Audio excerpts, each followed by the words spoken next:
In the shadows of every city, behind every closed door, there are stories too disturbing to be forgotten. Stories of deception, betrayal, murder. Tonight, on Stories of Crime, we uncover another chilling case that shocked the world and left investigators searching for answers. So dim the lights, put on your headphones and prepare yourself for a journey into the darkest corners of the human mind. This is Stories of Crime, Time Crime, the greatest heist of your life. Welcome, my friend. Take a deep breath with me, just for a moment. In and out. Feel the air. Feel the space around you. Now, let's talk about something incredibly precious, something you possess, perhaps without truly recognizing its immense, irreplaceable value. We're not talking about gold, or rare gems, or even vast sums of money. No, we're talking about something far more vital, far more finite, and tragically, something that is being stolen from you every single day, often without your conscious awareness. We're talking about time. Your time. The most exquisite, non-renewable currency you will ever possess. Think of it this way. If someone were to physically reach into your wallet and take $50, or slip a valuable piece of jewelry from your home, you would notice, wouldn't you? You would feel a surge of anger, a sense of violation. You would immediately seek to recover what was lost, to hold the perpetrator accountable. Yet, we allow hours, days, weeks, even years of our lives to simply vanish, to be siphoned away by unseen forces, with barely a whimper. We shrug, we sigh, we say that's just life, and we move on, feeling perpetually busy, perpetually behind, and often perpetually unfulfilled. But what if I told you that this feeling of time slipping through your fingers, this chronic busyness that yields so little genuine accomplishment, this subtle gnawing sense that your life is moving too fast for you to truly live it, is not an inevitability? What if I told you that it is, in fact, the result of a crime, a time crime? This isn't about blaming you, not in the slightest.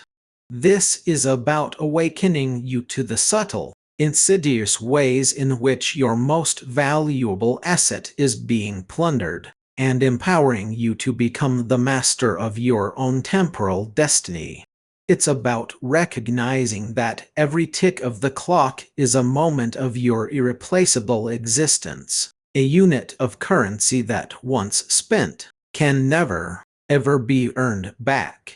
You can make more money, you can replace a lost possession, but you cannot create more time. It is the ultimate finite resource, and yet, paradoxically, it is the one we treat with the most casual disregard. My purpose here, in this very first chapter, is to fundamentally shift your perspective, to make you see time not as an abstract concept, but as the pulsating, vibrant essence of your life, an essence that is under constant threat of theft. I want to ignite within you a fierce determination to protect it, to reclaim it, and to wield it with the intentionality it deserves. This isn't merely a book about productivity hacks. It's a manifesto for reclaiming your very existence from the clutches of distraction, obligation, and unconscious surrender. Let's begin our journey of awakening with a simple, yet profoundly revealing question. A question that might, at first glance, seem innocent, but holds within it the key to understanding the subtle sabotage affecting your daily life. Where did your last 24 hours go? Really? Take a moment. Just mentally rewind. From the moment you woke up yesterday morning until the moment your head hit the pillow last night, can you truly account for every hour, every single 60-minute segment? Can you articulate what filled those precious moments? Those 1,440 minutes that are now permanently etched into the past. For most of us, the answer is a vague, unsettling blur. We know we were busy, we know we did things, but the specifics often evaporate like mist in the morning sun. Let me paint a common picture, one that might resonate deeply with you. Imagine waking up to the insistent chime of your smartphone alarm. Before your feet even touch the floor, you reach for it. Just a quick glance, you tell yourself. Maybe an email from work that just can't wait. Or a breaking news notification. Or perhaps a social media alert. That quick glance easily morphs into 5, 10, 15 minutes of passive scrolling, absorbing information that, in the grand scheme of your day, offers little to no value, no meaningful contribution to your goals or well-being. That's 15 minutes gone, already stolen from the fresh slate of your new day. You drag yourself out of bed, perhaps feeling a little more tired than when you went to sleep, your mind already buzzing with fragmented information from your digital dive. You get ready, grabbing a quick breakfast, perhaps still checking your phone, half listening to a podcast or the news, allowing yet more external input to hijack your morning. Then, the commute.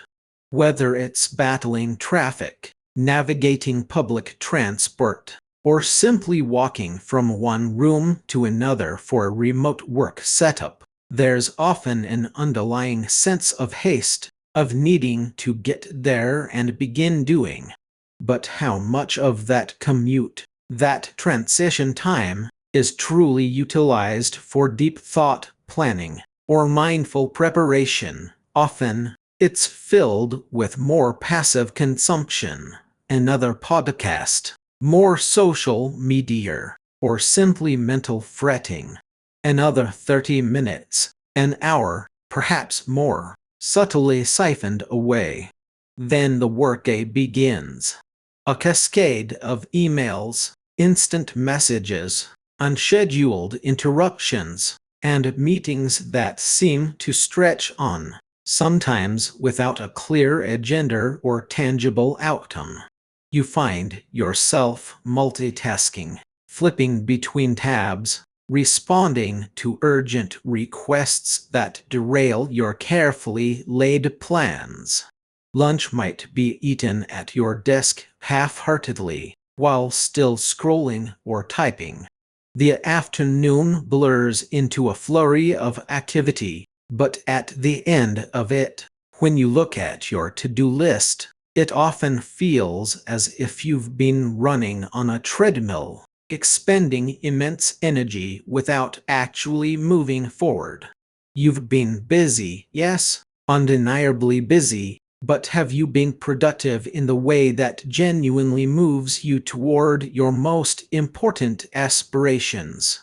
The evening arrives, and with it, a sense of exhaustion. You just want to unwind. This often translates into more screen time, binge watching a show, endlessly scrolling through social feeds, or playing games. You might have intended to read a book, pursue a hobby, spend quality time with loved ones, or engage in a meaningful conversation, but the energy just isn't there. You fall into bed, perhaps still glancing at your phone, feeling the weight of another day that feels both long and yet paradoxically unlived. This isn't a story of extreme negligence. It's the everyday reality for millions. And it's a classic example of time crime in action.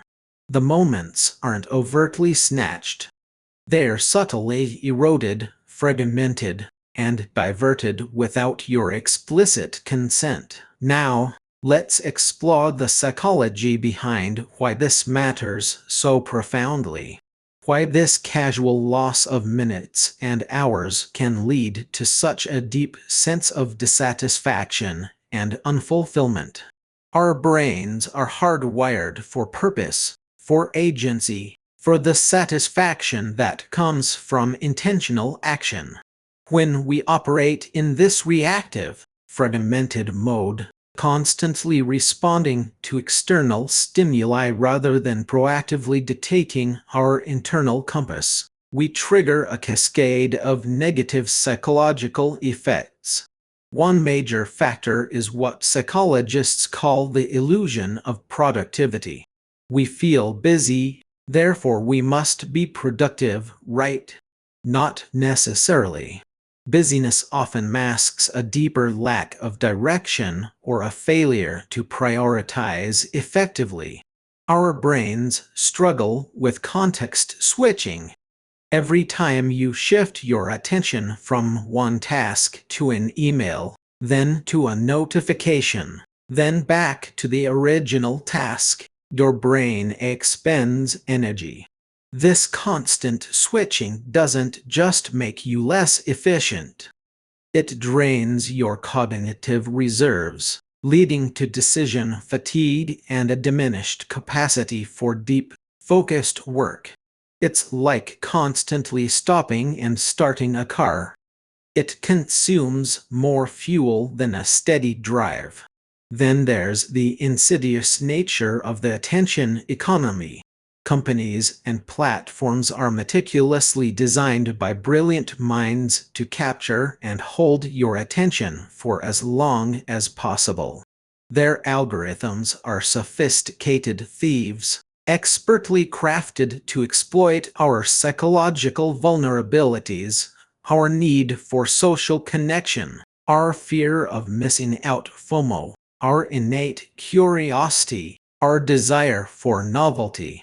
They feed us an endless stream of easily digestible, often dopamine-inducing content, creating powerful habit loops that are incredibly difficult to break. You pick up your phone, trigger. You scroll, routine. You get a hit of dopamine from a new like or interesting post, reward. Over time, this loop becomes so ingrained that it feels almost involuntary. We also contend with a normalcy bias. We look around, and everyone else seems to be doing the same thing. Everyone is overwhelmed. Everyone is busy. Everyone is constantly checking their phone. So, we rationalize, this must just be how modern life is. This conformity, this acceptance of the status quo, blinds us to the possibility that there's another way, a more intentional, more fulfilling way to live. We become unwitting accomplices in our own time theft because we see no alternative. The emotional toll is significant. When we feel like we're constantly running but getting nowhere, it breeds frustration, stress, and anxiety. It can lead to burnout, a sense of apathy, and even depression. The dreams and aspirations we hold dear often get pushed to the back burner, replaced by the tyranny of the urgent. We tell ourselves, I'll get to it when I have more time. But more time never magically appears because we haven't fundamentally changed the dynamics of how our current time is being spent. This is why understanding where your last 24 hours went is not an exercise in self-recrimination, but a crucial first step in awareness, in becoming an eyewitness to the crime. So, what can you do right now to begin to expose these subtle thefts? Here are some practical application steps, little experiments you can conduct to start gathering evidence and reclaiming your awareness. First, let's conduct a simple time audit challenge. For the next 24 hours, I want you to carry a small notepad or use a simple note-taking app on your phone. Every hour, or even every 30 minutes if you're feeling ambitious, just quickly jot down what you were doing. Don't judge it. Don't try to change anything. Simply observe and record. Were you working on a critical project? Were you responding to emails? Were you scrolling through social media? Were you commuting? Were you staring blankly into space, waiting for inspiration? The goal here is not to be perfect, but to build an objective record. At the end of the day, review your notes. You might be shocked at what you discover. You might see patterns of distraction you never fully acknowledged. You might identify chunks of time that simply vanished into unproductive activities. Second, practice mindful recall. Instead of just a quick mental glance at your day, try to deliberately remember specific moments. Can you pinpoint one instance yesterday where you felt deeply engaged, fully present, and truly productive? Contrast that with a moment where you felt pulled in multiple directions, distracted, or simply passively consuming information. What was the difference in how you felt during those two moments? What were the external circumstances, and what was your internal state? This exercise helps you differentiate between truly valuable time expenditure and passive leakage. Finally, engage in a spot the leak exercise. Based on your initial mental audit, or even better, on your actual written audit, identify just one specific recurring activity that clearly drains your time without offering proportional value or genuine enjoyment. It could be endlessly refreshing your news feed, getting sidetracked by irrelevant email chains, or spending too long on repetitive, low-impact tasks. Just one. Don't try to solve it yet. Just identify it, acknowledge it as a time thief, and commit to observing it more closely over the next day or two. This focused awareness is the precursor to change. These steps are designed to transform you from an unwitting victim into an informed observer, preparing you for the next crucial revelation. This brings us to the very heart of our journey, the concept of time crime and the insidious realization that the thieves responsible are often hiding in plain sight. They aren't cloaked figures lurking in shadows. They are embedded in our daily routines, our technological devices, our cultural norms, and yes, even within our own minds. What exactly is time crime? It's far more than simple procrastination, though that's certainly a symptom. Time crime is the systemic, often unconscious, erosion of our most valuable asset, our finite moments of life, driven by a combination of external pressures, technological design, societal expectations, and our own unexamined habits. It's the subtle surrender of our agency, the gradual forfeit of our power to choose how our life force is spent. It's the feeling that your life is happening to you, rather than by you. Let's unmask some of these thieves, these silent perpetrators who operate openly, often even with our tacit permission first. The digital distractions. This is perhaps the most obvious, yet most potent, category of time thieves. Your smartphone, your tablet, your computer. While incredibly powerful tools, they are also expertly engineered to be attention black holes. Social media algorithms, designed for maximum engagement, constantly pull you into a vortex of updates, likes, and comments. Email notifications, vibrating with false urgency, hijack your focus. The endless stream of just one more video or just one more article can devour hours without leaving any lasting benefit. These aren't just minor interruptions. They are sophisticated programs specifically crafted to capitalize on your human psychology, turning your attention into a commodity for advertisers. Second, the unnecessary meetings and emails. This is a particularly prevalent thief in the corporate world, but it can extend to any organized group. How many meetings have you attended that lacked a clear agenda, rambled endlessly, or could have been summarized in a simple email? How many email chains have you been copied on that didn't require your input, or that you felt compelled to respond to out of a sense of obligation? These aren't malicious acts.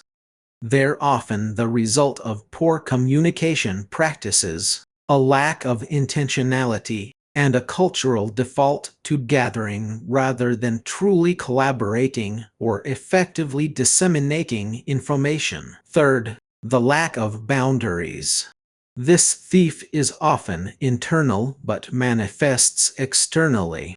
It's the inability to say no, to protect your personal time, to establish clear lines between work and life, or between your priorities and the demands of others. When you constantly accede to requests, take on additional responsibilities that aren't yours, or fail to communicate your availability, you are essentially leaving the door open for others to pilfer your time. Your generosity, while admirable, can become a weapon against your own precious minutes if not managed with intentionality. Fourth, perfectionism and overthinking. This thief operates from within. The desire to make everything absolutely perfect, to overanalyze every decision, to endlessly revise rather than ship, can lead to analysis paralysis. Hours can be lost in the pursuit of an unattainable ideal, or in the fear of making a mistake. The paradox here is that often, good enough is truly enough, and the time spent striving for the last 5% of perfection could be better invested in entirely new, impactful endeavors. Fifth, disorganization and lack of systems. This thief is a stealthy, day-to-day drain. Wasted minutes searching for lost documents, redoing tasks because processes are unclear, or simply fumbling through a cluttered workspace all add up. When your environment, both physical and digital, is chaotic, your mind reflects that chaos, making focused work incredibly challenging. The absence of clear systems for managing information, tasks, and priorities means you're constantly reinventing the wheel, losing precious time to inefficiency. And finally, the internal thieves of procrastination, self-doubt, decision fatigue, and aimlessness. These are perhaps the most insidious because they stem from within. Procrastination often disguised as waiting for inspiration or needing to do more research, can steal entire days. Self-doubt can prevent you from starting important projects or taking necessary risks. Decision fatigue, resulting from too many minor choices throughout the day, can lead to an inability to make meaningful decisions later on. And aimlessness, the lack of a clear purpose or direction, means that even when you do have time, you don't know how to meaningfully deploy it. Let me tell you a story about Sarah, a small business owner who felt like her life was being constantly ransacked. Despite working harder than anyone she knew, Sarah ran a thriving online boutique, but every day felt like an uphill battle against an invisible enemy. She'd wake up with grand intentions, a mental list of marketing strategies to implement, new product lines to develop, and customer relationships to nurture. But before her first cup of coffee was even half finished, the thieves would begin their work. Her phone would buzz with a new Instagram DM, pulling her into an endless scroll of competitor analysis that yielded no actionable insights. Then an email, marked urgent, from a supplier that wasn't truly urgent but felt like it.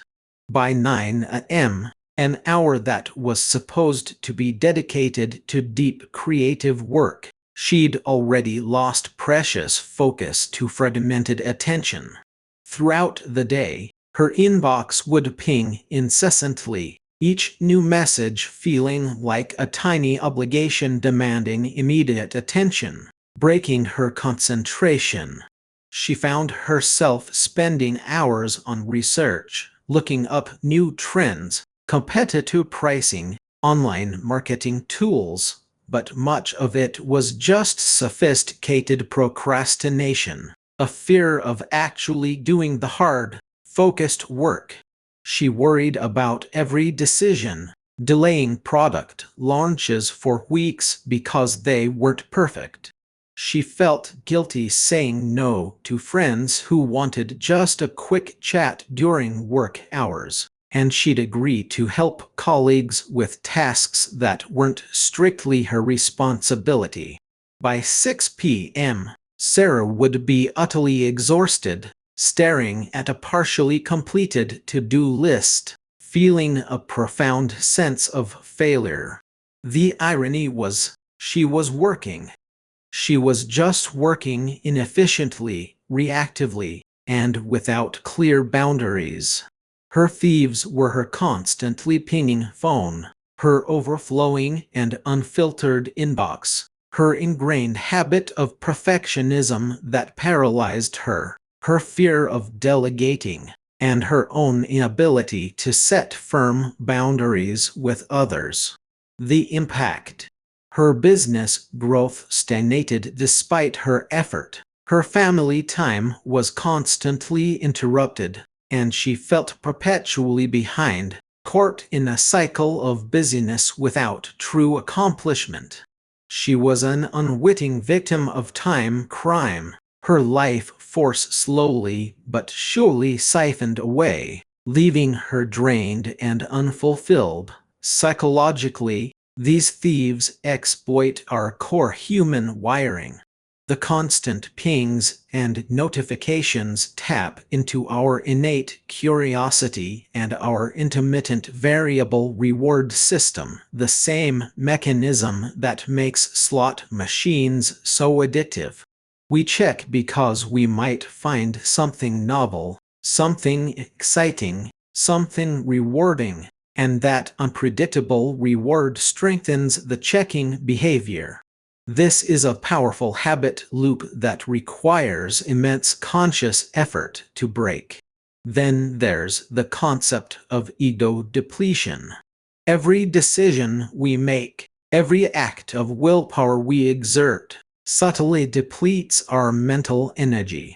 When we're constantly bombarded with minor decisions, which notification to check, which email to open, which tab to click, our ability to make truly important decisions, or to resist distractions, diminishes significantly. By the end of the day, our willpower reserves are so low that we easily succumb to the path of least resistance, more scrolling, passive consumption, or simply doing nothing. Social proof also plays a significant role. If everyone in your office is expected to respond to emails within minutes, or attend every meeting, even if it's unproductive, you feel immense pressure to conform. We often engage in these unproductive work habits not because they're effective, but because everyone else does it, and we fear being perceived as not busy enough or not a team player. This conformity reinforces the time crime, making it culturally acceptable, even lauded, to be constantly on and available. And finally, procrastination, which is often mistakenly labeled as laziness, is frequently rooted in deeper psychological factors: fear of failure, fear of success, perfectionism, or a lack of clarity about how to even begin a daunting task. It's a coping mechanism, but one that ultimately steals our most precious resource. Recognizing these internal and external thieves for what they are, not benign parts of modern life, but active participants in the theft of your time, is the first step toward dismantling their power. So, how do we begin to fight back against these pervasive time crimes?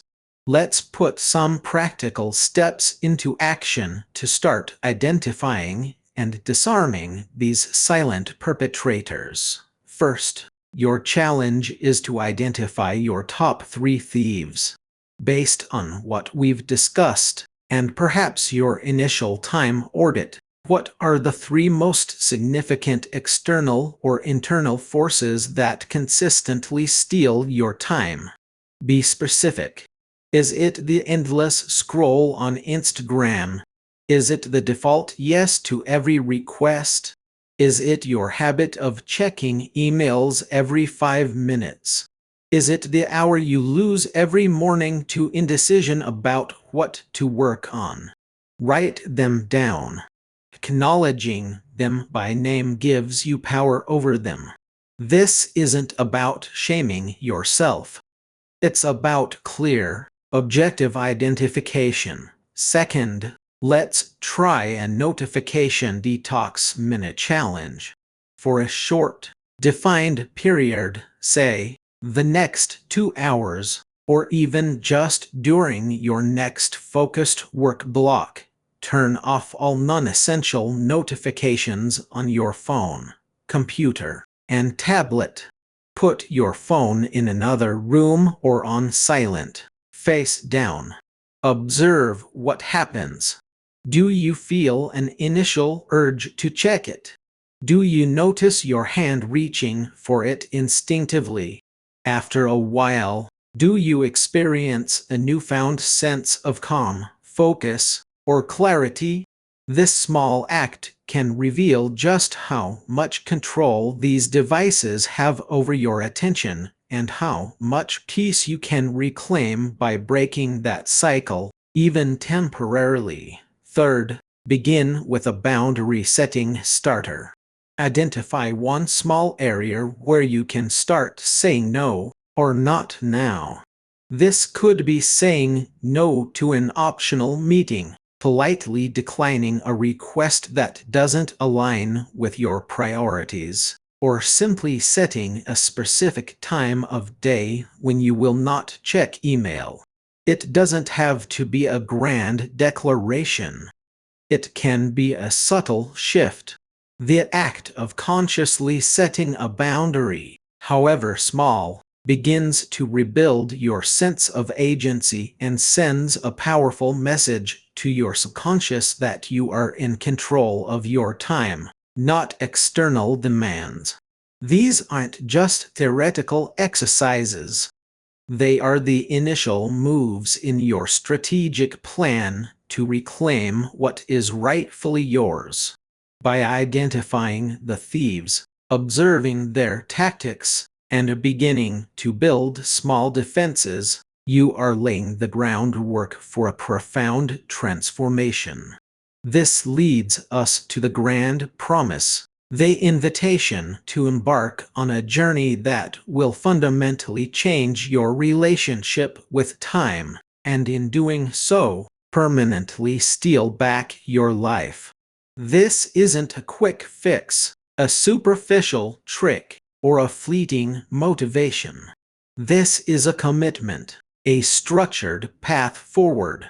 Over the next 260 minutes, the approximate listening time of this entire audiobook, you will be equipped with the knowledge, the tools, and the mindset to systematically dismantle the forces of time crime. Yes, 260 minutes.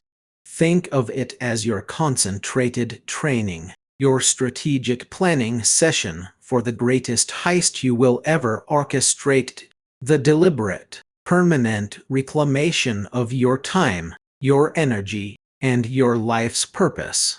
This isn't about becoming a robot or living a life devoid of spontaneity. Quite the opposite. It's about creating the space, the freedom, and the intention for genuine spontaneity, for deep connection, for meaningful work, and for joyful leisure. It's about designing a life where you are the conscious architect, rather than a passive passenger. Let me introduce you to Michael, a purely hypothetical individual. Yet his story echoes the experiences of countless people who have journeyed through these very principles. Michael, much like Sarah, felt his life was passing him by. He was a good father, a dedicated employee, a supportive husband, but beneath the surface, a quiet desperation simmered. He dreamed of writing a novel, of learning to play the guitar, of simply having more present moments with his children. But these aspirations always felt out of reach, crushed under the weight of his busyness. He began this 260-minute journey with skepticism, but also with a quiet, desperate hope. He didn't make drastic changes overnight. Instead, he systematically applied the strategies he learned. He dedicated specific, focused blocks of time to his most important tasks, turning off all notifications during those periods. He learned to identify his personal time thieves, those insidious distractions and internal resistances, and developed specific counter-strategies for each. He started setting firm boundaries, first with his email, then with meeting requests, then with his own habit of overcommitting. He learned to differentiate between true urgency and manufactured urgency, between genuine value and mere activity. The transformation wasn't a sudden flash. It was a gradual, empowering unfolding. Slowly, steadily, hours began to reappear in his week. Those stolen moments, once dissipated into the ether of distraction, were now consciously reinvested. He started writing for 30 minutes every morning consistently. He picked up his guitar in the evenings, not with guilt, but with joy. He found himself more present during family dinners, truly listening, truly engaging. He wasn't just gaining back time. He was gaining back energy, clarity, and a profound sense of control over his own narrative. His anxiety diminished, replaced by a quiet confidence. He wasn't just managing his time. He was intentionally designing his life, filling it with purpose, presence, and joy. This wasn't magic, nor was it a life of relentless austerity. It was the direct result of intentional, strategic effort, guided by the very principles you are about to discover. The psychology behind this promise is powerful. By framing this journey as a specific, measurable commitment, 260 minutes, we leverage the psychological principle of commitment and consistency. Once you commit to this defined period, even mentally, you're more likely to follow through, to maintain consistency, and to see it through to the end. This structure combats the overwhelming feeling that often accompanies large goals. It makes the monumental task of reclaiming your life feel manageable and achievable. Furthermore, this promise instills hope and self-efficacy. It provides a clear path forward, combating the learned helplessness that many of us feel regarding our chronic lack of time. It tells you, yes, you can do this. There is a way, and here it is. This belief in one's own ability to effect change is a cornerstone of personal transformation. Finally, the anticipation of reward is a massive motivator. The promise of permanently stealing back your life isn't abstract. It immediately links the effort of listening and implementing to a deeply personal, significant gain. It encourages you to envision the future you desire: more hobbies, less stress, better relationships, career progression, personal projects realized.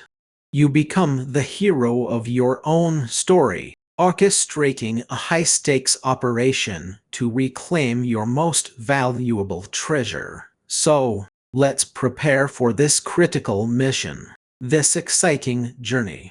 Here are your final practical steps for this chapter, designed to set you up for success. First, I want you to make a commitment statement. Mentally, or if you feel inclined, even speak it aloud. I am ready to reclaim my time.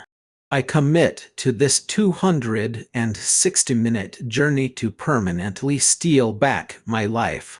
This simple declaration, made with intention, solidifies your resolve and primes your mind for the profound shifts to come. Second, engage in envisioning the future. What does stealing back your life truly mean for you?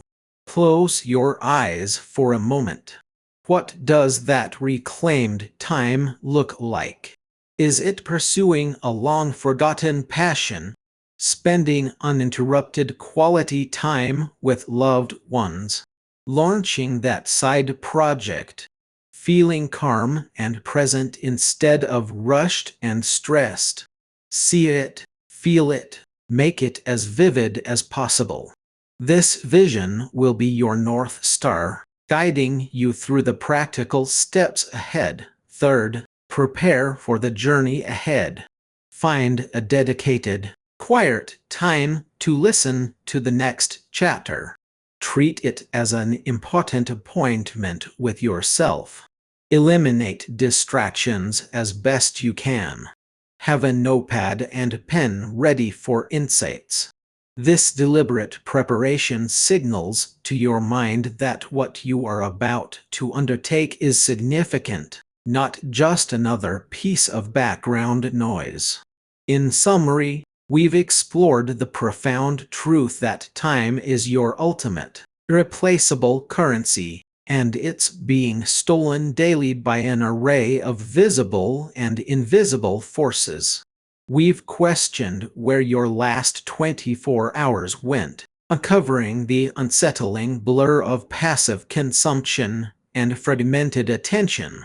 We've unmasked the time crime and its pervasive thieves, digital distractions, unnecessary obligations, lack of boundaries, internal resistance, understanding the deep psychological reasons why these issues matter so much. And now, you stand at the precipice of a transformative promise. A 260-minute journey to not just manage your time, but to permanently steal back your life, to reclaim your agency, your purpose, and your joy. The time for passive surrender is over. The time for conscious, strategic action has begun. You are no longer just a listener. You are now an active participant, a master strategist, about to embark on the most important mission of your life. The next chapter awaits, ready to arm you with the first crucial tools for your grand heist. Are you ready to begin? Then let's turn the page and reclaim what is rightfully yours. Intro: Confessions of a Time Detective. Welcome, my fellow traveler through the labyrinth of minutes and hours. You've just embarked on a journey that I promise will be unlike any other you've taken. A journey not just through the pages of a book, but through the very fabric of your own existence. This isn't merely another guide on productivity or time management. Oh no, this is something far more visceral, far more personal. This is a narrative, a confession, and ultimately, an invitation to reclaim what is rightfully yours. My name is narrator's name, or simply your narrator if not specified, and I'm proud to call myself a time detective. But before you envision me in a trench coat, peering over a magnifying glass at a ticking clock, let me confess something to you right now, something raw and deeply personal. I wasn't always the one solving the mysteries of lost time. For a long, painful stretch of my life, I was a prime victim. I was, in essence, chronically burned out. And that, my dear listener, is where our story truly begins, and where I hope to forge a powerful, undeniable connection with you. This introduction, this very moment we're sharing, is designed to do just one thing above all else: to establish a profound sense of empathy and authority through a relatable personal story. Because, let's be honest, anyone can parrot statistics or preach theories. But real transformation, genuine insight, comes from those who have walked the same dusty, exhausting road you might be on right now. It comes from someone who understands the weight of unmet deadlines, the sting of missed family moments, the gnawing anxiety of an overflowing inbox, and the crushing fatigue that leaves you staring blankly at the ceiling at 3 in the morning, wondering where all the time went, and why you feel so utterly depleted. Let me take you back a few years, to a time when I was deep in the throes of what I now recognize as chronic burnout. I was caught in the merciless undertow of what felt like a perpetual tsunami of commitments.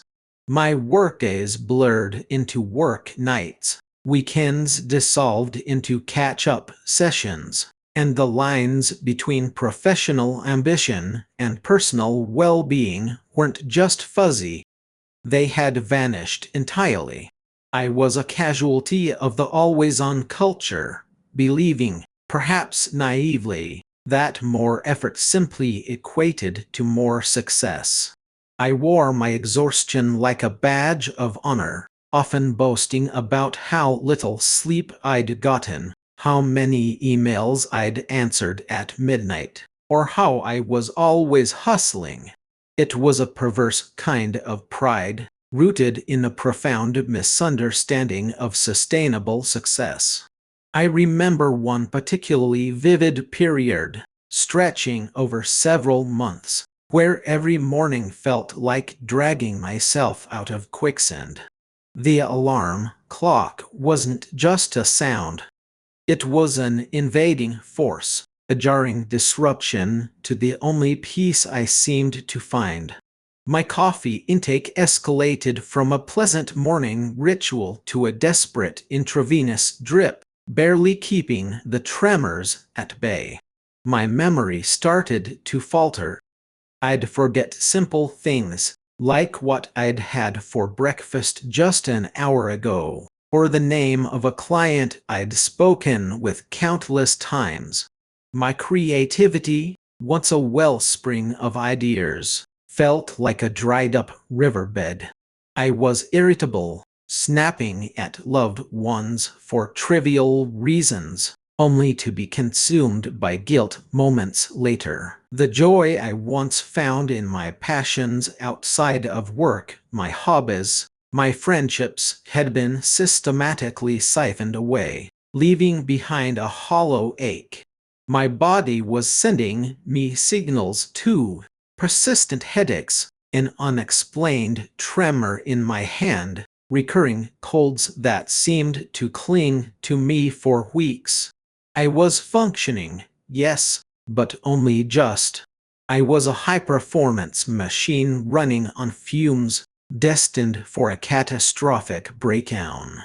I was the very embodiment of the problem this book seeks to solve. Psychologically, sharing this vulnerability isn't just about painting a bleak picture.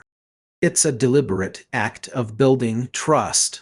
When I openly confess my struggles, I activate what psychologists refer to as mirror neurons in your brain. You hear my story, and you begin to relate it to your own experiences, your own moments of exhaustion, frustration, and feeling overwhelmed. You might think, yes, that's me, or I know exactly what that feels like. This creates an immediate, subconscious bond, a recognition that we are on similar ground.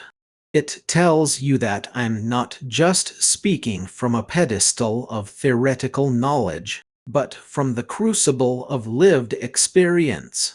It disarms any skepticism you might naturally feel towards an expert and instead fosters a sense of shared humanity. This isn't just about me, it's about us. It transforms the relationship from lecturer to student into fellow traveler to fellow traveler.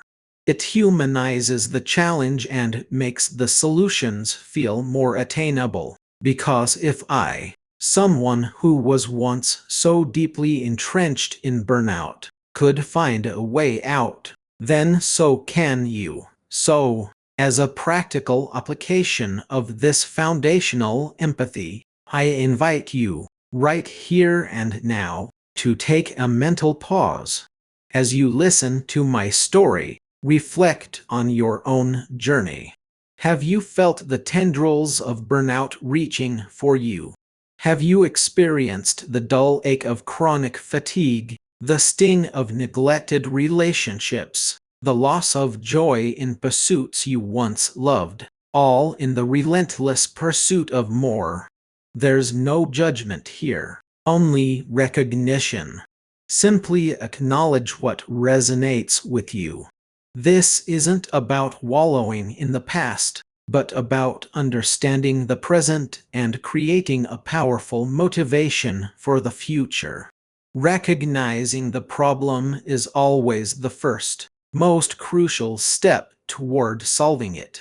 Think of this as your initial reconnaissance mission into your own time landscape. Now, having laid bare my own past struggles, let me tell you about the tone you can expect throughout this audiobook.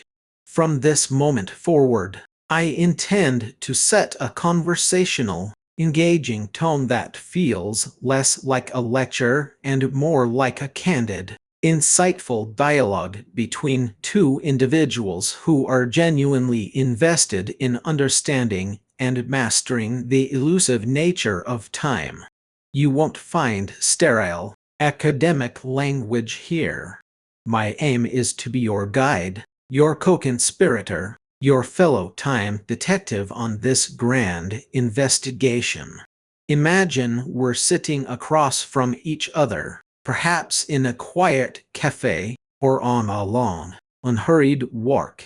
I'm sharing my insights, telling you stories, asking you questions, and inviting you to ponder alongside me. I'll use rhetorical questions frequently, not to test your knowledge, but to stimulate your own thought processes, to prompt self-reflection, and to keep you actively engaged in the narrative. For instance, I might ask, have you ever considered how much of your day is spent reacting rather than creating? Or what truly defines a productive day for you? These aren't questions I expect you to answer aloud, but rather internal prompts to connect the concepts directly to your own experiences. This conversational style isn't merely a stylistic choice. It's deeply rooted in how the human brain processes information and sustains attention. When you feel like you're part of a conversation, rather than a passive recipient of information, your mind remains more alert, more curious, and more receptive. Psychologically, this approach reduces cognitive load.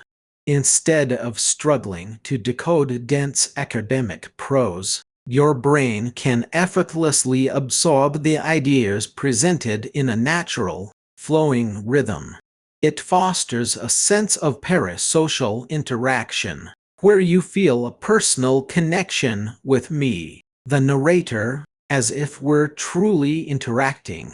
This connection boosts engagement, improves memory retention, and enhances the overall enjoyment of the learning process. You're not just listening to information. You're participating in a shared experience. This makes the journey feel less like work and more like an unfolding discovery. It also implicitly communicates that the wisdom shared here is not a rigid doctrine, but a flexible toolkit, adaptable to your unique circumstances, encouraging you to engage critically and personally. For your practical application in this regard, I encourage you to adopt an active listening posture. As we proceed through the chapters, treat my words not as pronouncements, but as prompts for your own internal dialogue. When I ask a rhetorical question, don't just let it float by. Truly pause and consider your own answer. Jot down notes, reflect in your journal, or even discuss the ideas with a trusted friend. This isn't a passive audiobook you consume while multitasking. It's an interactive experience. By leaning into this conversational dynamic, you transform yourself from a spectator into an active participant. And that, my friend, is where the real magic of transformation begins. You become not just a listener, but a co-investigator in the fascinating, often perplexing, world of time. Now, let's talk about the structure of this book. Forget the typical chapter headings of Principle 1, Tip 2, and Strategy 3. While the underlying wisdom will certainly be strategic and principled, we're going to approach this entire endeavor with a thrilling, almost audacious metaphor. Throughout the next 12 chapters, we are not simply learning about time management. We are executing a meticulously planned, High-stakes heist. Yes, a heist. A grand operation to reclaim your most precious, non-renewable asset, your time. This isn't a hyperbolic flourish. It's a powerful framework designed to inject excitement, purpose, and a clear narrative arc into what can often feel like a mundane and overwhelming topic. Think of it this way: your lost hours, your squandered minutes, your fragmented focus. These are the priceless jewels locked away in an impenetrable vault, guarded by an army of distractions, digital temptations, external demands, and internal resistance. Our mission, over the course of these 12 chapters, is to breach that vault, disable the alarms, bypass the security systems, and make off with the treasure: your reclaimed time, your renewed focus, your re-energized self. Each chapter represents a crucial stage in this intricate operation. We'll start with intelligence gathering, move through team assembly, that's you and me, planning the intricate details, acquiring the necessary tools, executing the various stages of the break-in, handling unexpected complications, making our triumphant escape, and finally, enjoying the spoils of our success. For example, imagine Chapter 3 as our reconnaissance mission, identifying the vulnerabilities. We'll be meticulously surveying the landscape of your current time usage, identifying where your precious moments are being siphoned away, which digital traps are costing you hours, and which external demands are creating unforeseen drains. We'll be mapping the security system of your habits. Then, perhaps, Chapter 5 becomes assembling the crew and acquiring the tools, where we equip ourselves with specific techniques, mental models, and practical systems to dismantle those time-wasting mechanisms. Each chapter title and its content will serve as a distinct phase in this overarching heist narrative, making the progression clear, logical, and incredibly engaging. It transforms the abstract concept of self-improvement into a concrete, action-oriented adventure. Psychologically, structuring the audiobook as a heist taps into several powerful cognitive and emotional drivers. Firstly, it leverages the inherent human love for storytelling and narrative. Our brains are hardwired for stories. They make information more memorable, more engaging, and more meaningful. A narrative framework provides context, builds anticipation, and creates emotional investment. We want to know what happens next. Secondly, it gamifies the process. The heist metaphor introduces elements of challenge, strategy, and reward, transforming the often daunting task of self-improvement into a thrilling game. This ignites intrinsic motivation, making you eager to participate and overcome obstacles. Thirdly, it provides a powerful sense of purpose and direction. Instead of a series of disconnected tips, you're embarking on a coherent, goal-oriented mission. This clarity of purpose can be a potent antidote to procrastination and overwhelm. Finally, it externalizes the enemy.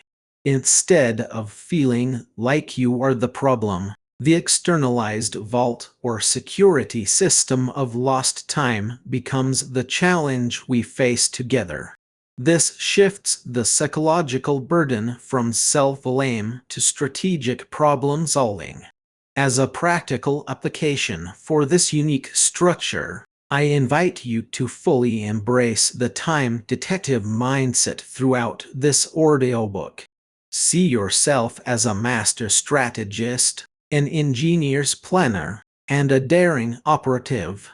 When we discuss identifying time sinks, visualize yourself as an intelligence agent gathering critical intel. When we talk about implementing new systems, imagine yourself deploying a sophisticated tool to disable a laser grid. Don't just listen. Actively participate in the mental game. Approach each chapter as a mission brief, and each concept as a crucial piece of the master plan.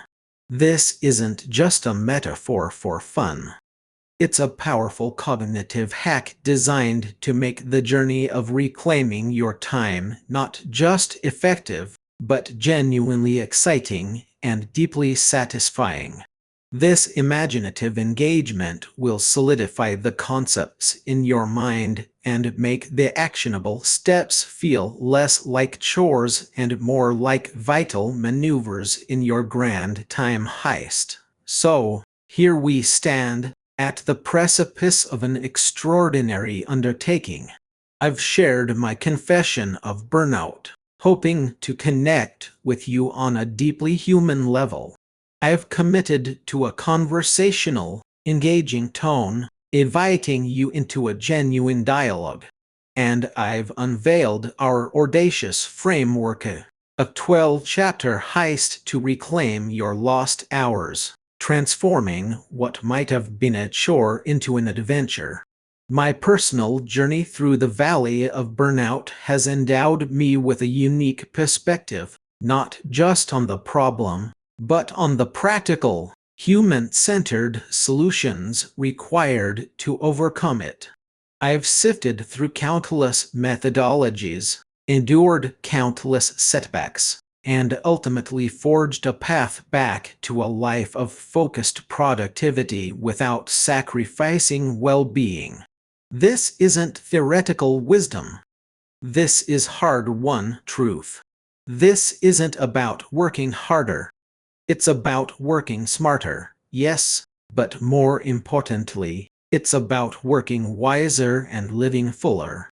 It's about understanding the psychology of time, our habits, and our attention, so we can stop being victims and start being masters of our own moments. It's about building a sustainable system that supports your ambitions without depleting your soul. In the upcoming chapters, we will systematically dismantle the myths surrounding productivity, expose the silent saboteurs of your schedule, and equip you with an arsenal of proven strategies and tools. We will delve into the art of focus, the science of habit formation, the power of strategic delegation, and the profound importance of intentional rest.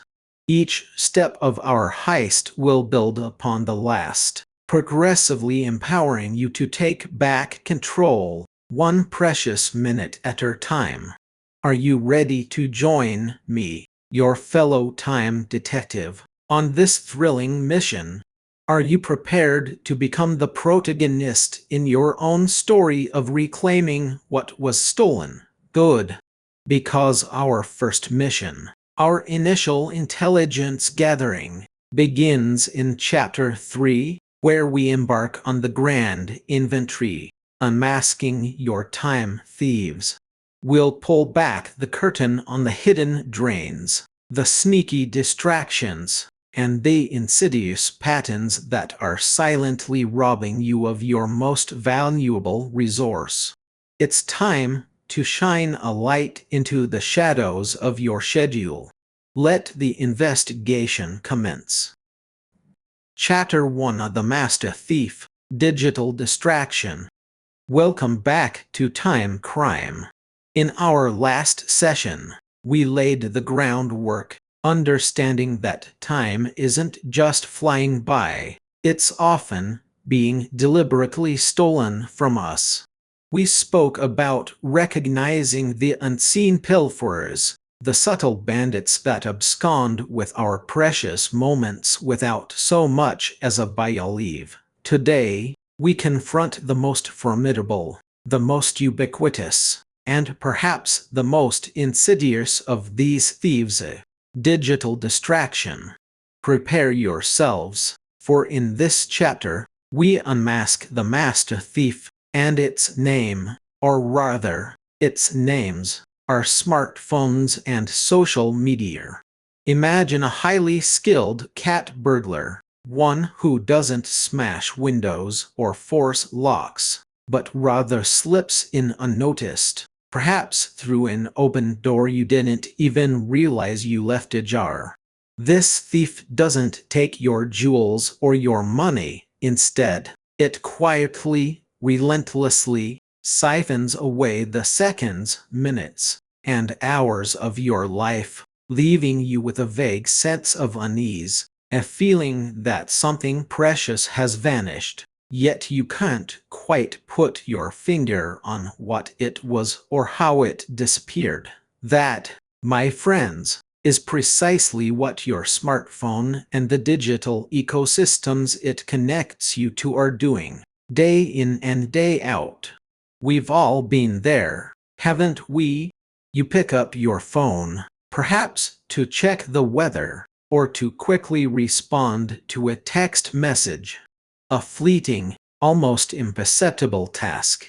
But then, an innocent-looking notification pops up. A friend liked your photo. An email arrived. Breaking news flashed across the screen. Before you know it, you've spiraled down a rabbit hole of feeds, stories, updates, and articles. 10 minutes stretch into 20, then 30, then an hour, sometimes even more.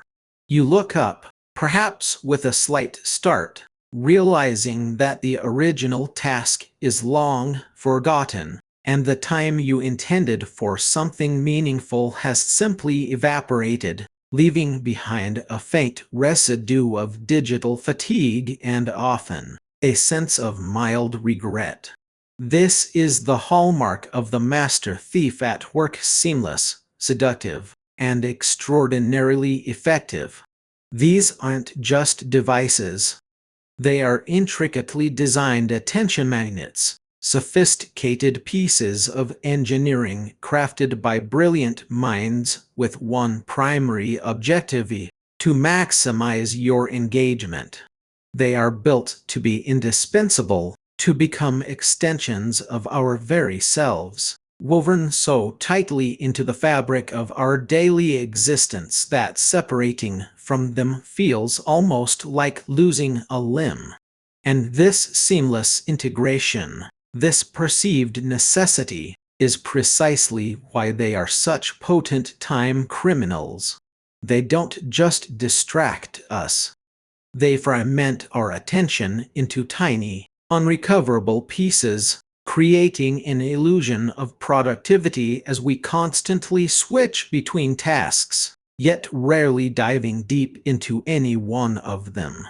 They feed us an endless stream of novelties, constantly stimulating our minds, but rarely nourishing our souls. And perhaps most cunningly, they create a subtle, pervasive fear of missing out, a constant, low-level anxiety that compels us to keep checking, to stay connected, lest we be left behind. This is the insidious genius of the digital distraction. It doesn't just steal your time, it steals your presence, your focus, and ultimately, your peace of mind. Now, let's peel back another layer and expose the intricate psychology behind these addictive app designs. These aren't accidental time sinks. They are meticulously engineered environments crafted by behavioral scientists and user experience designers to hook you and keep you tethered. Have you ever noticed the seemingly innocuous pull-to-refresh mechanism on many social media feeds? You drag your finger down, release, and watch as new content loads. It's a simple animation, right? but consider its deeper psychological impact. This action is remarkably similar to pulling the lever on a slot machine. You perform an action, and then you await an unpredictable, variable reward. Will there be something new, something exciting, something validating?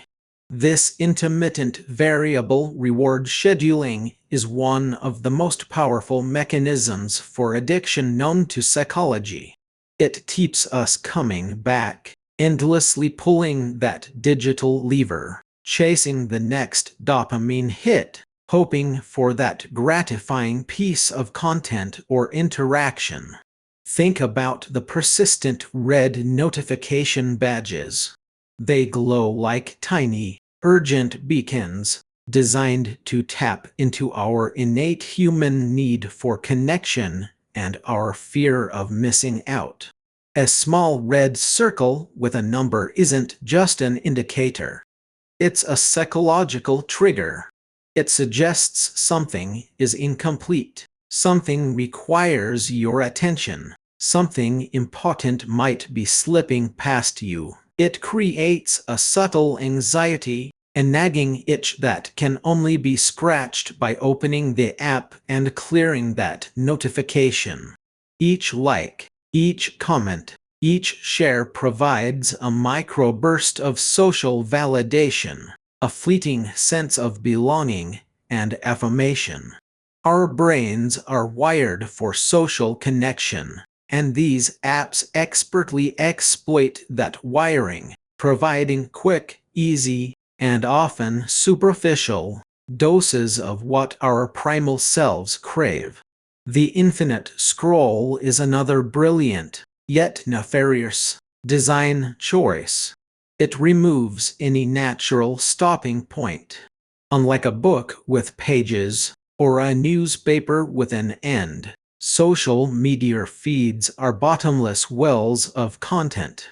There's always just one more post, just one more video, ensuring that you keep scrolling, keep consuming, until you finally, perhaps reluctantly, force yourself to stop. This lack of a natural conclusion makes it incredibly difficult for our willpower to kick in and say, enough. Consider a person I know, let's call her Clara, a dedicated artist who dreams of painting grand landscapes. She would often find herself, brush in hand, staring at a blank canvas, feeling a block. And what would she do? She'd reach for her phone, just to get inspired on Instagram, to see what other artists were doing. What started as a 5-minute scroll for inspiration would inevitably turn into an hour-long session of comparing herself to others, feeling inadequate, and then getting caught in an endless loop of reels. She'd put her phone down, feeling deflated, not inspired, and the canvas would remain blank. The time she had for creative flow utterly dissipated. Psychologically, what happened to Clara is a textbook example of how these apps hijack our intentions. She sought a genuine human need, inspiration, and connection, but the app's design diverted her into a reward loop based on comparison and endless consumption, not creation. Her brain was seeking the dopamine hit of novelty and social validation, overriding her conscious desire to paint. The intermittent reinforcement of a particularly stunning artwork or a flattering comment would keep her hooked, ultimately draining her creative energy rather than fueling it.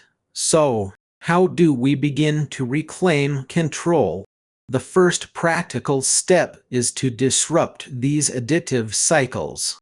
Start by systematically turning off non-essential notifications. This means nearly all social media notifications, news alerts, and game pings. Only allow notifications for direct communication from people you know, calls, texts, and genuinely urgent work alerts. This immediately reduces those anxiety-inducing red badges and the constant interruption of your focus. Another powerful tactic is to change your phone's display to grayscale mode. While seemingly minor, the vibrant colors of app icons and content are designed to be visually appealing and stimulating. Removing color reduces the device's allure, making it less engaging and visually boring. Experiment with digital well-being features on your phone, like app timers, which automatically lock you out of an app after a set daily limit. And critically, practice metacognition. Observe your urges. The next time you feel that pull to instinctively check your phone, pause. Ask yourself, why am I picking this up? What am I hoping to find? Is this serving my higher purpose right now? This pause, however brief, creates a valuable space between stimulus and response, allowing you to choose, rather than simply react. For the truly challenging apps, consider deleting them from your phone entirely, accessing them only on a desktop or tablet with a more deliberate effort, or at least removing them from your home screen to a less accessible folder. This increases the friction required to engage, making impulsive checks less likely. Now, let's move to our second crucial strategy in identifying and countering the master thief, the screen time audit exercise. Many of us are blissfully, or perhaps willfully, unaware of just how much time we surrender to our devices. We might think we spend an hour or two on our phones daily, but the reality is often far more startling. This audit is about confronting that reality with objective data. I recall a conversation with a client, Mark, a busy professional who felt constantly overwhelmed and perpetually short on time for his personal projects, like learning to play the guitar. He'd often lament, "There just aren't enough hours in the day." When I suggested he do a screen time audit, he scoffed, "Oh, I barely use my phone. Maybe an hour, tops, mostly for work emails."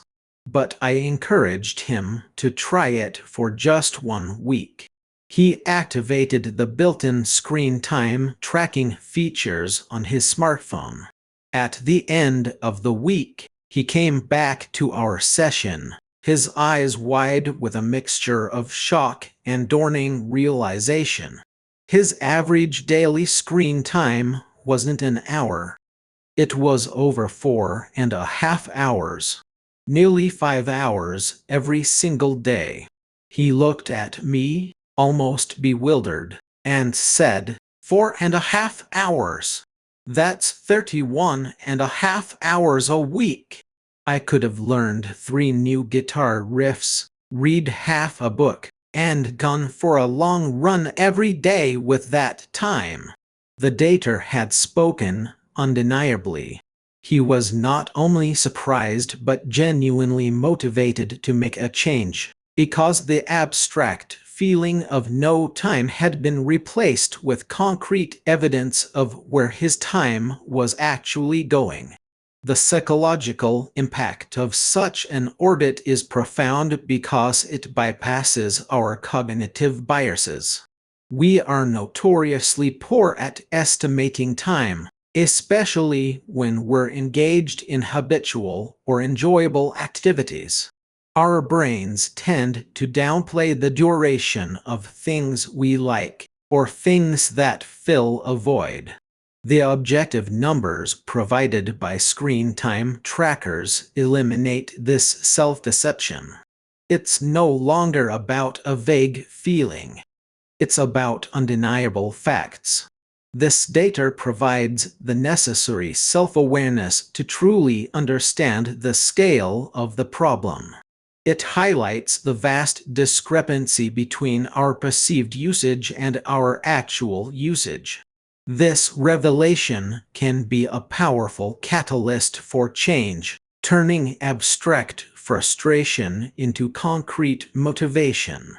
It makes the invisible visible, transforming a vague sense of time leakage into quantifiable stolen hours. Furthermore, tracking specific apps allows you to identify your primary time sinks. Are you losing hours to social media, news apps, games, or endless browsing? Pinpointing these culprits is essential for targeted intervention. So, how do you conduct your own screen time audit? It's remarkably straightforward. First, if you have a smartphone, access its built-in screen time tracking feature. On iPhones, it's usually under Settings Screen Time. On Android phones, look for digital well-being and parental controls in your settings.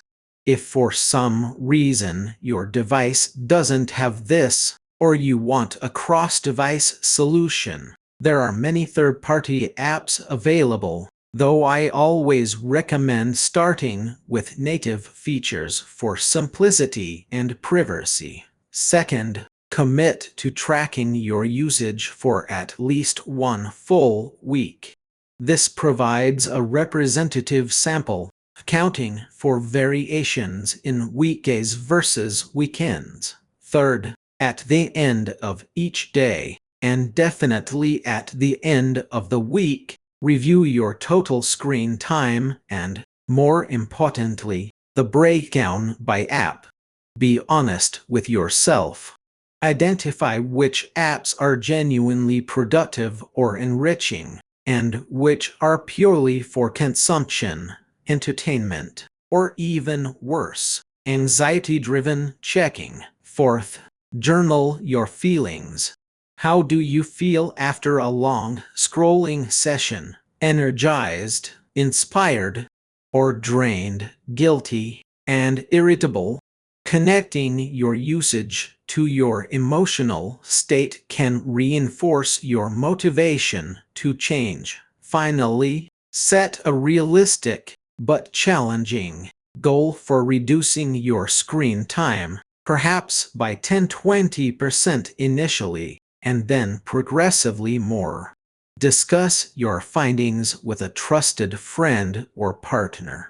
Sharing your goals with someone else adds a layer of accountability, making you more likely to stick to your commitments. This audit isn't about shaming yourself.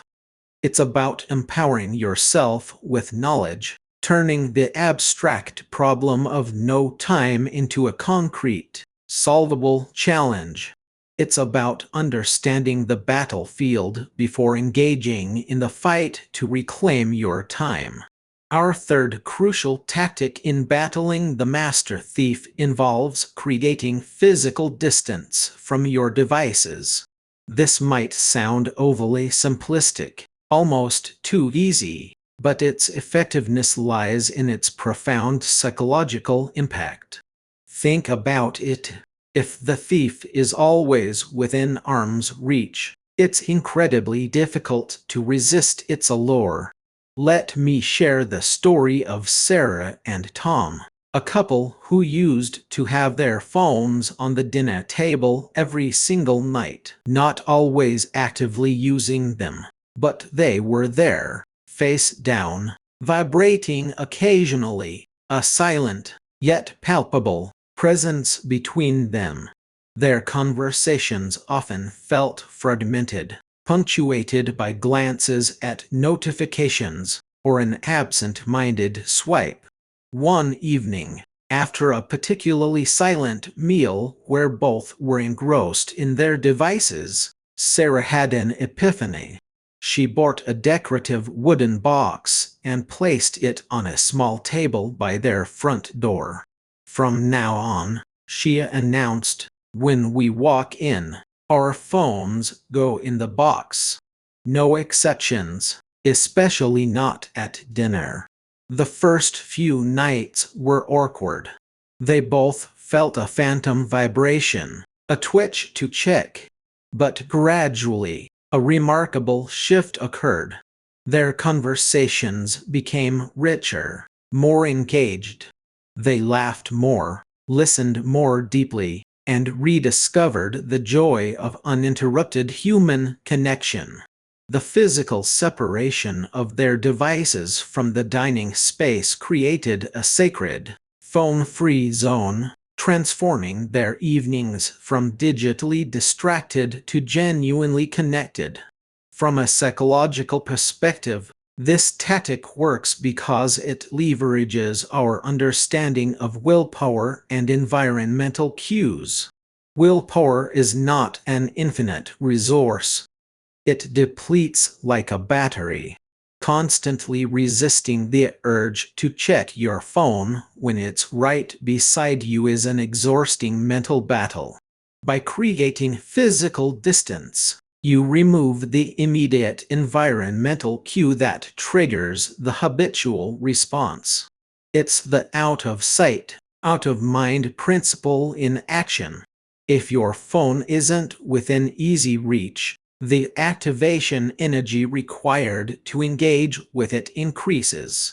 You have to actively get up, walk to another room, or open a drawer. This slight friction creates a valuable moment for your rational mind to interject and question the impulse, rather than just reacting automatically. It's about designing your environment to support your desired behavior, rather than relying solely on your often failing willpower. By establishing clear boundaries for devices in different contexts, sleep, meals, work, relaxation, you create a structured environment that minimizes opportunistic distraction and maximizes intentional focus. So, how can you practically implement this strategy in your own life? First, designate phone-free zones in your home. The bedroom is paramount. Charge your phone in another room overnight. This not only removes the temptation to scroll before bed and first thing in the morning, but also improves sleep quality by reducing exposure to blue light and the mental stimulation of constant alerts. The dining table is another critical zone. Make it a sacred space for conversation and connection. Consider the bathroom, too. How many precious moments are lost to endless scrolling on the porcelain throne? Second, create a phone parking spot. This could be a specific drawer, a decorative basket, or a charging station in a communal area of your home, but not in your personal workspace or bedroom. When you arrive home, or when you transition from work to relaxation, deposit your phone there. Make it a conscious ritual. Third, for periods of deep work or focused activity, put your phone in another room, or even in a locked drawer, if necessary.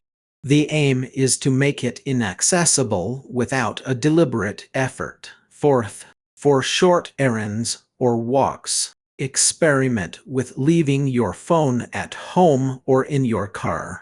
What a revelation it can be to experience the world without the constant pull to document, share, or check.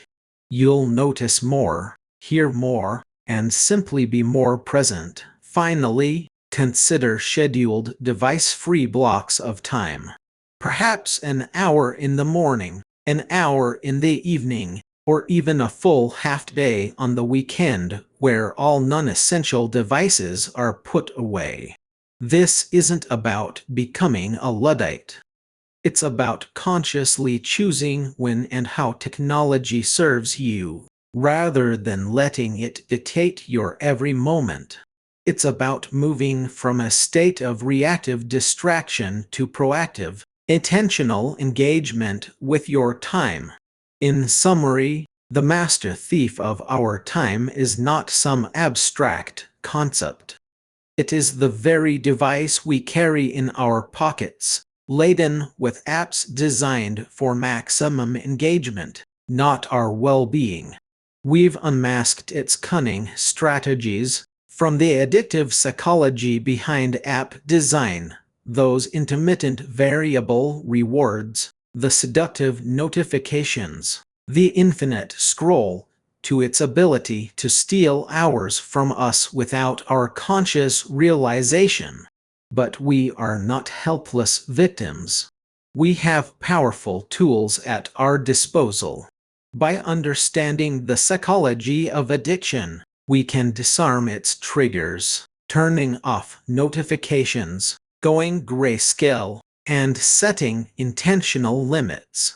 By conducting a screen time audit, we gain critical self-awareness, transforming vague feelings of lost time into undeniable, actionable data. And by creating physical distance from our devices, we leverage environmental design to support our willpower, establishing phone-free zones and parking spots to reclaim our presence and focus. This isn't about demonizing technology. It's about mastering it. It's about moving from a state of passive consumption to active, intentional creation. It's about recognizing that our time is our most precious, non-renewable resource, and that we have the power to protect it from theft. The battle against digital distraction is a continuous one, requiring vigilance and conscious effort, but the rewards are immense. More time for what truly matters, deeper connections, greater focus, and ultimately, a more fulfilling life. As we move forward, we'll delve even deeper into the art of reclaiming our time, exploring how to build robust defenses against all forms of distraction, both digital and environmental, and cultivate unshakable focus in a world designed to constantly pull us away. But for now, take these initial steps, conduct your audit, and begin to create that crucial distance. The journey to time mastery begins with identifying the thief and taking back what is rightfully yours. Chapter 2: The Inside Job, Procrastination. Welcome back to Time Crime. In our previous chapter, we laid the groundwork, understanding that time isn't just a commodity, but the very fabric of our lives, often stolen without our consent. We discussed how external forces attempt to pilfer this invaluable resource from us.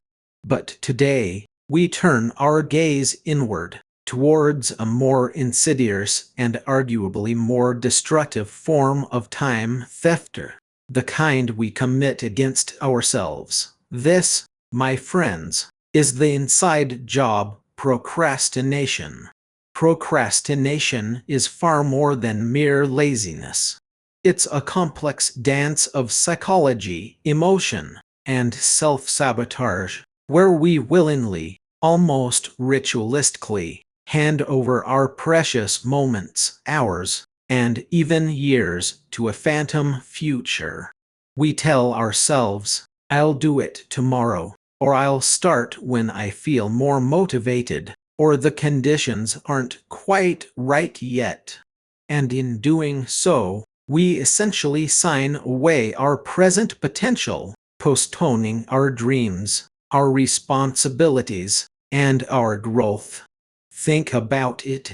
How many times have you known precisely what you needed to do, understood the importance, perhaps even felt a spark of enthusiasm, only to find yourself scrolling endlessly through social media, binge-watching a series, or reorganizing your spice rack for the 10th time. This isn't external robbery.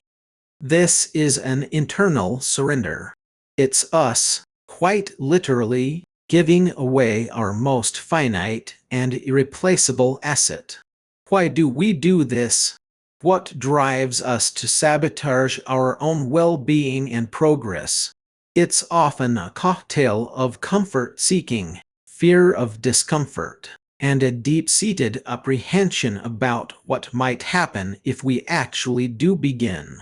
The immediate gratification of avoidance often trumps the long-term satisfaction of accomplishment. It's a trick our primitive brains play on us, prioritizing short-term ease over enduring fulfillment. But this comfort is a deceptive one. It's a momentary reprieve that accumulates into a mountain of stress, regret, and missed opportunities. We postpone the difficult conversation, the challenging project, the daunting task, only to find that the weight of not doing it becomes heavier than the act itself ever would have been. We become complicit in our own time crime, the orchestrators of our own delay. And the first, most powerful accomplice in this internal heist is often an unwelcome guest we harbor within ourselves: the fear of failure. Let's delve deeper into this powerful force, the fear of failure, and explore how it acts as a primary driver for procrastination, chaining us to inaction and preventing us from realizing our true capabilities. Imagine a talented individual named Alex. Alex is a gifted writer, with a unique voice and a compelling story brewing in his mind, destined to be his first novel. He's signed a contract, the deadline is approaching, and the publisher is eagerly awaiting his manuscript. Yet, day after day, Alex finds himself doing everything but writing. He meticulously polishes his old short stories, spends hours researching obscure historical facts that have no direct relevance to his current project, reorganizes his digital files, and even learns a new, non-essential software program. He's productive, yes, but not on the one thing that truly matters. Why? Because Alex is utterly terrified. What if this novel, this dream he's harbored since childhood, isn't good enough? What if the critics scoff? What if readers find it boring, or worse, pretentious? What if he pours his heart and soul into these pages, only for it to be met with indifference or outright scorn? He looks at the blank page on his screen, and it doesn't just represent words yet to be written. It represents a judgment, a potential failure that could shatter his identity as a writer. So, he avoids it. He procrastinates, believing that if he doesn't finish, if he doesn't even start with true conviction, he can't fail. The manuscript, in its unfinished state, remains a vessel of infinite potential, unblemished by the harsh realities of criticism or imperfection. From a psychological perspective, Alex's dilemma is a classic example of how the fear of not meeting expectations, whether external from his publisher or, more potently, internal from his own lofty standards, can utterly paralyze us. This isn't laziness. It's self-preservation, albeit a misguided one. Perfectionism often lurks beneath the surface of procrastination, whispering, "If it can't be perfect, why bother starting?" We internalize an ideal outcome and then, daunted by the gap between our current ability and that ideal, we simply don't begin. The irony, of course, is that perfection is an impossible standard, and the only way to get close to it is through iterative effort, which requires starting and enduring messy, imperfect middles. Moreover, the act of procrastination creates a unique form of cognitive dissonance. We know logically that delaying a task will likely lead to more stress, a rushed job, and potentially a poorer outcome. Yet, we do it anyway. The short-term relief from avoiding the perceived threat of failure provides a temporary comfort, a psychological salve. But this relief is fleeting, quickly replaced by guilt, anxiety, and a growing sense of inadequacy. This cycle then reinforces the negative self-perception, making the next daunting task even harder to approach. It erodes our self-esteem, diminishes our sense of agency, and chips away at our belief in our own capabilities, trapping us in a loop of avoidance and regret. Is this truly the legacy we wish to create for ourselves, defined by the things we avoided rather than the things we achieved? So, how do we break free from this paralyzing grip of the fear of failure? The first practical application step is to reframe failure itself. Instead of viewing it as a definitive end, a personal indictment, or something to be utterly avoided, consider it as an indispensable part of the learning process. Every successful endeavor, every mastery of a skill, has a trail of failures, or, more accurately, experiments that didn't yield the desired result. Thomas Edison famously said, "I have not failed 10,000 times, I've successfully found 10,000 ways that will not work." Can we adopt a similar mindset? When we approach tasks with a spirit of experimentation, the pressure to be perfect diminishes. We are simply gathering data, learning what works and what doesn't. Second, set realistic expectations for yourself and the task at hand. Alex, our writer, doesn't need to write the greatest novel of all time on his first draft. He just needs to write a draft. Encourage yourself to produce a shitty first draft, a concept popularized by author Anne Lamott. Give yourself permission for it to be imperfect, knowing that editing and refining come later. This mindset significantly lowers the barrier to entry. Ask yourself, what's the absolute minimum I need to do to just get started? Not the perfect outcome, but the initial step. Third, and crucially, break down daunting tasks into smaller, less intimidating chunks. A novel of 80,000 words is terrifying. Writing 500 words today, that's manageable. Preparing a crucial presentation for a major client might feel overwhelming, but researching 3 key data points, or outlining the introduction, or even just designing one slide, feels far less threatening.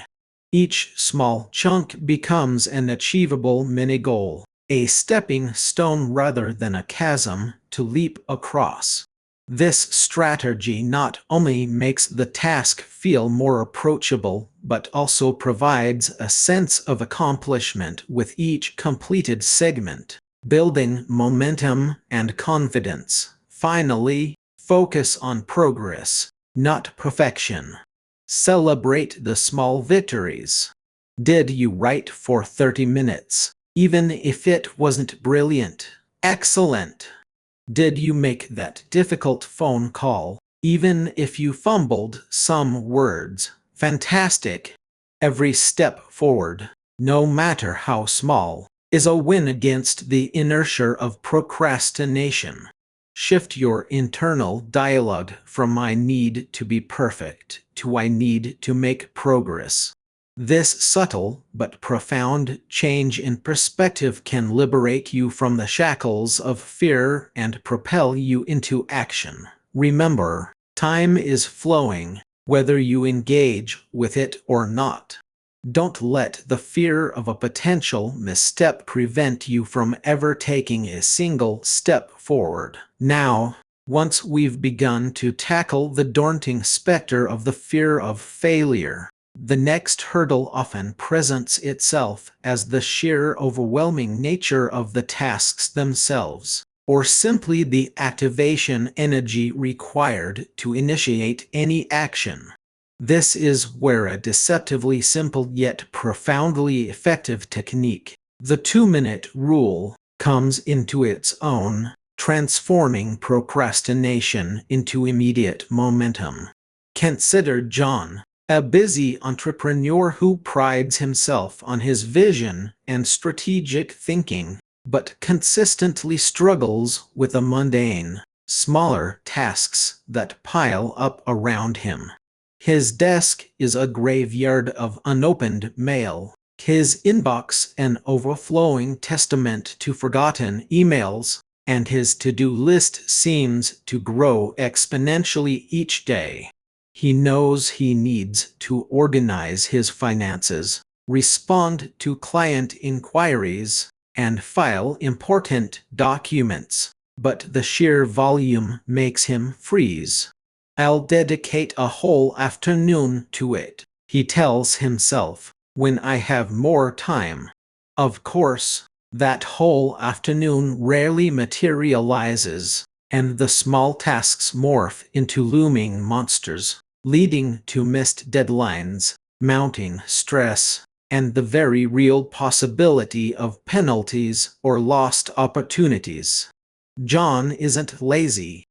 He's just perpetually waiting for the perfect window of time and energy to tackle what he perceives as a massive, unpleasant chore. Psychologically, John's experience highlights a crucial principle: starting is often the hardest part.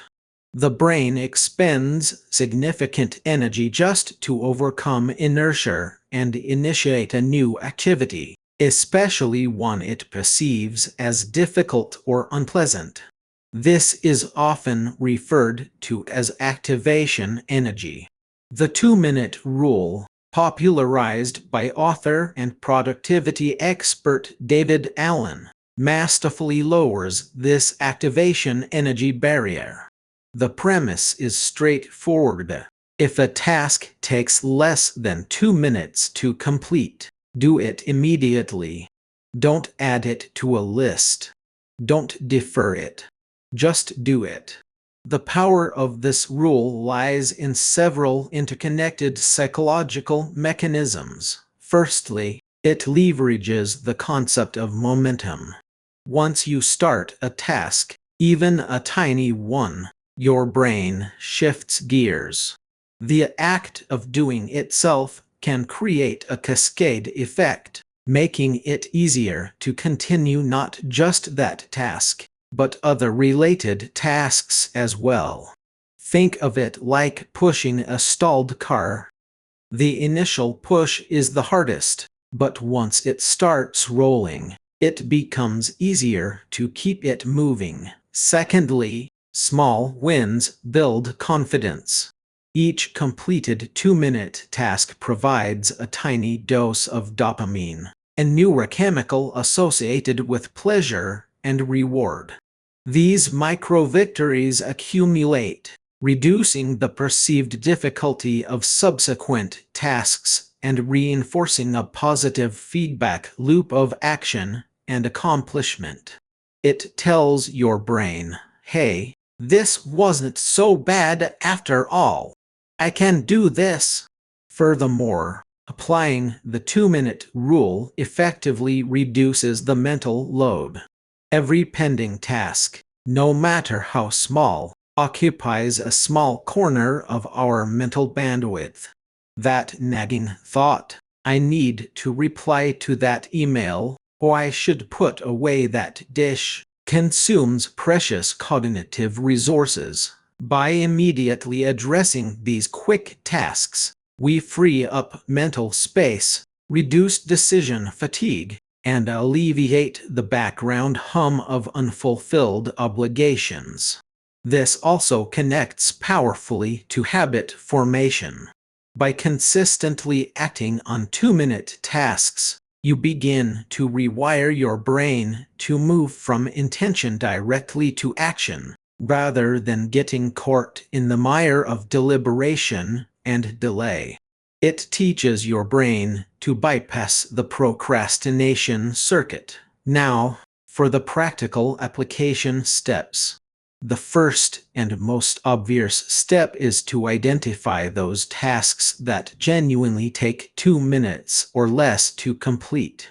These are the classic quick wins: sending a short email, putting a dish in the dishwasher, hanging up a coat, taking out the trash, responding to a text, making a quick phone call to confirm an appointment, adding an item to your grocery list, watering a plant, or tidying a small section of your desk.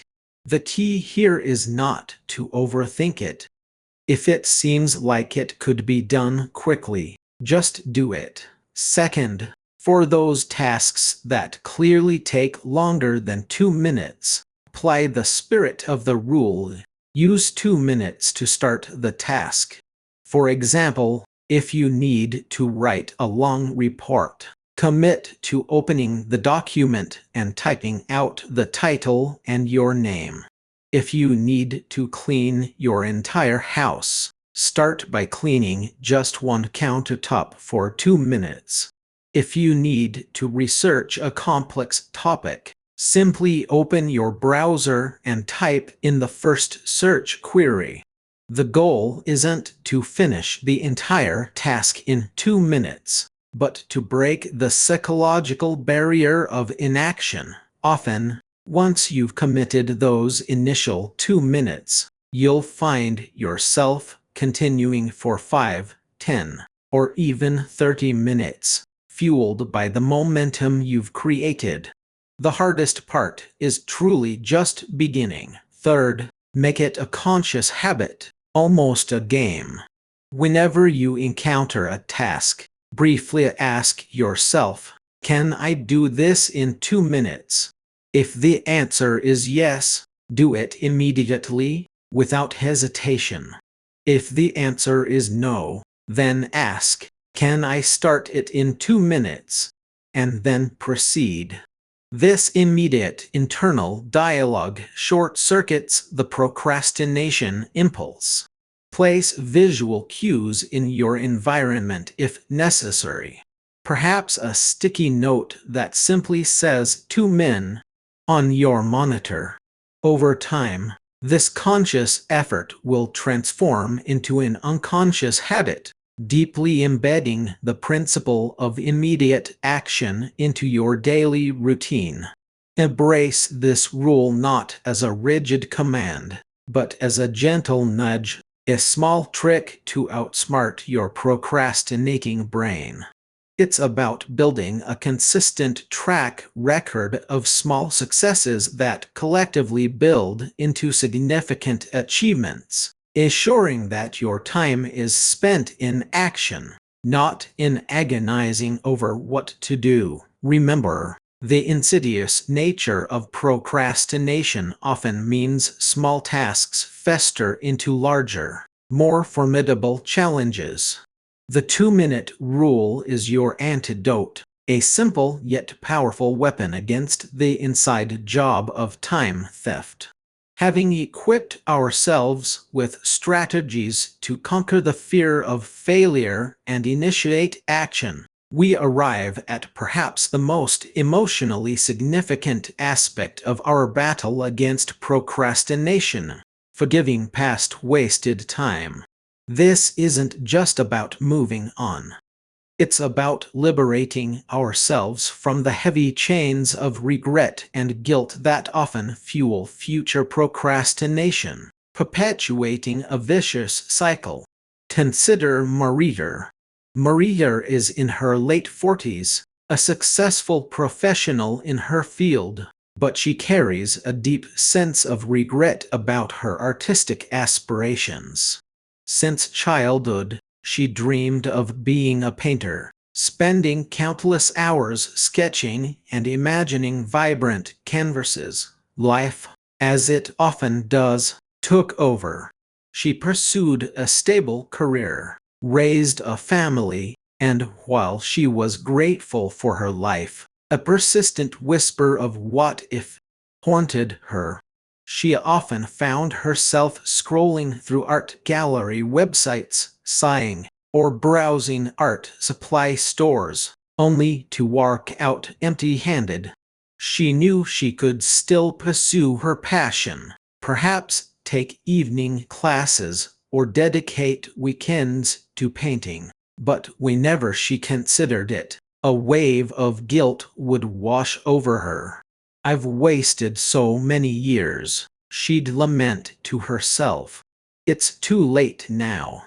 I should have started earlier. I should have been braver." This guilt, this profound regret for past inaction, paralyzed her present self, preventing her from taking the very steps that would bring her closer to her long-deferred dream. She was punishing herself for past time crimes by committing new ones in the present. From a psychological perspective, Maria's predicament is common. The cycle of guilt and shame for past procrastination is a powerful, self-perpetuating trap. When we dwell on past mistakes, the opportunities missed, the time squandered, the dreams deferred, we engage in negative self-talk that corrodes our self-worth. Phrases like "I'm such a procrastinator," "I always put things off," or "I'm never going to achieve anything" become deeply ingrained beliefs. This negative self-perception then feeds into a lack of motivation and a fear of failure in the present, leading to more procrastination. "Why bother starting now?" the inner critic whispers, "when you'll just mess it up again, just like you always do." This isn't just dwelling. It's actively sabotaging our present by allowing the past to dictate our future. The inability to forgive oneself for past wasted time is a significant barrier to moving forward. It creates a mental and emotional baggage that drains energy and keeps us fixated on what cannot be changed. This is where the concept of self-compassion becomes absolutely critical. We are often far kinder and more understanding towards others than we are towards ourselves. Would Maria tell a friend in a similar situation that it's too late or that they should feel guilty? Likely not. She would probably offer encouragement and understanding, yet she denies herself that same kindness. Releasing this mental baggage isn't about excusing past inaction. It's about acknowledging it, learning from it, and then consciously choosing to disengage from its paralyzing grip. It creates space for new beginnings, for fresh energy, and for a present-focused approach to life. So, how do we guide ourselves through the process of forgiving past wasted time and move forward with renewed purpose? The first practical step is to acknowledge the past without judgment. Sit with your feelings of regret or guilt, but observe them rather than drowning in them. Say to yourself, "Yes, I regret not starting that project earlier," or "I feel sad about the time I spent avoiding that important task." This acknowledgement is a vital first step But the key is to then release the judgment. Understand that at the time, you were doing the best you could with the tools, understanding, and emotional state you had. Perhaps you were afraid, overwhelmed, or simply didn't know a better way. This isn't an excuse, but an act of empathic understanding towards your past self.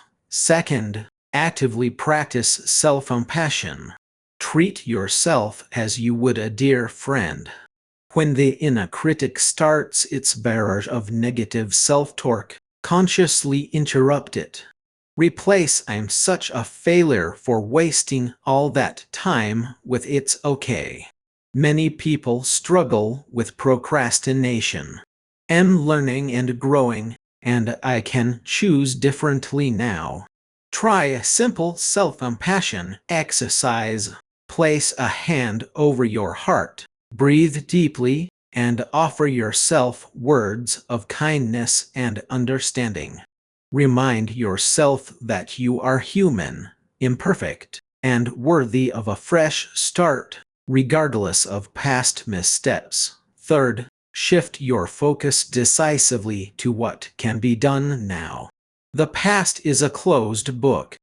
The future is unwritten, but only accessible through the present. Ask yourself, given where I am right now, what is the single most important action I can take in the next 5 minutes, the next hour, or today, to move forward? This present moment orientation pulls you out of the whirlpool of regret and anchors you in the realm of possibility. It's about accepting that you cannot change yesterday, but you can absolutely shape today and, by extension, tomorrow. Fourth, develop a mindset of continuous improvement rather than striving for past perfection. Instead of beating yourself up for not being perfect in the past, commit to being slightly better, more consistent, or more courageous moving forward. Each small act of present action becomes an antidote to past inaction. This incremental approach makes the journey feel less daunting and builds a powerful narrative of self-efficacy and progress. You are not defined by your past struggles, but by your present efforts to overcome them. Finally, consider journaling as a tool for release. Writing down your feelings of regret, the specific instances of procrastination, and the emotional toll they've taken can be incredibly cathartic. Once written, you can symbolically let go of those past burdens, perhaps by tearing the page, or simply by closing the journal with a conscious intention to leave those feelings behind. This physical act can reinforce the mental decision to move on. Forgiving yourself for past wasted time isn't a passive act. It's an active, conscious choice to release the anchors that hold you back. It's a powerful act of self-love and self-liberation, paving the way for a future where you are the master of your time, not its unwitting victim. Remember, your time is your life, and every moment you spend in regret is another moment you surrender to the very time crime you wish to transcend. So, we have journeyed deep into the heart of procrastination, uncovering it as an inside job where we, often unwittingly, become our own worst time thieves.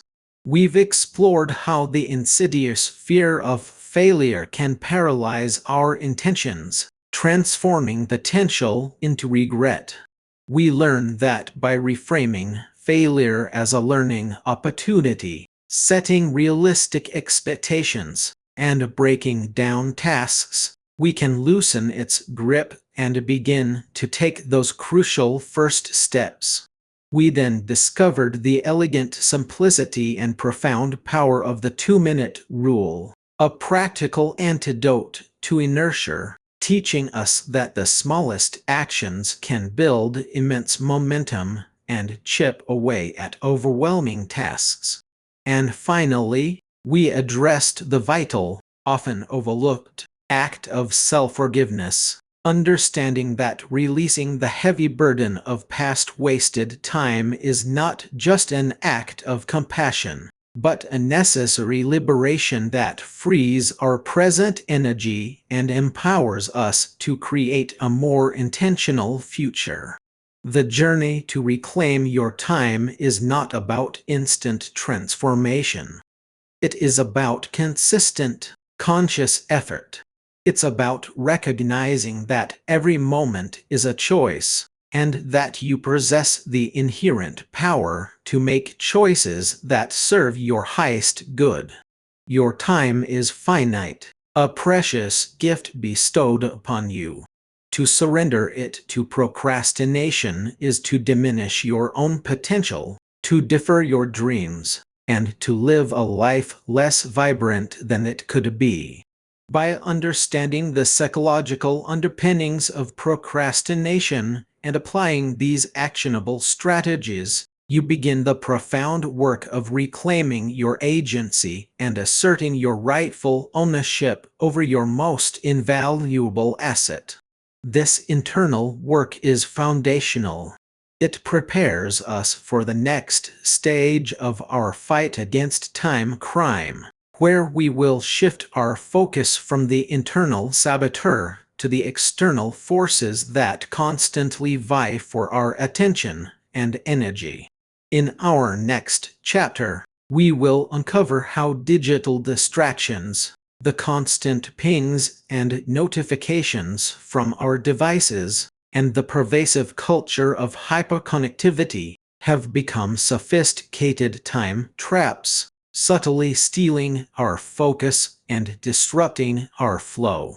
Get ready to understand the mechanics of these external thieves and arm yourself with strategies to protect your concentration and your precious moments from their relentless assaults. The battle for your time continues, and you are now better equipped to win. Chapter 3: The Getaway Car, the Multitasking Myth. Welcome back to Time Crime.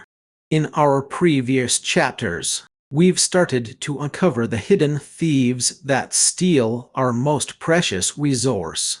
We've examined the subtle ways our days are eroded, and we've begun to sharpen our awareness. Now, it's time to confront perhaps the most seductive, yet ultimately destructive, illusion in our modern productivity landscapes: the myth of multitasking. We're calling this chapter, fittingly, The Getaway Car, because multitasking often feels like a speedy escape, a quick way to get ahead, a high-octane vehicle promising to deliver you to your destination faster. But what if this supposed getaway car is actually just spinning its wheels, burning fuel, and leaving you stranded far from where you truly want to be? For decades, we've been conditioned to believe that juggling multiple tasks simultaneously is a badge of honor, a sign of efficiency, even a necessary skill in our fast-paced world. Think about it. How many job descriptions proudly list ability to multitask as a key requirement?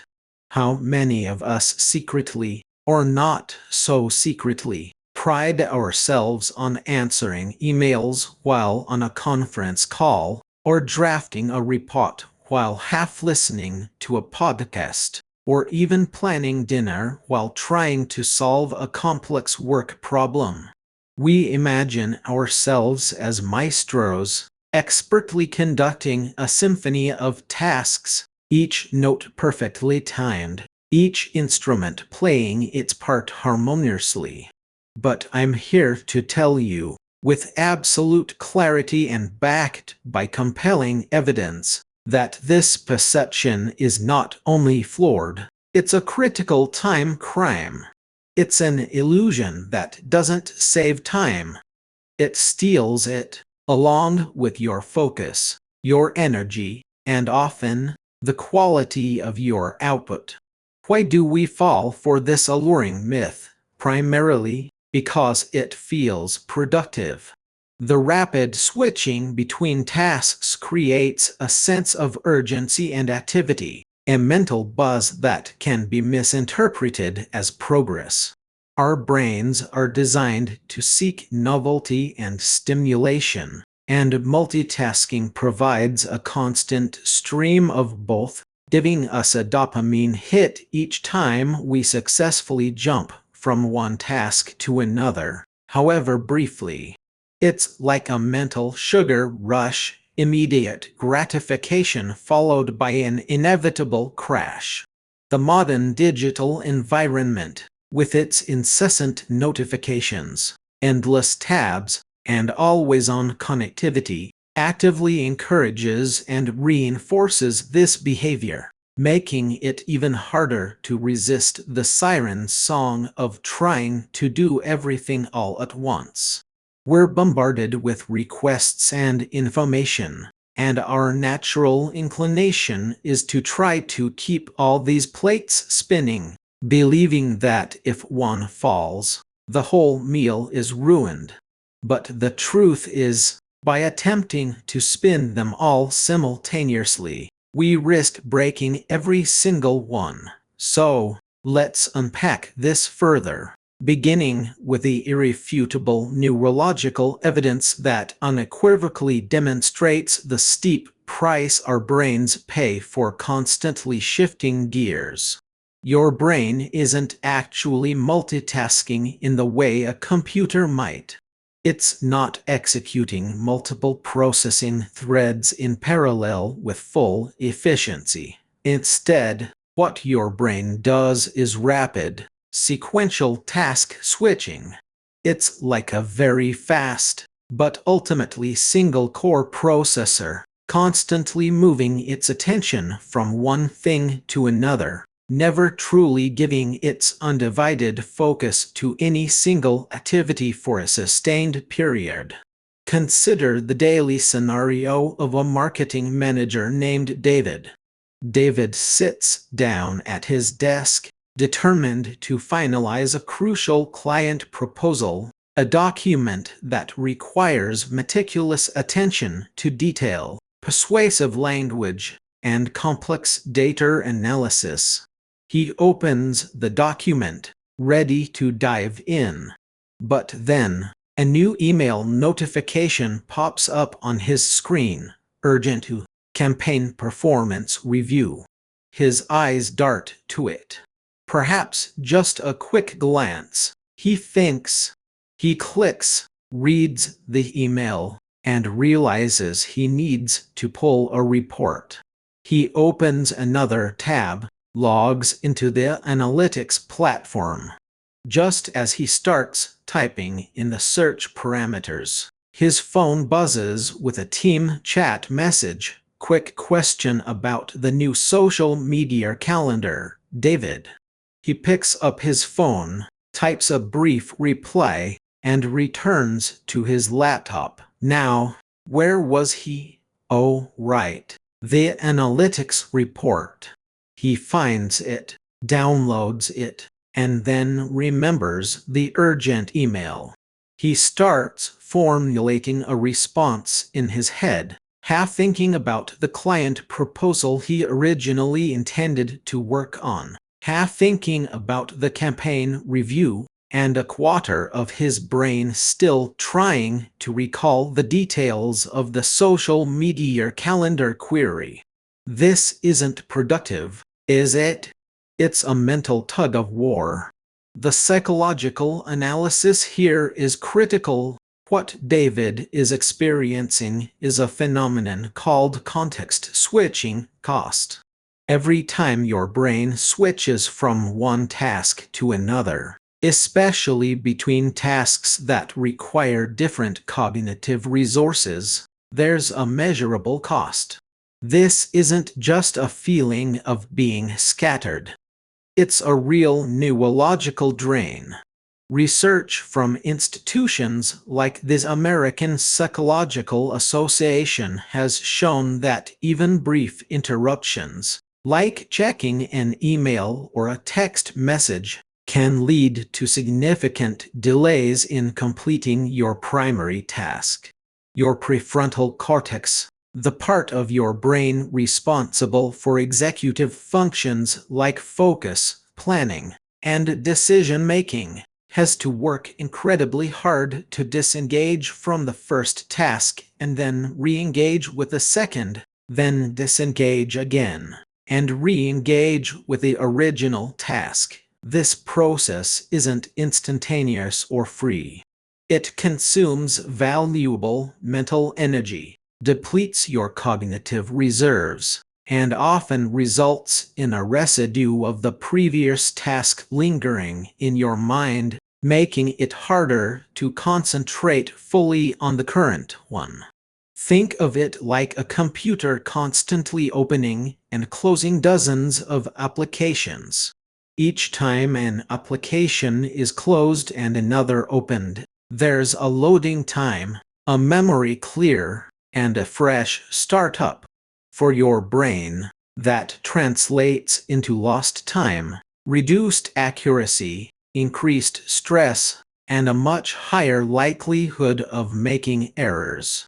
Are you truly saving time if you complete a task riddled with mistakes that then needs to be revisited and corrected?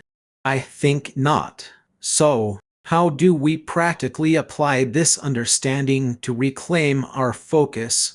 The first step is to identify your context-switching triggers. Are they email notifications, social media alerts, coworkers dropping by unannounced? Once you know what pulls you away, you can begin to create boundaries. Second, implement batching similar tasks. Instead of responding to emails sporadically throughout the day, dedicate specific time blocks, say 9:00 a.m. to 9:30 a.m. and 3:00 p.m. to 3:30 p.m., solely for email management. This allows your brain to stay in the email processing context, becoming more efficient. Similarly, group your calls, your administrative tasks, or your creative writing. Don't mix them. And third, allocate dedicated blocks for different types of work. If you have a deep, analytical report to write, block out 2 hours on your calendar where that is the only thing you do. Close all other tabs, silence your phone, and even put a Do Not Disturb sign on your office door. These are not just suggestions. They are deliberate strategies to honor your brain's natural processing limitations and maximize its potential. Now, let's bring this to life with a story. A disastrous multitasking experiment that, while fictional, mirrors the very real consequences many of us face. Meet Sarah, a bright and ambitious project manager at a bustling tech startup. Sarah prided herself on her ability to juggle. She was often seen with a laptop open, a phone pressed to her ear, and a notepad in front of her, scribbling furiously. Her colleagues admired her perceived efficiency, often commenting on how she could do it all. One particularly hectic Tuesday, Sarah had 3 critical deliverables: a high-stakes client presentation due that afternoon, detailed meeting notes to circulate from a morning board session, and an urgent bug report from the engineering team that needed her immediate sign-off to unblock development. Feeling the pressure, Sarah decided she could tackle all 3 concurrently. She started by refining the client presentation, clicking through slides, adjusting graphics. Her phone rang. It was an engineer about the bug. She took the call, nodding along, her eyes still scanning the presentation slides. As she spoke, she tried to quickly type out some notes from the earlier board meeting, attempting to recall key decisions while half listening to the technical problem being described. The client presentation was running on her main monitor. The meeting notes document was open on a secondary screen, and the bug report notification kept flashing on her phone. She felt a frantic energy, a rush of adrenaline, believing she was truly on fire, conquering her to-do list with superhero speed. The outcome? It was, predictably, a train wreck. During the client presentation, Sarah stumbled over a crucial data point she had overlooked in her hurried review, leading to an awkward pause and a loss of client confidence. The board meeting notes, when circulated, were incomplete and contained several inaccuracies, causing confusion and requiring clarification emails that wasted everyone's time. And the bug report. In her haste to approve it, she missed a critical detail, signing off on a solution that actually introduced a new, more complex bug into the system, leading to a costly delay and rework for the engineering team. Sarah ended the day utterly exhausted, deflated, and questioning her own competence, despite having worked non-stop for 12 hours. The getaway car had not delivered her to success.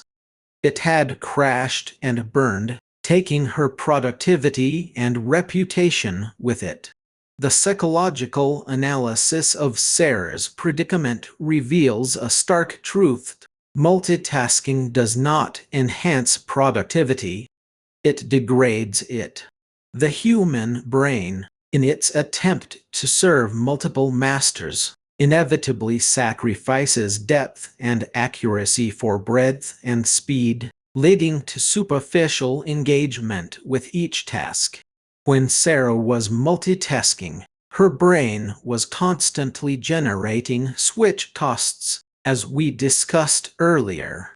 Each jump between the presentation, the phone call, and the notes meant a tiny but cumulative loss of processing power, memory recall, and decision-making clarity.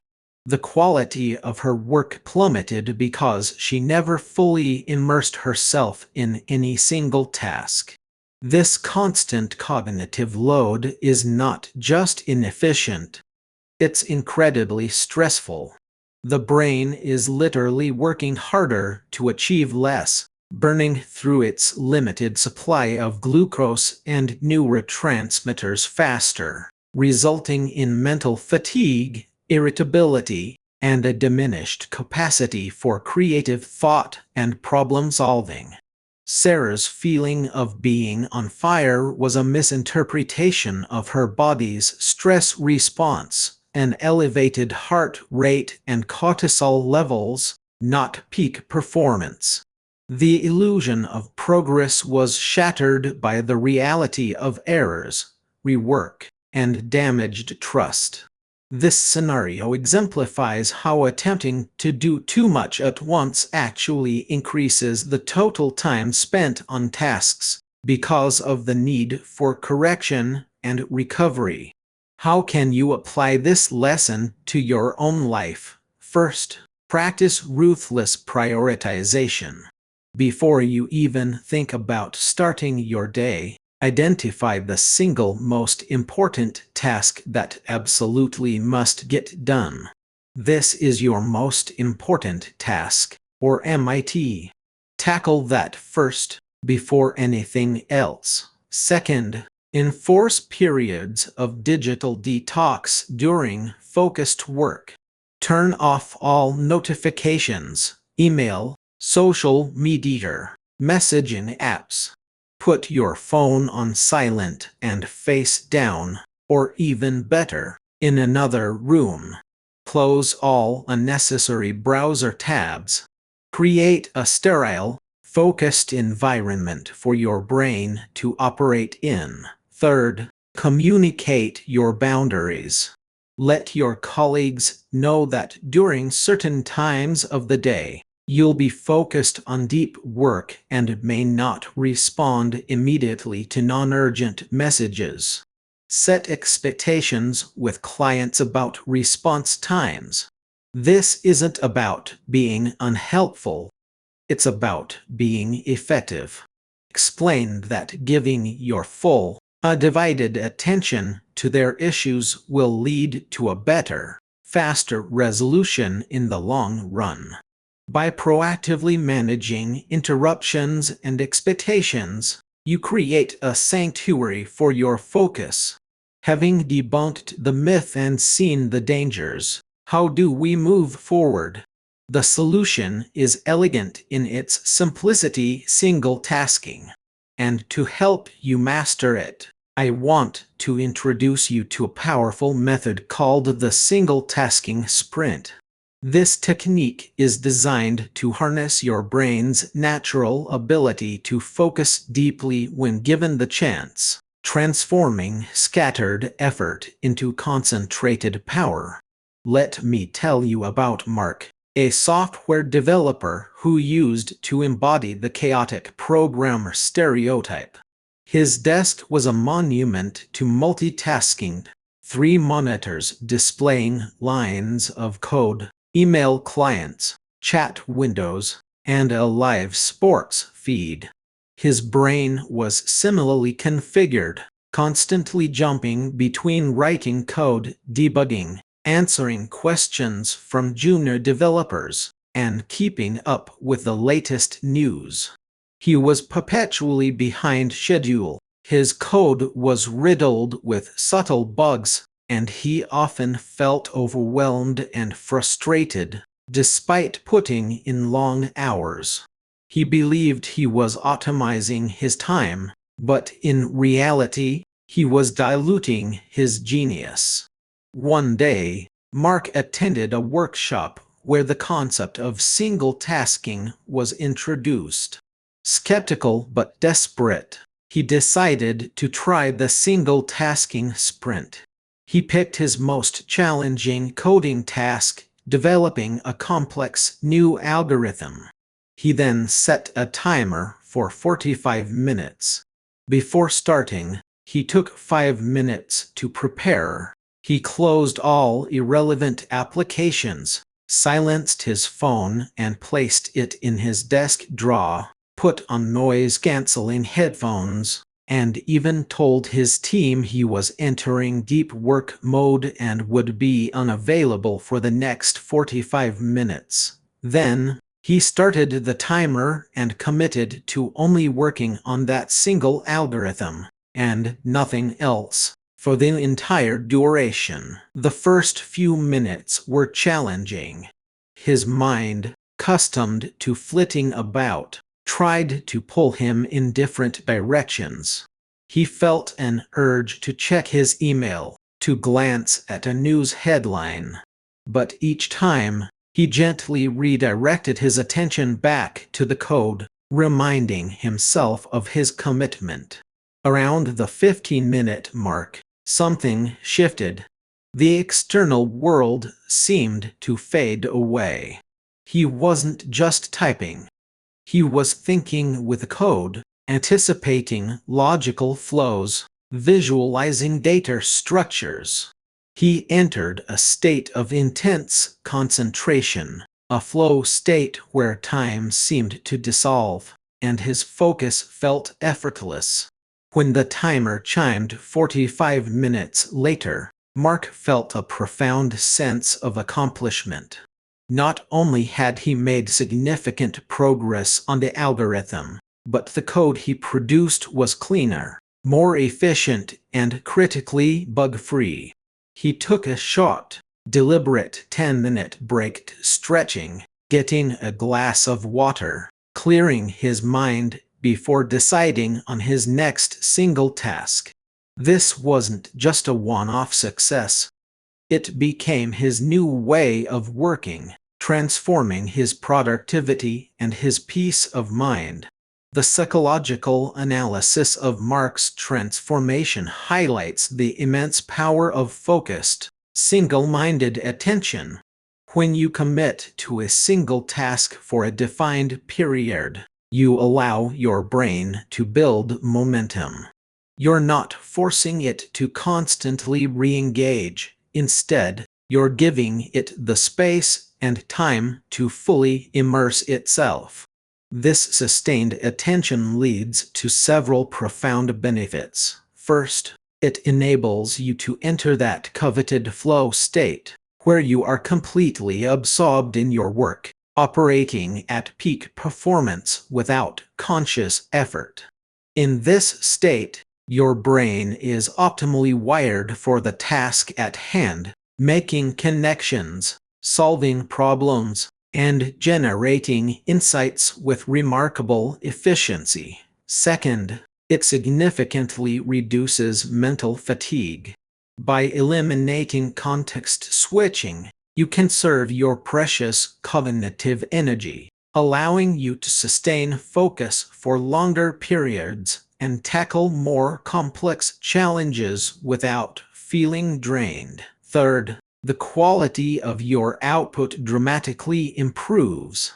When your entire intellectual capacity is directed at one thing, your work becomes more thoughtful, more accurate, and more creative.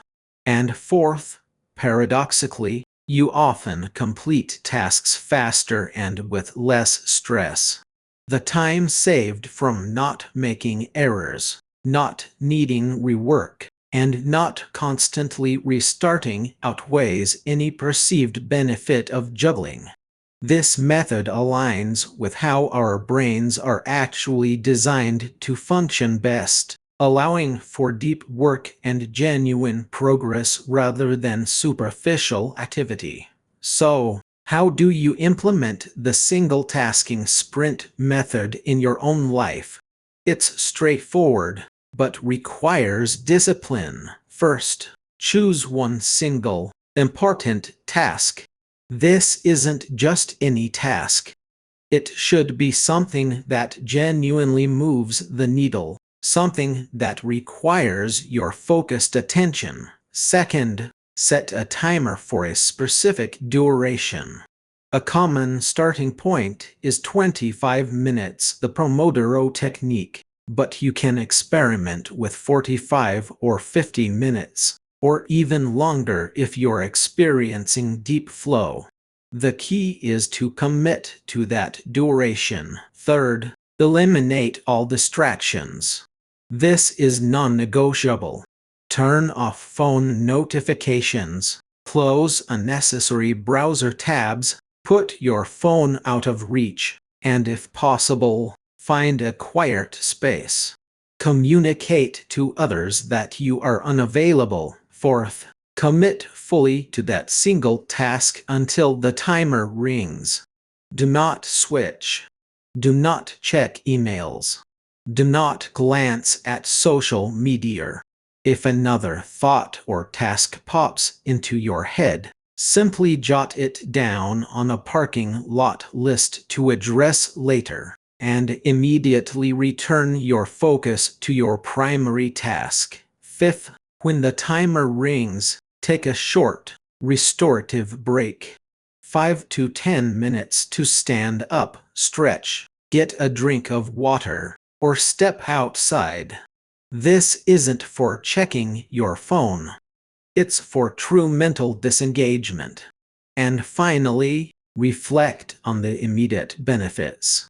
Notice how much you accomplished, the quality of your work, and how much less stressed you feel. With practice, these sprints will become second nature, and you'll find yourself achieving more than you ever thought possible. In summary, my friends, the getaway car of multitasking is an illusion. It promises speed and efficiency but delivers only chaos, error, and exhaustion. We've seen the neurological evidence of context switching costs, felt the sting of a disastrous multitasking experiment, and now we have the antidote: the powerful simplicity of the single-tasking sprint. By embracing dedicated focus, by giving your full attention to one thing at a time, you are not just improving your productivity. You are reclaiming your mental peace, enhancing the quality of your work, and ultimately taking back control of your time. This isn't about working harder.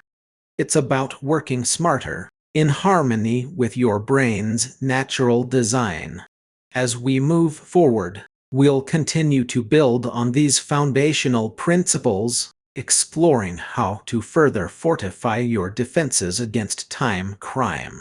In our next chapter, we will delve into the invisible chains of unmasking the power of digital distractions, and learn how to break free from the constant tug of our screens, creating deeper pockets of uninterrupted time for what truly matters. Your journey to mastering your time is well underway, and with each lesson, you are becoming a more formidable opponent against the insidious forces that seek to steal your precious hours. Chapter 4: The Accomplices, Toxic Meetings and Obligations. Welcome back to Time Crime. In our last chapter, we delved into the subtle sabotages we inflict upon ourselves, the internal culprits that chip away at our most precious resource. But as we transition into this next crucial discussion, it's vital to acknowledge that time theft isn't always an inside job. Often, the most significant drains on our productivity and peace of mind come from external sources, from the well-intentioned but often misguided priorities of others. Chapter 4: The Accomplices, Toxic Meetings and Obligations. This chapter is all about recognizing and, more importantly, tackling external time drains caused by other people's priorities. Think about it. How many times have you found yourself in a meeting that felt like an eternity, discussing a topic that had little to do with your core responsibilities, or committing to a project that, while perhaps noble, didn't align with your strategic goals? We've all been there, haven't we? It's a common plight in the modern professional landscape, a landscape often dotted with an abundance of meetings, requests, and perceived obligations that, while seemingly innocent, can silently steal hours, days, even weeks from your life. These are the accomplices in your time crime, the external forces that, if left unchecked, will hijack your agenda and dictate your professional existence. Our goal now is to identify these accomplices and, with a combination of clarity and courage, reclaim our time. So, let's start by defining what makes a meeting or commitment truly toxic. It's not just about a boring presentation or a slightly delayed start. A truly toxic meeting or obligation is one that consistently fails to provide a net positive return on your investment of time and energy. It's a commitment that drains more than it replenishes, confuses more than it clarifies, and ultimately distracts you from your high-value work rather than contributing to it. It's a meeting without a clear agenda, where decisions are rarely made, or where the same issues are endlessly recycled. It's a project you're assigned that has no clear scope, no defined objectives, and no tangible endpoint. It's an obligation that you feel pressured into accepting, despite a nagging voice in your head telling you it's a poor fit for your skills, your schedule, or your strategic direction. These are the kinds of time traps we need to learn to identify, because only then can we begin to dismantle them. Let me paint a picture for you. Meet Sarah, a brilliant software engineer. Sarah's days were a constant blur of activity, but she felt a persistent sense of underachievement. Her team lead, Mark, was an enthusiastic manager who believed in fostering collaboration through frequent meetings. Sarah was invited to nearly every meeting Mark scheduled, from daily stand-ups that often stretched into an hour, to weekly project reviews, to ad hoc brainstorming sessions for nascent ideas that rarely materialized into actual projects. One particular meeting stood out: the Innovation Hub Sync. This was a weekly, 2-hour block, ostensibly dedicated to discussing new technologies and future-proofing the company's products. Sarah, however, found herself consistently frustrated. The meeting almost never had a firm agenda. Discussions would meander from one tangential topic to another, often devolving into philosophical debates about industry trends that had no immediate bearing on her sprint commitments. Sometimes, the conversation would pivot to a technical issue that was entirely outside her domain, leaving her silently scrolling through her emails, trying to catch up on actual work while feigning engagement. She felt a deep sense of obligation to attend, believing that missing it would signal a lack of team spirit or an unwillingness to contribute to the bigger picture. Yet, every time she left that room, she felt not invigorated, but exhausted and behind. She'd lost 2 precious hours, plus the time it took to mentally transition in and out, and gained nothing concrete to apply to her tasks. The Innovation Hub Sync was a prime example of a toxic meeting: high time investment, low or zero tangible output for her role, and a lingering sense of resentment and lost productivity. It was an external time drain, directly imposed by someone else's priority, Mark's desire for an open-ended collaborative space, without considering the focused work Sarah needed to do. Psychologically, why does this matter so much? Because these toxic obligations erode our sense of autonomy and control.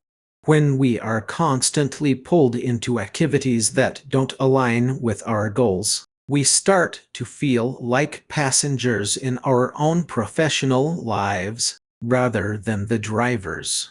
This can lead to what psychologists call learned helplessness, a state where we feel powerless to change our circumstances, even when opportunities for change exist.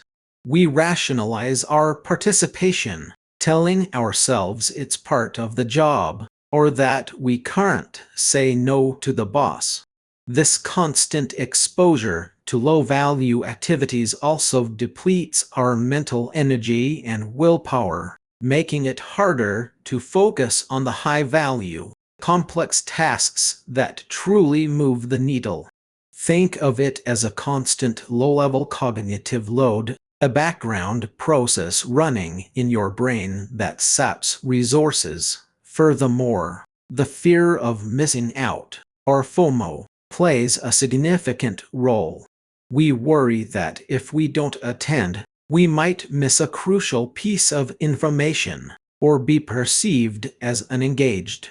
This fear often outweighs the logical assessment of a meeting's true value. trapping us in a cycle of passive attendance. We sacrifice genuine productivity for perceived presence, a dangerous trade-off in the long run. So, how do we begin to reclaim our time from these toxic meetings and commitments? The practical application involves a multi-pronged approach. First, before accepting any meeting invitation or commitment, develop a clear internal filter. Ask yourself, what is the explicit purpose of this meeting? What is my specific role or contribution? What is the expected outcome? And how does it directly align with my top priorities and objectives? If the answers are vague, or if your role seems peripheral, that's your first red flag. Second, don't be afraid to ask clarifying questions before committing. A simple email response like, "Thanks for the invite. Could you clarify the key objectives of this discussion and how my specific expertise contributes to achieving them?" can often prompt the organizer to refine the agenda or even realize your presence isn't strictly necessary. Third, consider requesting pre-reads or post-meeting summaries if your primary need is information rather than active participation. Sometimes, all you need is the context, not the real-time engagement. And finally, if a meeting or commitment consistently fails to meet your value threshold, even after you've tried to clarify its purpose, it's time to move to the next crucial step: learning to say no. Saying no. It sounds so simple, doesn't it? Yet, for many of us, it feels like navigating a minefield. We're wired to be agreeable, to be team players, to avoid conflict. But the inability to say no politely yet firmly is one of the biggest perpetuators of the time crime. It's an open invitation for others to offload their priorities onto your plate, whether consciously or unconsciously. Your time is a finite resource, and every yes to someone else's priority is a no to your own. Mastering the art of saying no is not about being uncooperative. It's about being strategic, protective of your most valuable asset, and ultimately, more effective in your core responsibilities. Let's revisit Sarah. After realizing the toll the Innovation Hub Sync and other similar meetings were taking, she decided she needed to change. It wasn't easy. Her first instinct was to just quietly decline, but she knew that might raise eyebrows. So, she prepared. She approached Mark, her manager, for a one-on-one conversation. She started by affirming her commitment to the team and the company's goals, then gently but directly articulated her concerns. "Mark," she began, "I truly value the collaborative spirit of our team and want to contribute effectively. However, I've noticed that the Innovation Hub Sync, while interesting, often diverges from topics where my technical expertise is most applicable to our current sprint objectives. I find myself spending 2 hours each week where I could be deeply focused on debugging critical features, which directly impacts our release schedule." She didn't just say no. She explained why in terms of mutual benefit. She continued, "Would it be possible for me to receive a summary of key decisions or actionable insights from those meetings instead? I'd be happy to contribute to any specific innovation discussions where my skills are a direct fit, perhaps by a focused 30-minute breakout rather than the full 2-hour session. Mark, initially taken aback, listened. He respected her directness and her commitment to her core work. He realized that a blanket invitation wasn't serving anyone. He agreed. Sarah had effectively said no, not by shutting down communication, but by proposing an alternative that still allowed her to be informed and contribute strategically, without sacrificing her precious focused work time. This was a success story in polite but firm boundary setting. From a psychological perspective, our reluctance to say no often stems from a combination of factors: the desire for approval, the fear of conflict, the perception of being a good team member, and sometimes an underlying anxiety about missing out or falling behind.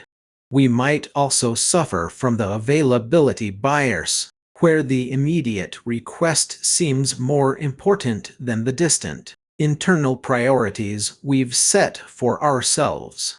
The discomfort of saying no is often short-lived, while the resentment and lost time from saying yes to everything can fester indefinitely.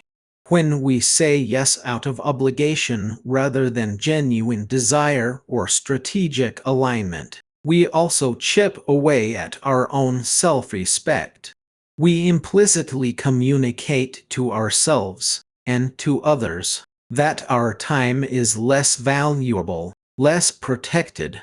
This can lead to burnout, decreased job satisfaction, and a pervasive feeling of being overwhelmed. Learning to say no is an act of self-preservation, a declaration that you value your time and your contributions, and that you understand the opportunity cost of every commitment you make. It empowers you to guard your focus and direct your energy towards what truly matters. So, how do we put this into practice?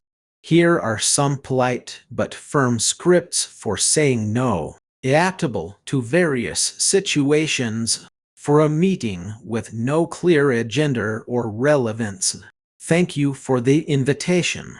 I'm currently deeply focused on project A/task B, which has a critical deadline. Could you please share the key objectives for this meeting? If my specific expertise isn't essential for those objectives, I'd appreciate it if you could share the meeting notes afterwards so I can stay informed.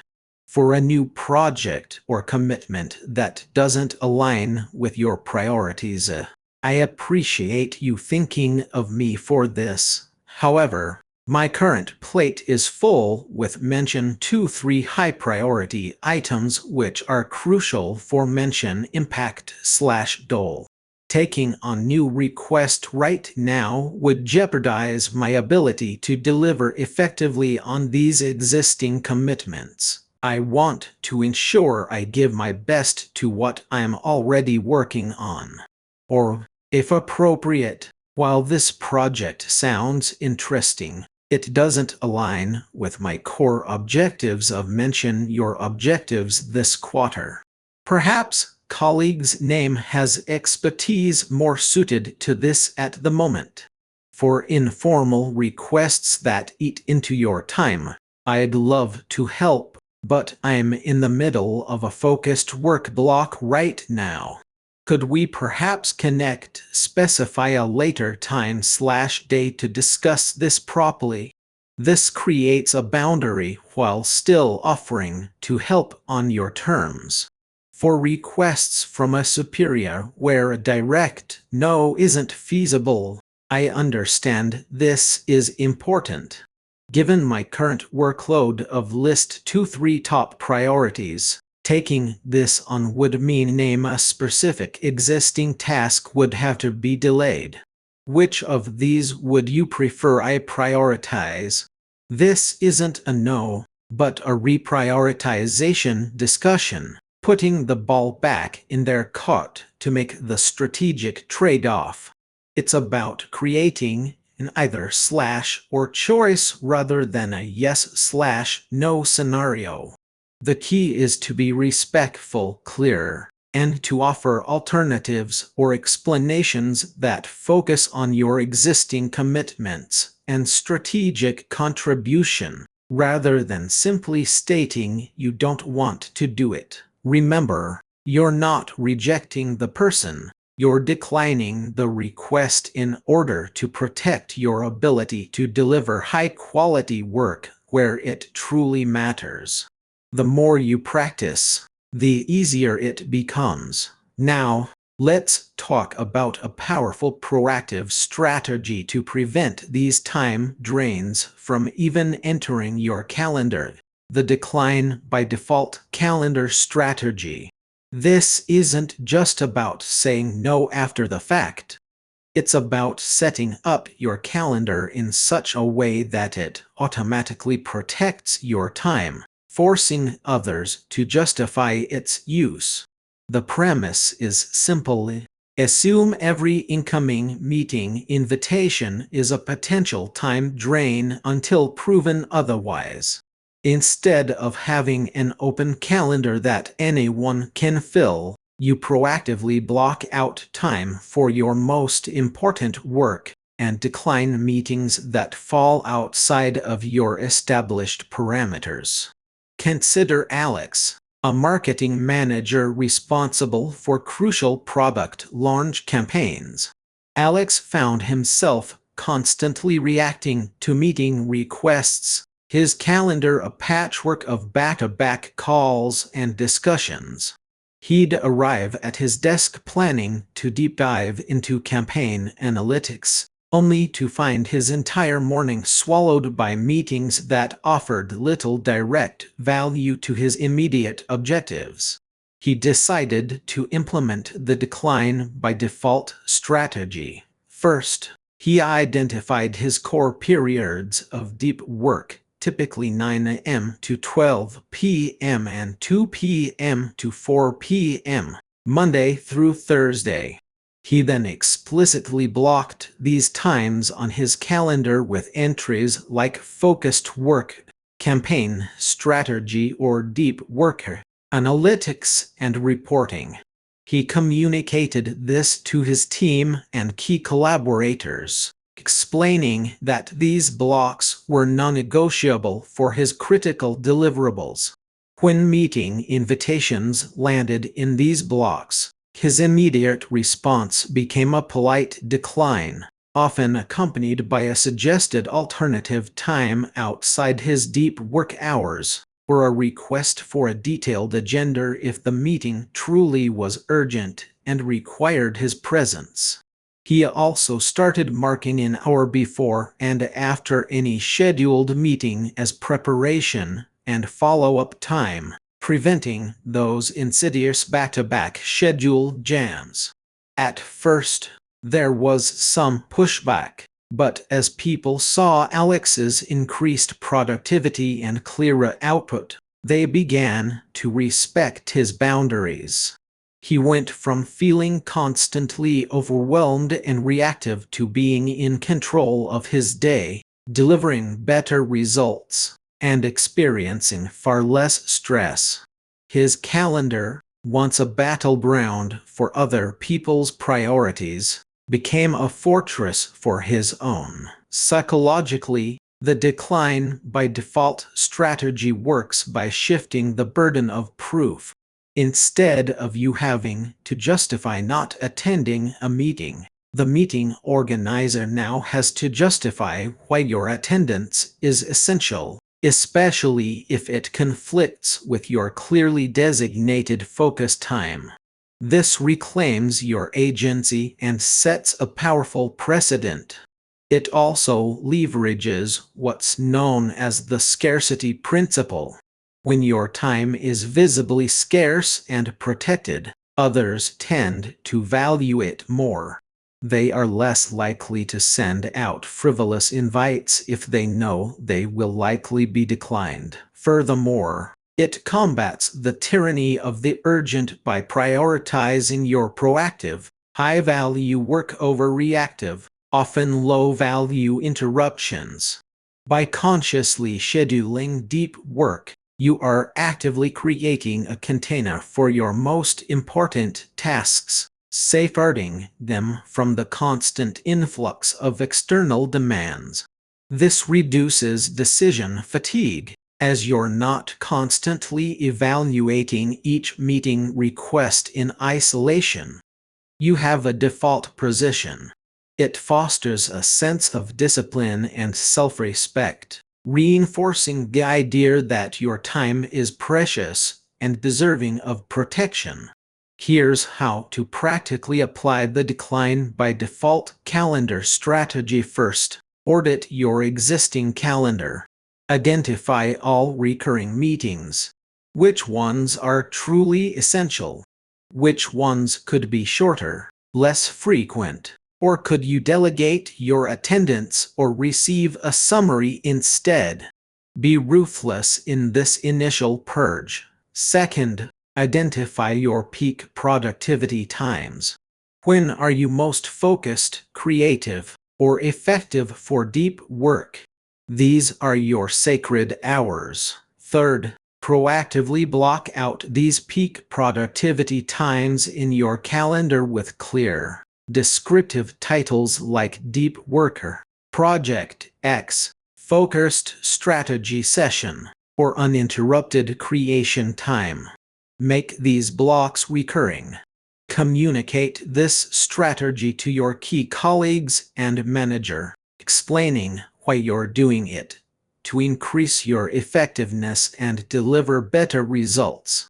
This proactive communication is crucial to avoid misunderstanding. Fourth, set your default response to meeting invitations that fall outside of your designated availability.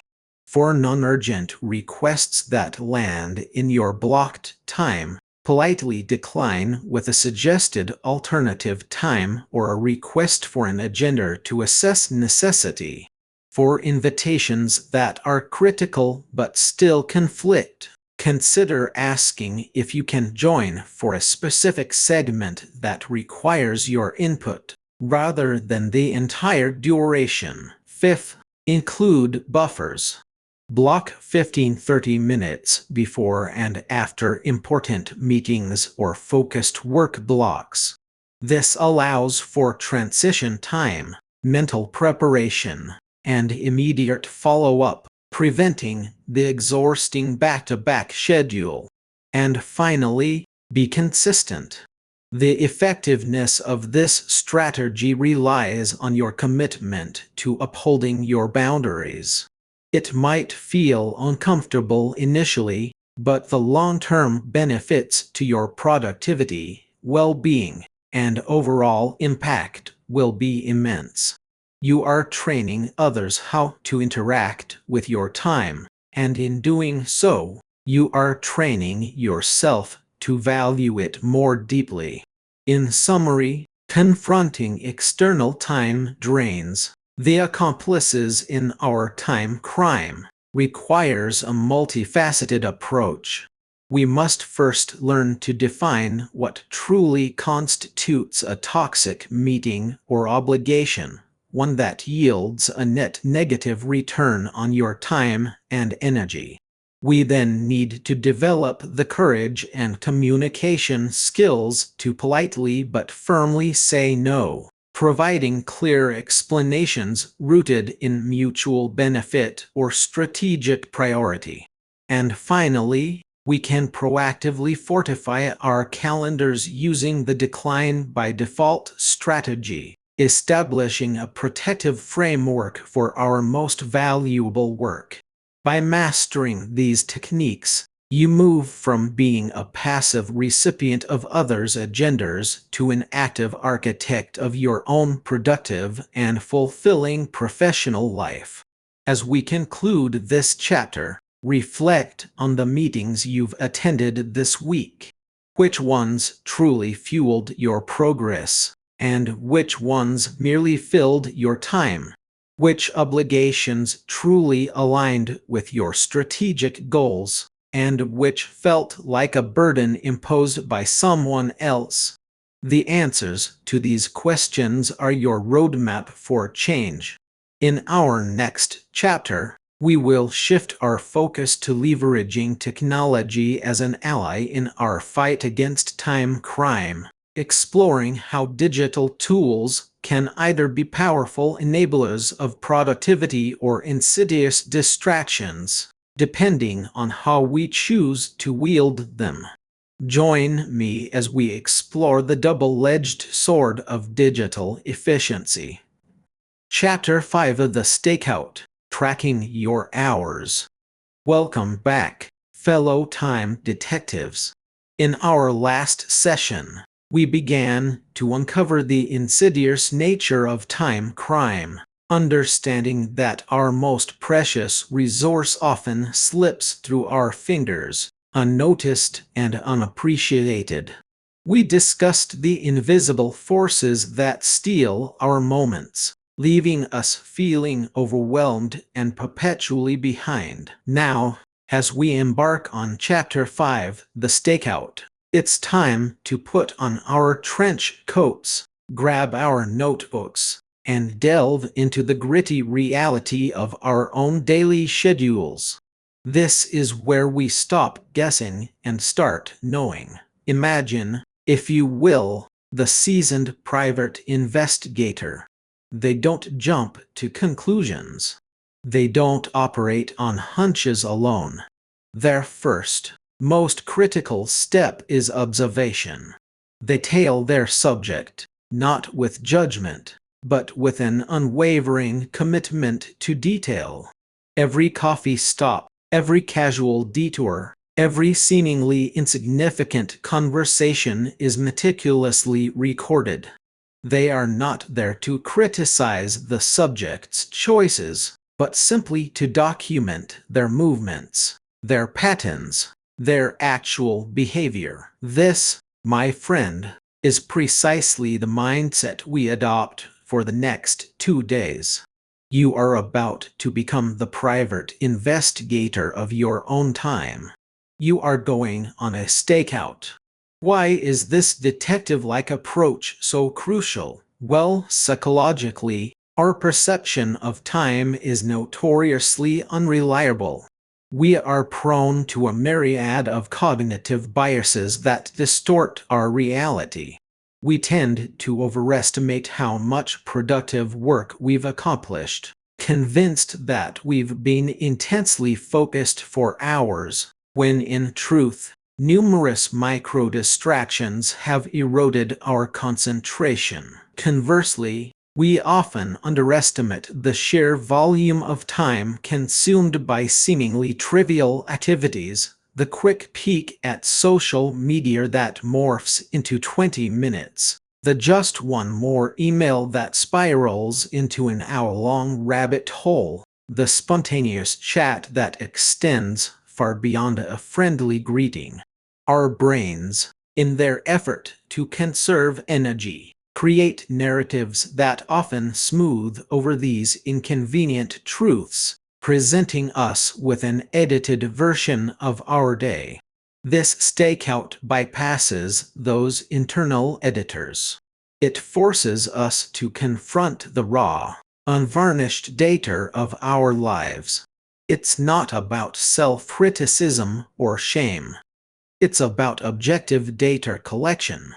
It's about building a factual dossier on our own time habits, a dossier that will serve as the bedrock for all future improvements.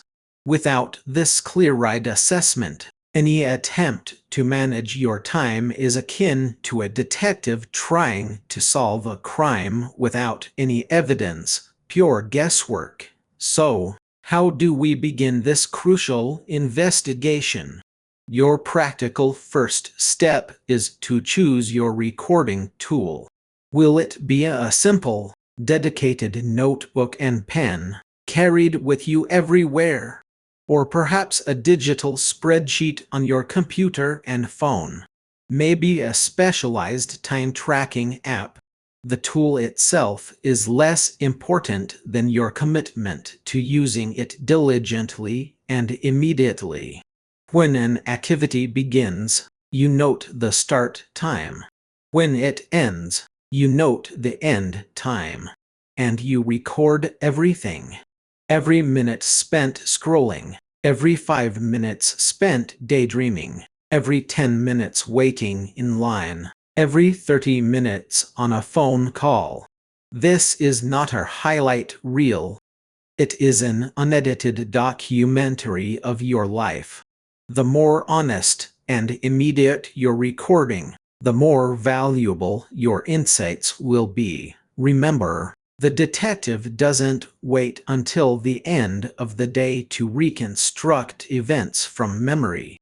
They note them down as they happen, because memory is fallible, especially when we're trying to remember the mundane details that reveal our deepest patterns. Before we dive headfirst into the 48-hour tracking exercise, let's briefly touch upon a concept that might seem a little ahead of our current investigation, but it's essential context for understanding where we're headed: time blocking.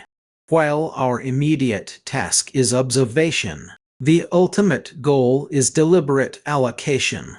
Think of time blocking as the architectural blueprint for your ideal day, a structure you design once you understand the natural currents and edges of your existing time flow. Consider a master chef orchestrating a complex dinner service. They don't just walk into the kitchen and cook. No, their day is meticulously time-blocked. There are specific blocks for mise en place, chopping vegetables, preparing sauces, portioning proteins. Then blocks for pre-cooking elements, followed by precise time slots for the actual cooking of each dish, ensuring everything is plated perfectly and simultaneously. There are even blocks for cleaning and inventory. Each block is a dedicated container for a specific task, designed to prevent chaos and maximize efficiency. Psychologically, time blocking offers profound benefits. It dramatically reduces decision fatigue. Instead of constantly asking yourself, "What should I do next?" or "Should I check emails now or work on the project?" your schedule has already made those decisions for you. This frees up immense mental energy. It provides a powerful sense of control over your day, shifting you from a reactive posture to a proactive one. Moreover, time blocking cleverly leverages Parkinson's law, which states that work expands to fill the time available for its completion. By assigning a finite block of time to a task, you implicitly challenge yourself to complete it within those boundaries, often leading to increased focus and efficiency. It creates clear boundaries, not just between tasks, but also between your professional and personal life, protecting your most valuable asset, your focused attention. While we won't be actively implementing time blocks during our stakeout, understanding this concept helps us see the ultimate purpose of gathering this granular data: to inform the creation of a truly effective, intentional schedule. We can't build the ideal blueprint until we know what we're currently building on. Now, for the main event, the 48-hour detailed time tracking exercise. This is where we truly become our own time detectives. I want you to mentally, or even physically, join me as we walk through a hypothetical 48 hours in the life of Alex, a composite character representing many of us striving to manage busy lives. As I describe Alex's journey, Try to identify moments that resonate with your own experience. What did you notice? How many of those micro moments felt uncomfortably familiar? This detailed tracking exercise, though tedious in its execution, is profoundly psychologically revealing. It exposes the time leaks that drain our energy and focus, often operating completely below our conscious radar. It highlights habitual behaviors, both beneficial and detrimental, that shape our days without explicit decision-making. The real power of this exercise lies in the cognitive dissonance it creates. We often hold a mental image of ourselves as productive, focused individuals, especially regarding our intentions. However, when confronted with the raw data, the detailed log of our actual activities, a gap emerges between our self-perception and reality. This gap can be uncomfortable, even confrontational, but it is precisely this discomfort that becomes a powerful catalyst for change. It shifts the narrative from vague feelings of being busy but unproductive to concrete, quantifiable evidence. It's no longer a mystery why you feel like you never have enough time. The evidence is laid bare. This realization, while potentially humbling, is incredibly empowering because it moves you from a state of passive victimhood to one of informed agency. You gain the ability to pinpoint precisely where your time is going, and thus, where you can intervene. So, how do you apply this practically to your own life? First, you must commit. Choose your 48-hour window, ideally one weekday and one weekend day, to capture a representative sample. Second, select your method. A dedicated notebook, a spreadsheet, or an app. I recommend a physical notebook for its sheer immediacy and lack of digital distraction. Third, the golden rule. Record everything immediately. Don't wait an hour. Don't wait until the end of the day. If you switch from working on a project to checking email, note the time and the activity. If you transition from eating breakfast to scrolling social media, mark it down. Be specific. Instead of work, write working on project X, writing report. Instead of relaxing, write watching TV, scrolling Instagram. Fourth, and perhaps most challenging, be honest. This data is for you and you alone. There's no grade, no judgment from an external party. The more accurate your data, the more precise your insights will be. Set a timer for 15 or 30 minutes to chime throughout your day. When it goes off, pause and ask yourself, what have I been doing since the last chime?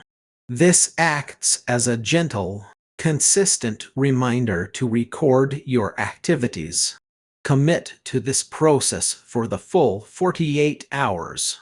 It will feel tedious at times, perhaps even a little absurd, but resist the urge to stop. The insights are buried within the consistent, granular detail. Once your 48-hour stakeout is complete, it's time for the analysis, where we, as detectives, examine the collected evidence and identify the lost hours. Let's revisit Alex's log and see what crimes against time we can uncover. Looking at Alex's day 1, we can identify several significant crimes. 1. The snooze button heist. 9 minutes of hitting snooze. Not a huge loss, but it signals a struggle to start the day proactively. 2. The morning scroll syndicated between 6:39 6:45 a.m., 7:00 7:10 a.m., and 10:30 10:45 a.m.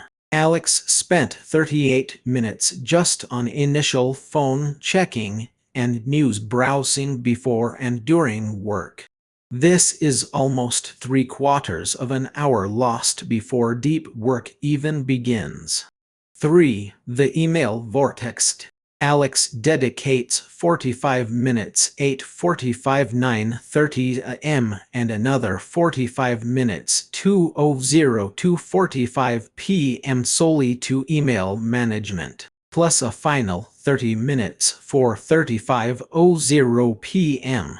That's a total of 1 hour and 45 minutes dedicated to email, much of which could be batched or automated. Many of these email checks were reactive, pulling Alex away from focused tasks. 4. The interruption impasse. The colleague's quick question for 15 minutes at 10:15 a.m., while seemingly small, also contributed to the subsequent 15 minutes of refocusing through news browsing, meaning the interruption actually cost Alex 30 minutes of productive work. 5. The Slack lunch larceny. 45 minutes 12:31 15 p.m. for lunch, spent eating at the desk while scrolling social media. This wasn't a restorative break. It was a continuation of screen-induced mental fatigue. 6. The afternoon drifters. From 2:45 3:30 p.m. and 3:54 30 p.m., Alex's productivity dipped significantly. This 1 hour and 20 minutes was spent on less urgent tasks, with frequent mind-wandering and social media checks. This is the classic afternoon slump exacerbated by poor energy management. 7. The evening screen swirl. From 7:30 p.m. onwards, excluding chores and personal admin, Alex spent 2 hours and 30 minutes 7:39 p.m., 9:20 10 p.m., 10:30 11 p.m. passively consuming media and endlessly scrolling on the phone. This time, meant for relaxation, was not truly restorative or engaging. Totaling these up, just for day 1, Alex lost roughly snooze 9 minutes morning/work distraction scrolling, 38 minutes email reactivity, 1 hour 45 minutes interruption plus recovery, 30 minutes non-restorative lunch, 45 minutes afternoon drifting, 1 hour 20 minutes evening unfocused screen time, 2 hours 30 minutes. That's a staggering 7 hours and 17 minutes of potentially lost or significantly underutilized time in a single weekday. Imagine what Alex could accomplish with even a fraction of that back. Now, let's turn our detective magnifying glass to Alex's day 2, the Saturday.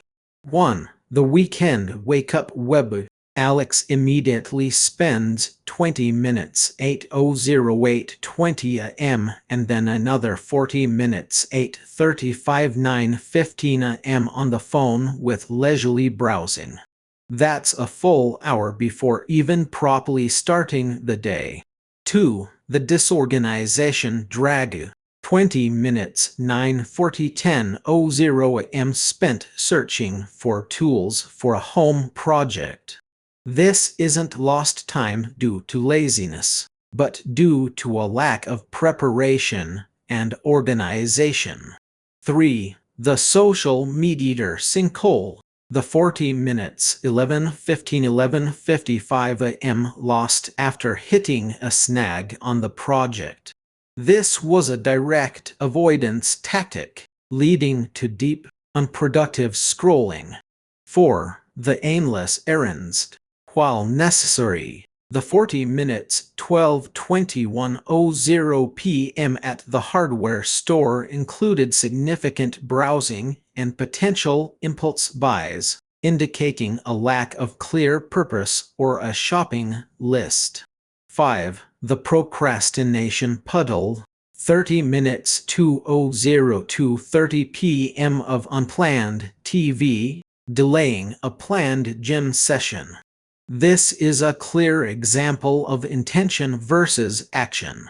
6. The semi-distracted stroll. The 30-minute walk 3:15–3:45 p.m., while good for fresh air, was half spent on the phone, diminishing its restorative value. 7. The afternoon ambling.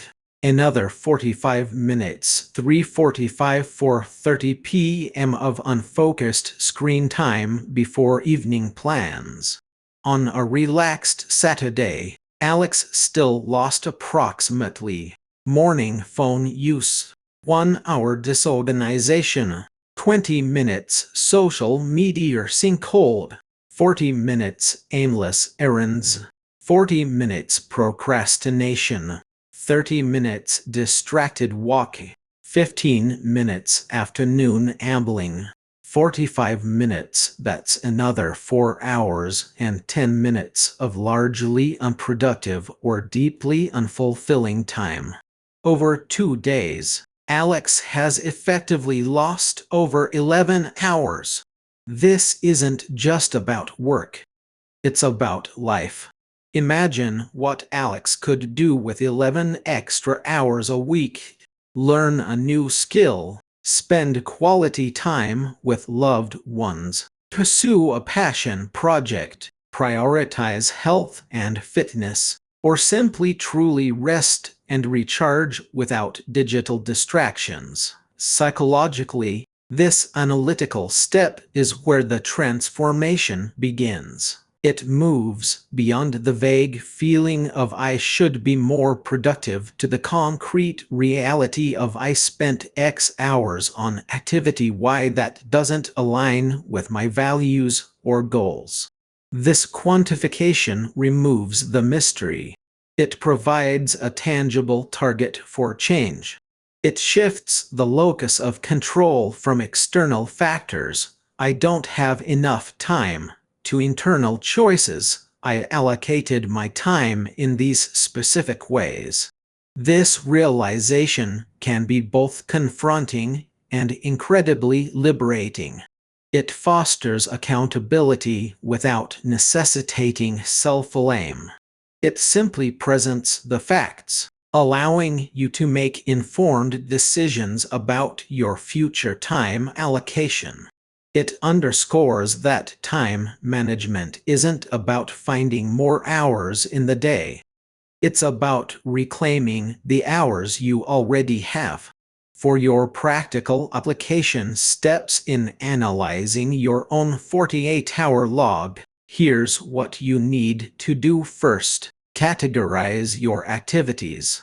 Create broad categories like focused work tasks directly contributing to your professional goals, personal development, learning, reading, skill acquisition, physical well-being, exercise, healthy meal prep, essential chores/admin, housework, bills, appointments, true leisure/rest, activities that genuinely refresh you, hobbies, deep conversations, mindful relaxation, distraction/unfocused time, social media, aimless browsing, unnecessary interruptions, procrastination, sleep, crucial for energy. Second, sum up the time spent in each category. This can be done with simple addition in a notebook or using formulas in a spreadsheet. Get the totals. Third, identify your leakage points. Where are you consistently losing time? Is it during transitions between tasks? Is it during specific parts of the day, e.g., first thing in the morning, after lunch, late evening? Is it tied to a particular tool, e.g., your smartphone? Pinpoint the exact moments and activities where your time seems to dissipate. Fourth, ask yourself critical questions about each significant chunk of time, especially those identified as leakage. Was this activity aligned with my personal or professional goals? Did this activity provide me with genuine value or fulfillment? Could this have been done more efficiently, or delegated, or even eliminated entirely?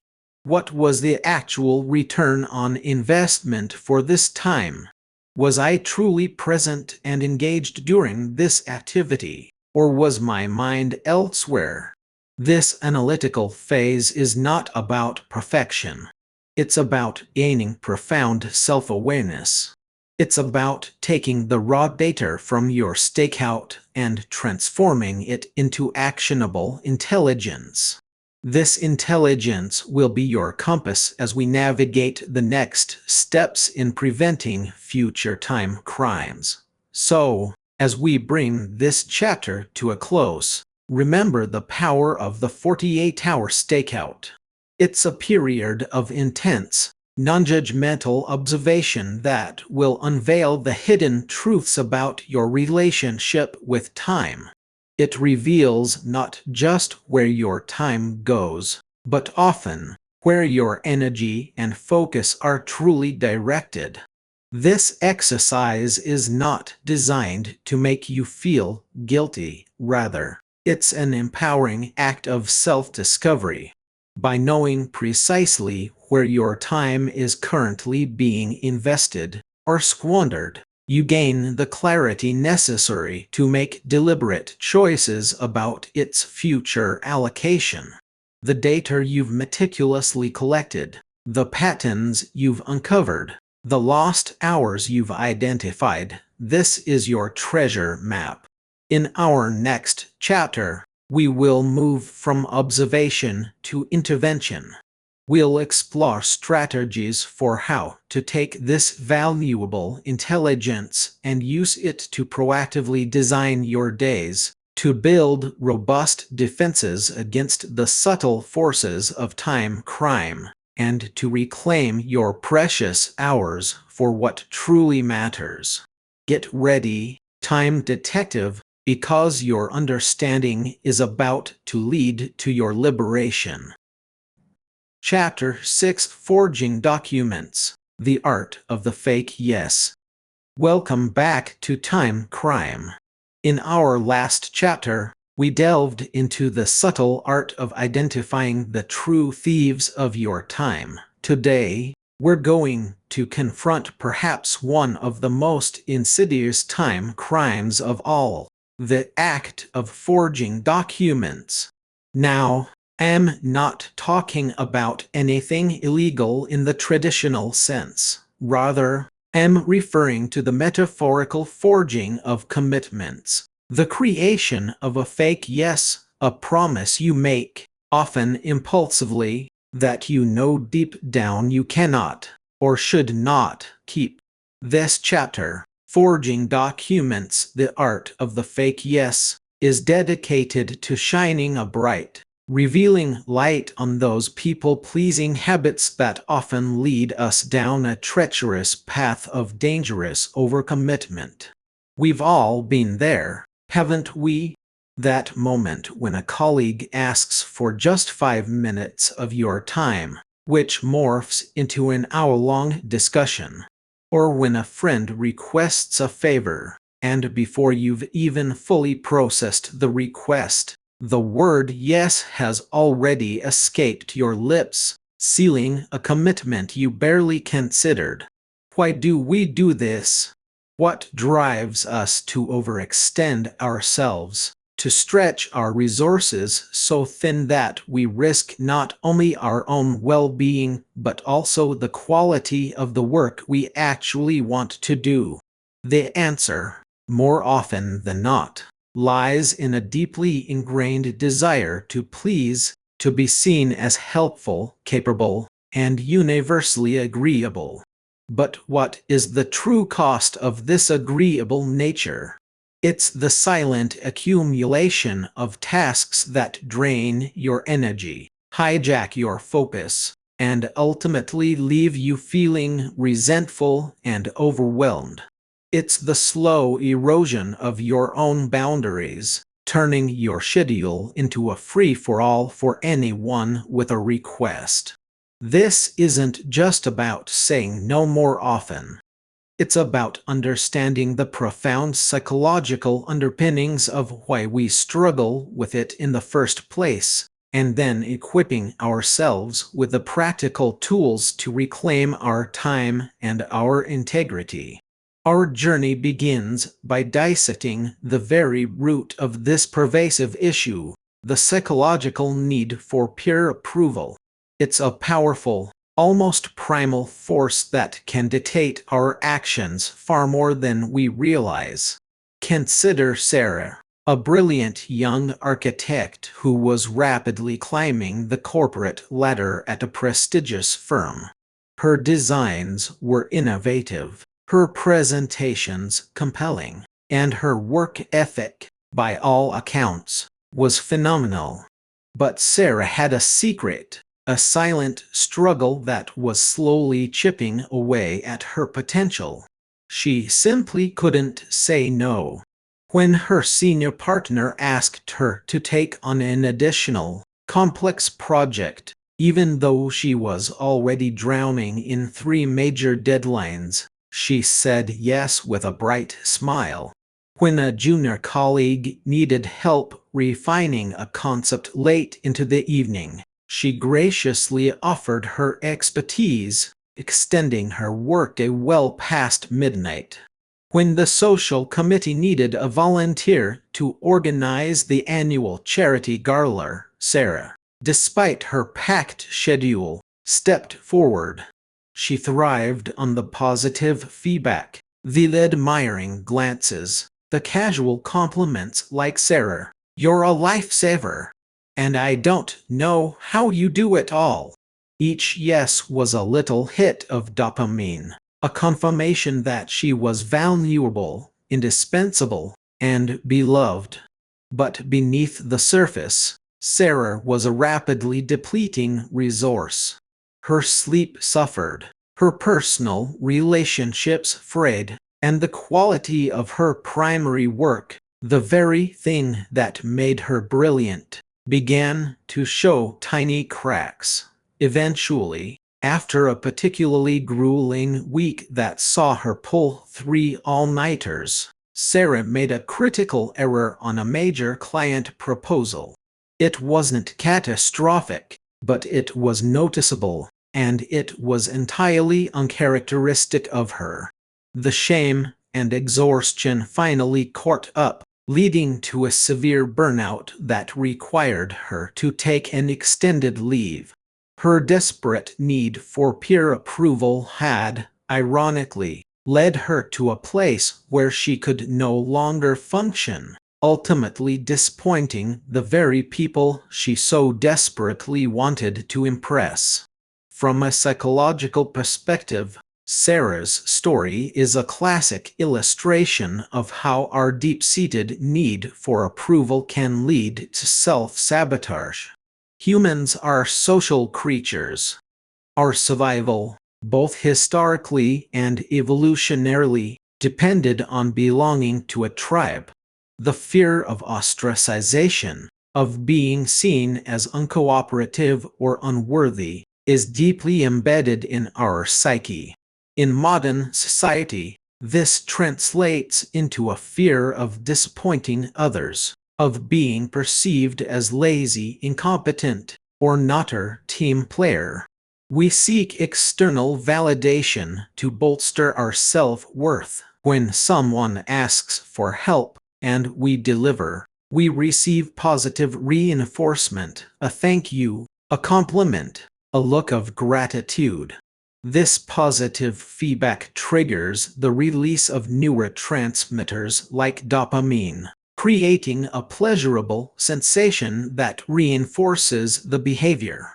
We unconsciously learn that saying yes brings comfort, while saying no can trigger anxiety or guilt. Furthermore, many cultures equate busyness with importance and success. To be constantly in demand, to have a packed schedule, can feel like a badge of honor, further fueling the drive to accumulate commitments. We inadvertently tie our sense of value to how much we can cram into our day, rather than to the quality or impact of our contributions.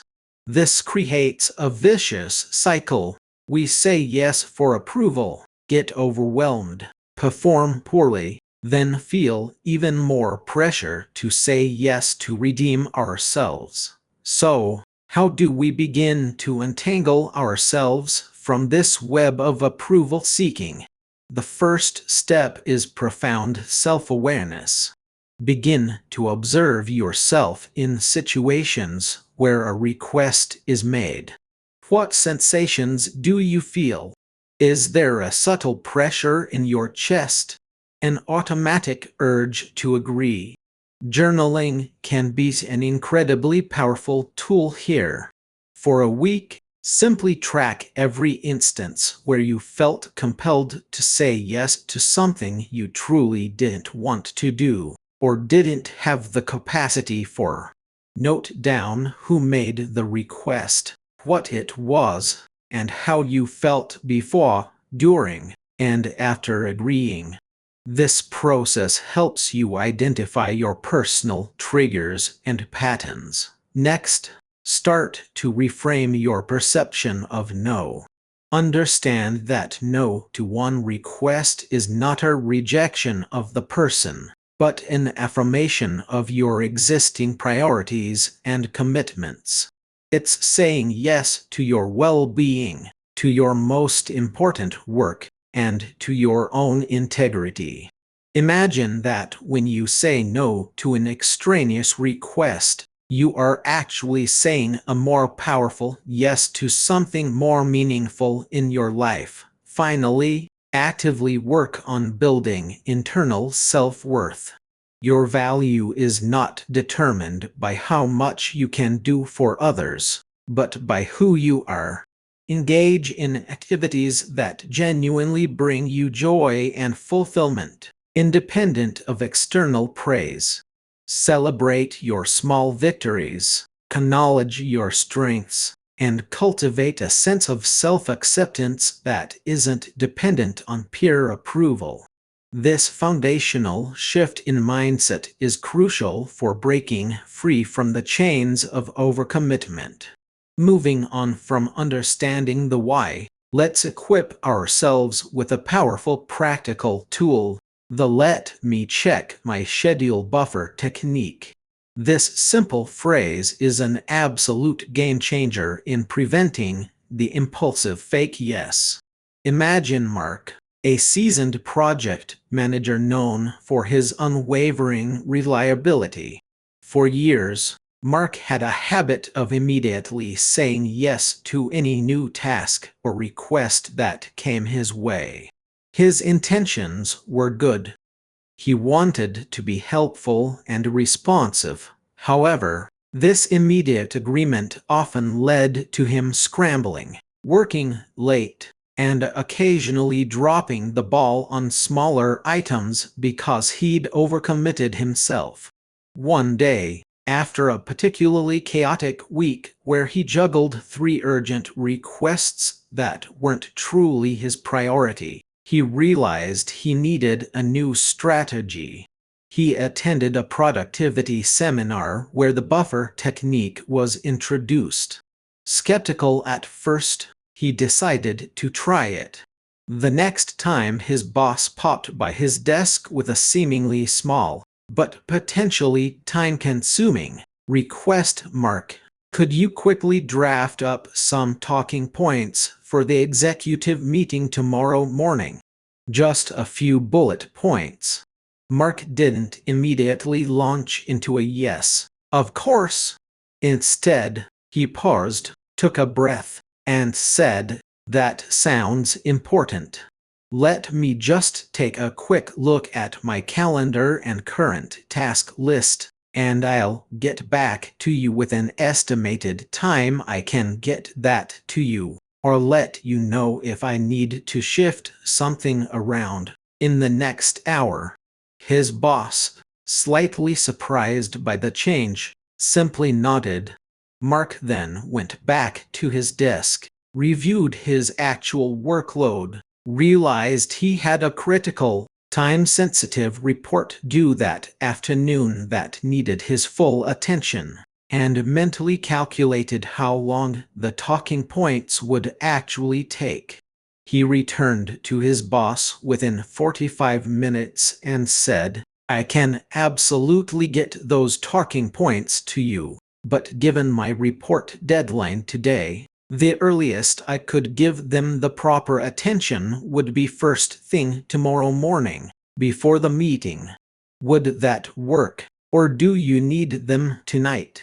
His boss, appreciating the honesty and the clear timeline, replied, "Tomorrow morning is perfectly fine, Mark. Thanks for checking." This small pause, this simple phrase, allowed Mark to make an informed decision, manage expectations proactively, and avoid another rush job that would have compromised his existing priorities. He started using this technique consistently, and soon, colleagues and superiors began to respect his thoughtful approach, understanding that when Mark said yes, it was a genuine, well-considered commitment. Psychologically speaking, the power of "let me check my schedule" lies in its ability to disrupt the automatic response pattern. When a request is made, especially by someone in authority or someone we want to please, our brains often go into an immediate, reactive yes mode. This is partly due to the desire for approval we just discussed, and partly due to the speed at which our brains process social cues. The buffer technique inserts a crucial pause.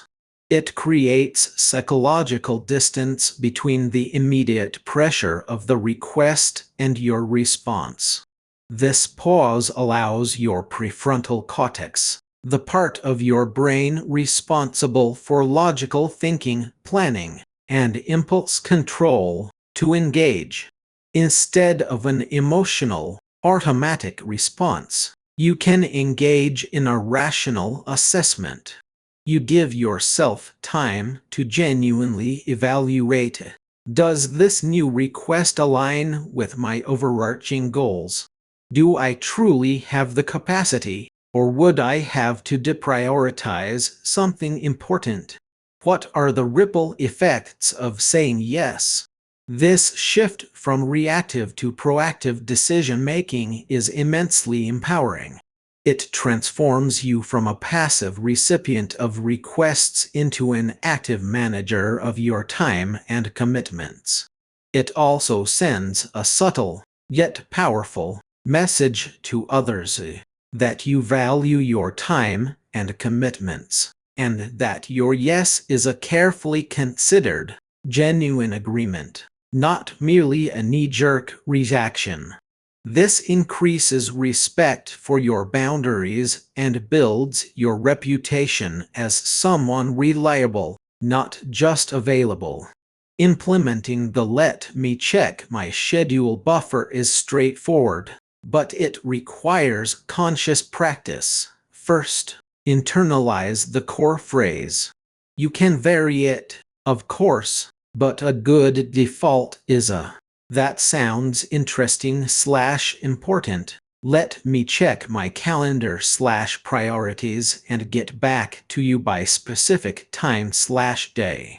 The key is the specific time/day. This sets an expectation for follow-up and prevents the request from lingering indefinitely. Practice saying it aloud, even to yourself, so it feels natural when the moment arises. Next, when you use the buffer, Genuinely use that time to evaluate. Don't just pretend to check your schedule, actually. Look at your commitments. Ask yourself, what would I have to say no to if I said yes to this? Is that trade-off worth it? Do I have the energy, skills, and time required? If the answer is genuinely yes, then you can confidently commit. If the answer is no, or requires adjustment, you now have the time to formulate a thoughtful, professional response that protects your boundaries while offering solutions if possible. For example, you might say, after reviewing my commitments, I can take that on, but I won't be able to start until Thursday. Or, I appreciate you thinking of me, but my plate is completely full with mention a key project right now. I wouldn't be able to give it the attention it deserves. Remember, the goal isn't to say no to everything, but to say a conscious, informed yes to the right things and an honest, graceful no to the wrong ones. This technique empowers you to make intentional choices, rather than letting your schedule be dictated by external demands. Finally, we address the delicate, yet crucial, task of renegotiating existing commitments. We've all made fake yeses in the past, commitments that, for various reasons, have become unsustainable or overwhelming. The thought of retracting or adjusting a promise can fill us with dread, the fear of appearing unreliable, of disappointing others, or even burning bridges. But consider Emily, a vibrant and dedicated community organizer. She was passionate about social justice and had, over the years, accumulated an impressive list of volunteer roles, chairing the local food bank drive, managing social media for a women's empowerment group, and leading a youth mentoring program. Each role started with genuine enthusiasm, a heartfelt yes. But as her full-time job became more demanding, and her personal life required more attention, these commitments started to feel less like acts of service and more like heavy chains. She was constantly running from one meeting to the next, her evenings consumed by emails and planning, leaving her exhausted and irritable. The joy she once found in these activities had been replaced by a pervasive sense of guilt and inadequacy. She knew she needed to pull back, but the thought of telling the people she respected and admired that she couldn't continue filled her with anxiety. After many sleepless nights, she decided she needed to be honest, both with herself and with the organizations. Her first conversation was with the food bank committee. She prepared meticulously, focusing on clear, respectful communication. She started by reaffirming her commitment to their mission, then gently explained her current limitations. It wasn't easy. She felt her palms sweat and her voice waver. But to her surprise, the committee members were understanding and even appreciative of her honesty. They worked with her to transition her responsibilities smoothly. This positive experience gave her the courage to have similar conversations with the other groups. It wasn't a sudden, dramatic exit from all her roles, but a thoughtful, phased renegotiation that allowed her to reduce her workload, maintain positive relationships, and ultimately reclaim her passion for community work without burning out. Emily learned that preserving her integrity and well-being was far more important than clinging to unsustainable fake yeses. From a psychological standpoint, our reluctance to renegotiate stems from a deeply ingrained belief that breaking a commitment, once made, is inherently bad and reflects poorly on our character. We fear the label of flake or unreliable. This commitment bias is powerful. We also often underestimate the understanding and empathy of others. We project our own anxieties onto them, imagining worst-case scenarios of anger and disappointment, when often, clear and honest communication is met with surprising grace. What Emily discovered is that genuine communication, even when delivering difficult news, can actually strengthen relationships. It demonstrates respect, integrity, and self-awareness. It's far better to proactively renegotiate a commitment when you realize you're overstretched than to silently struggle, deliver subpar work, or eventually ghost altogether. Renegotiating is not about shirking responsibility. It's about managing expectations, protecting your capacity, and ensuring that the commitments you do keep are honored with excellence. It's about preserving your energy for where it truly matters, rather than spreading yourself too thin and sacrificing quality across the board. Let's roleplay some scenarios to equip you with the language and framework for gracefully renegotiating. Scenario A. A commitment made verbally, not yet started, but you've realized you can't realistically do it. Perhaps you agreed in an enthusiastic moment to help a friend move next weekend, but then your child's school play was scheduled, or a critical work deadline suddenly appeared. Here's how you might approach it. Hi friends, name. I wanted to follow up about helping you move next weekend. When I initially said yes, I was really happy to offer my support. However, after reviewing my schedule, I've realized that my child's school play/a critical work deadline has come up, and I genuinely won't be able to give you the full day of help I promised without significantly compromising that other commitment. I am so incredibly sorry for any inconvenience this causes, and I wanted to let you know as soon as possible so you have time to make other arrangements. Is there anything small I could still do to assist, like dropping off some boxes beforehand, or helping with packing for an hour on an evening before the move? Notice the key elements. Start by reaffirming good intent. Clearly state the change in circumstances without over-apologizing or making elaborate excuses. Express sincere regret for any inconvenience, and offer to find an alternative or partial solution if possible. The timing is crucial here. The sooner you communicate, the better. Scenario B. An ongoing commitment that has become overwhelming. Perhaps a volunteer role or a task at work that has expanded beyond its initial scope. You're feeling stretched thin and your performance is suffering. Consider this scripted.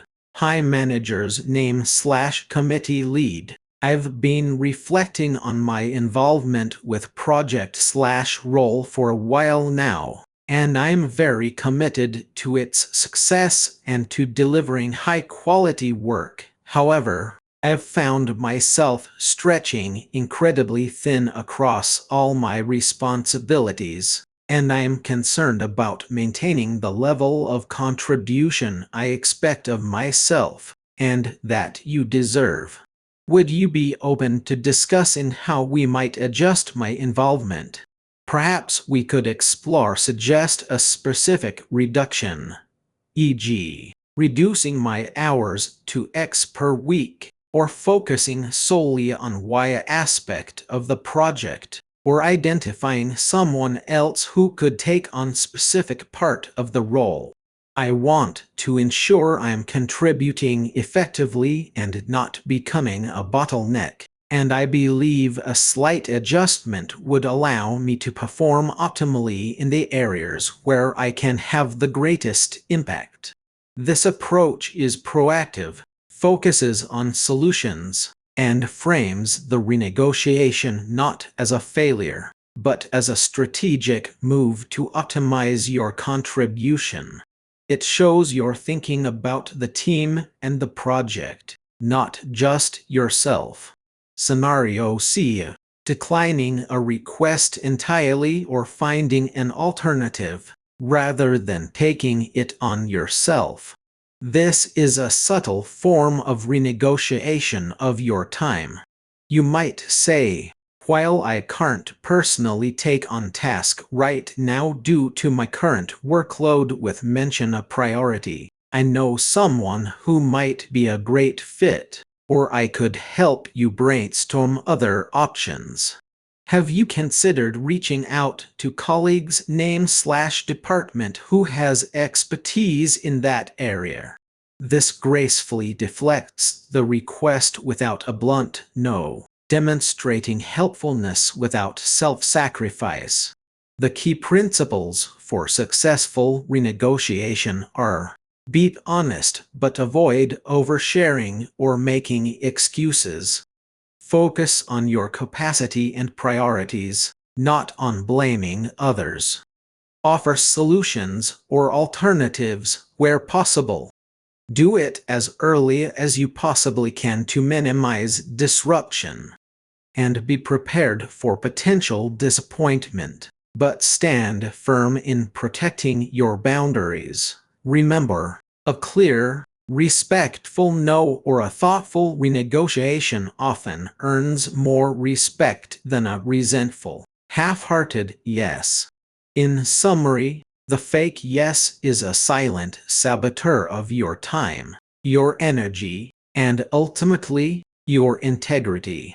We've explored how our deeply human need for peer approval can lead us down paths of dangerous overcommitment, fueled by a fear of rejection and a mistaken belief that our value is tied to our endless availability.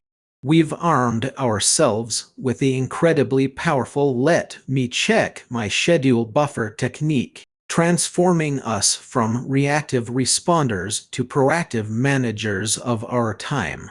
And we've learned the art of gracefully renegotiating existing commitments, understanding that honesty and clear communication are not acts of failure, but acts of courage and self-respect that preserve relationships and ensure genuine productivity.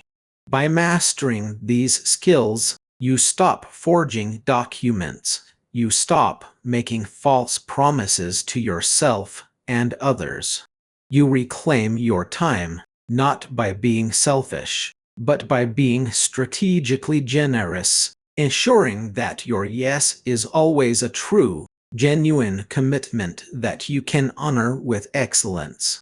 In our next chapter, we will build upon this foundation by exploring the advanced techniques of saying no effectively.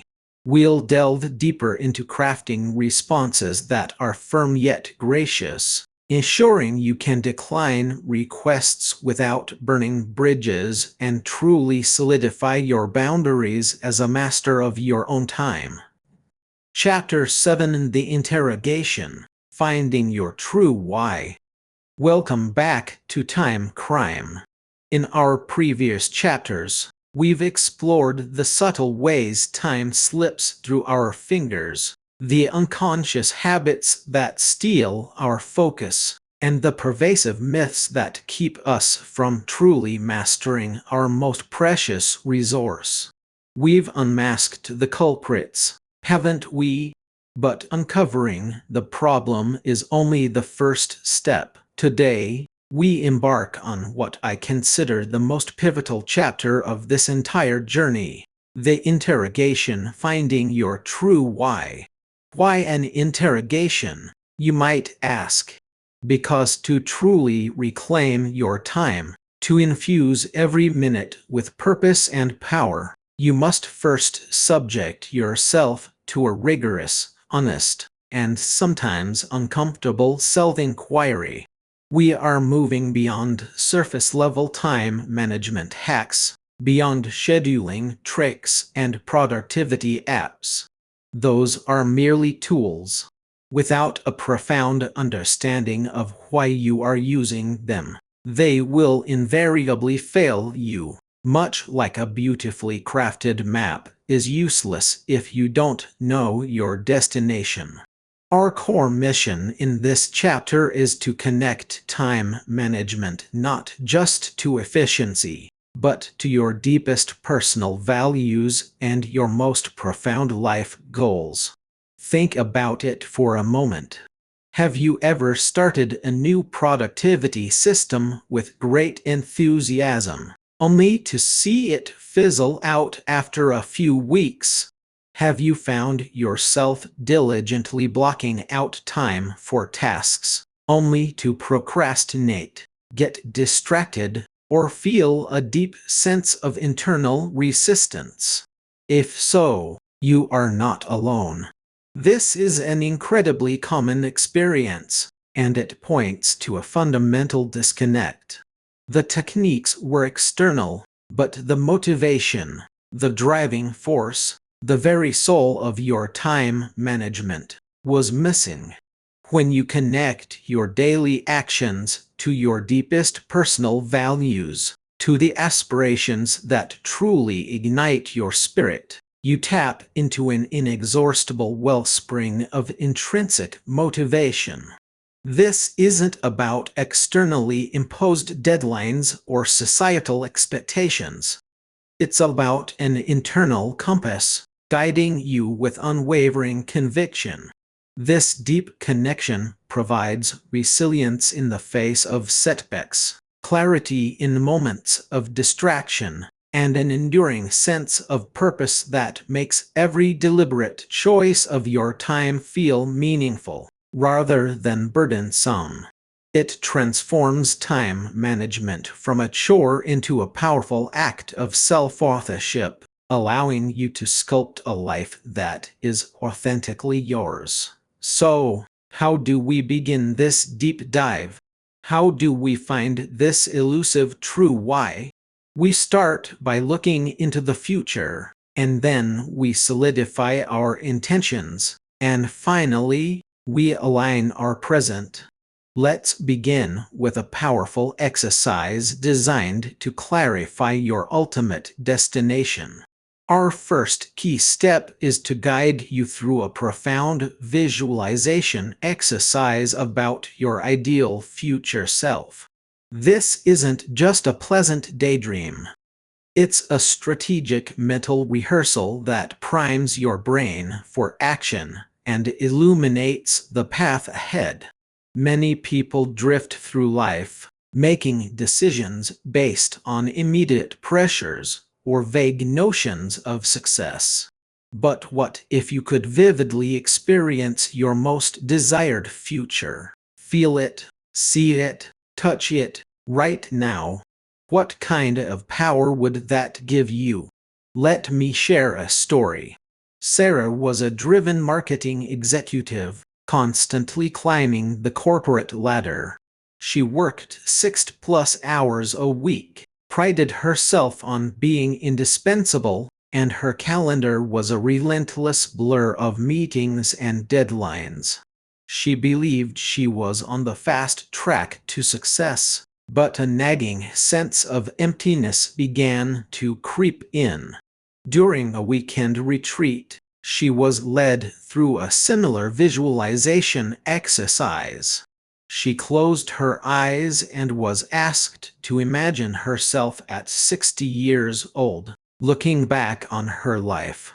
What did she see? To her surprise, her future self wasn't surrounded by awards or corporate accolades. Instead, She felt a profound pang of regret. She saw missed family dinners, skipped vacations, unread bedtime stories, and a general sense of being perpetually absent from the lives of those she cherished most. Her 60-year-old self wasn't proud of her overflowing inbox. She felt a deep ache for the experiences she had sacrificed. This vivid, almost painful realization was her turning point. It wasn't about abandoning her career entirely, but about fundamentally reshaping her relationship with it. Her ideal future self wasn't defined by corporate titles, but by the richness of her relationships and the impact she had made on her immediate world, not just the marketplace. This visualization gave her permission to set boundaries, to delegate, and to prioritize her family and personal well-being without guilt, because she had seen the cost of not doing so. Psychologically, why does this matter so much? Our brains are remarkably good at creating mental models. When you engage in vivid visualization, you're not just fantasizing. You're actively constructing a detailed mental blueprint of your desired future. This process activates the same neural pathways as actually experiencing those events, helping to build new belief systems and strengthen your commitment.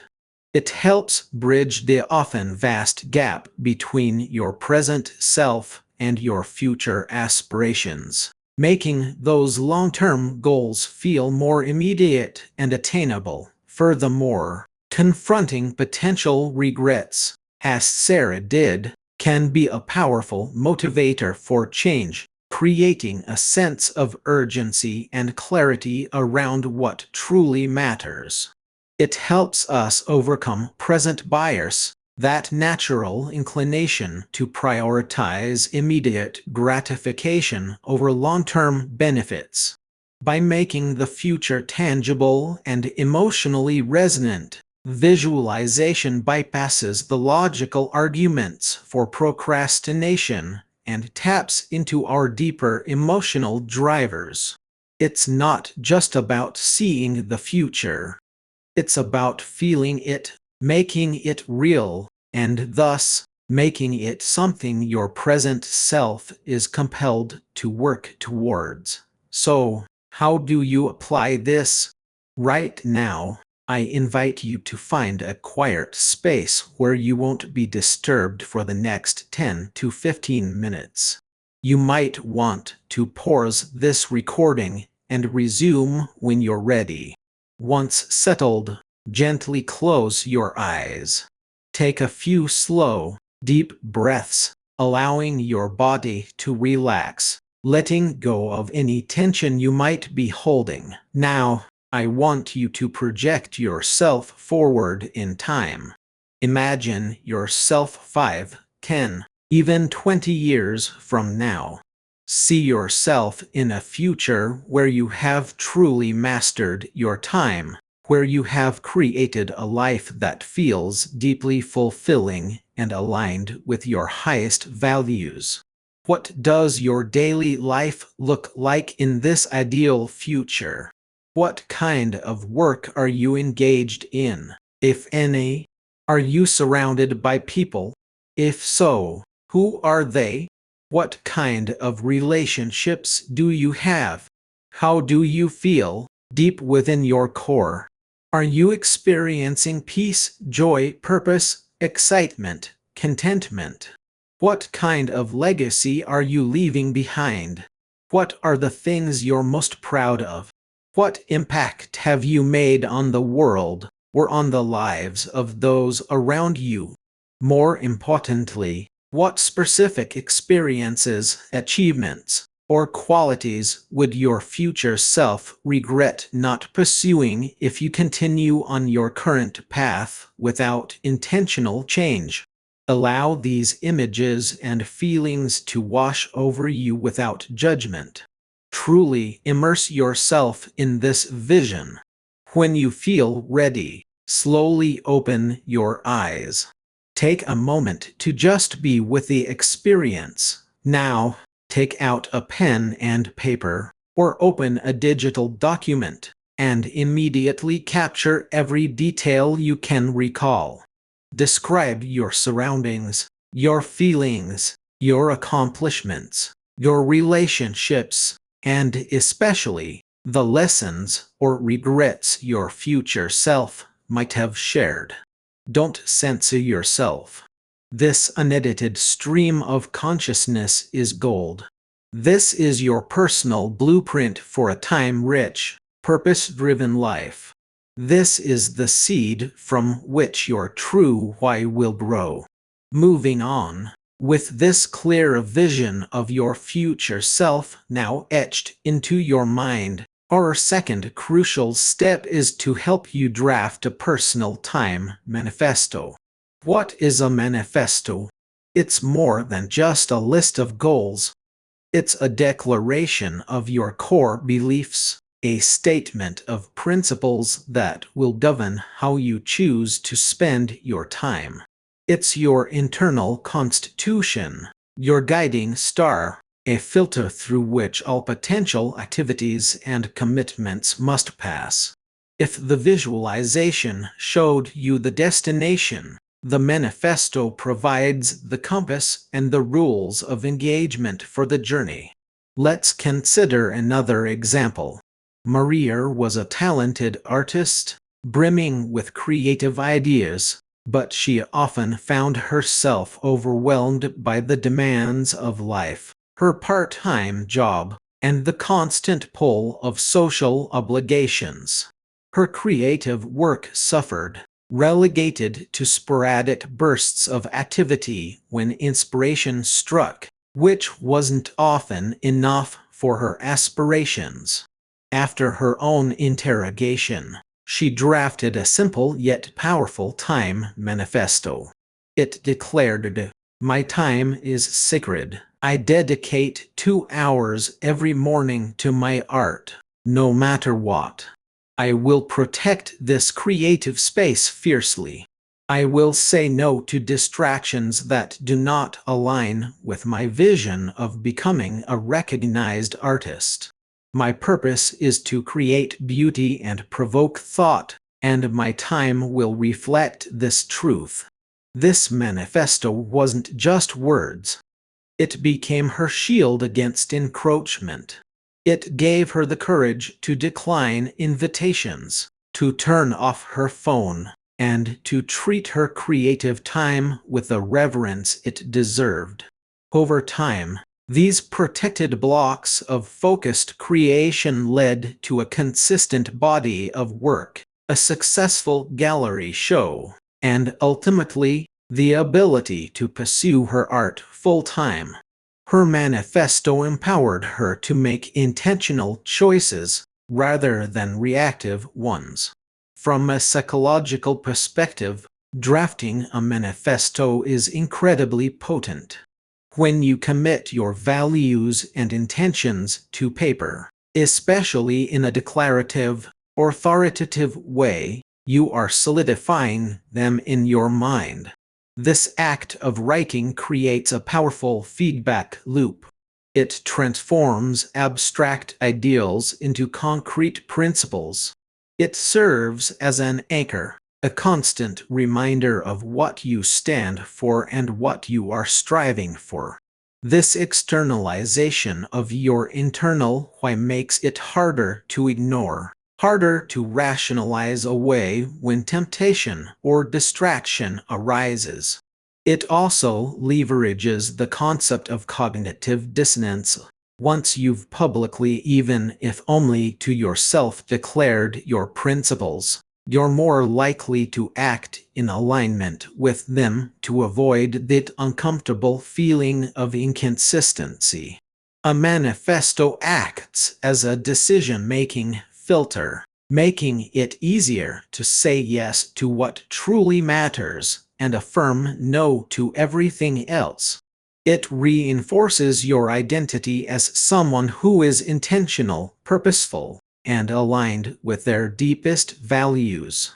It's a way of programming your subconscious mind to prioritize what you've deemed important. So, how do you draft your own personal time manifesto? Look back at the notes from your visualization exercise. What were the core values, the deepest desires, the non-negotiables that emerged? Synthesize these into a concise, powerful statement of purpose for your time. Your manifesto should be a declaration of what your time is for, and equally important, what it is not for. Start by identifying 3 to 5 core principles or values that will govern your time. For example, my time is for intentional contribution. Why prioritize presence over productivity? Or my time is dedicated to continuous learning and creative expression. Then, draft a paragraph or a series of bullet points, but write them out in full sentences for maximum impact that articulate these principles. What will you actively pursue? What will you protect fiercely? What will you consciously choose to let go of or delegate? For example, I will dedicate my mornings to my most meaningful work, undisturbed. I will prioritize deep connection with my loved ones every evening. I will ruthlessly eliminate commitments that drain my energy and do not contribute to my ultimate vision. Make it personal, make it inspiring, and make it actionable. Once drafted, place your time manifesto somewhere visible, perhaps on your desk, as your computer background, or even as a small card in your wallet. Review it regularly, especially when you feel your focus wavering or when you're faced with a new opportunity or commitment. Let it be your ultimate filter, your guiding light, reminding you of your true north. Now that you have a clear vision of your ideal future and a powerful manifesto guiding your intentions, our third and final key step in the interrogation is to align your daily tasks with these long-term aspirations. This is where the rubber meets the road, where abstract ideals are transformed into concrete, actionable steps. It's not enough to simply know your why. You must embody it in your everyday choices. Many people have grand visions, but their daily habits tell a different story.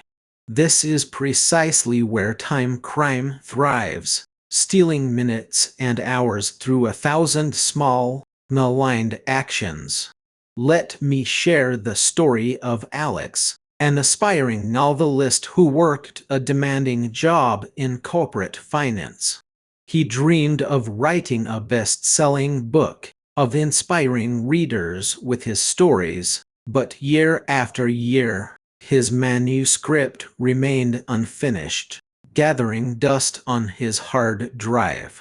He'd tell himself he was too tired after work, or that he needed a large block of uninterrupted time that never seemed to materialize. His true why was to create, to connect, to share stories. His daily reality was spreadsheets and meetings.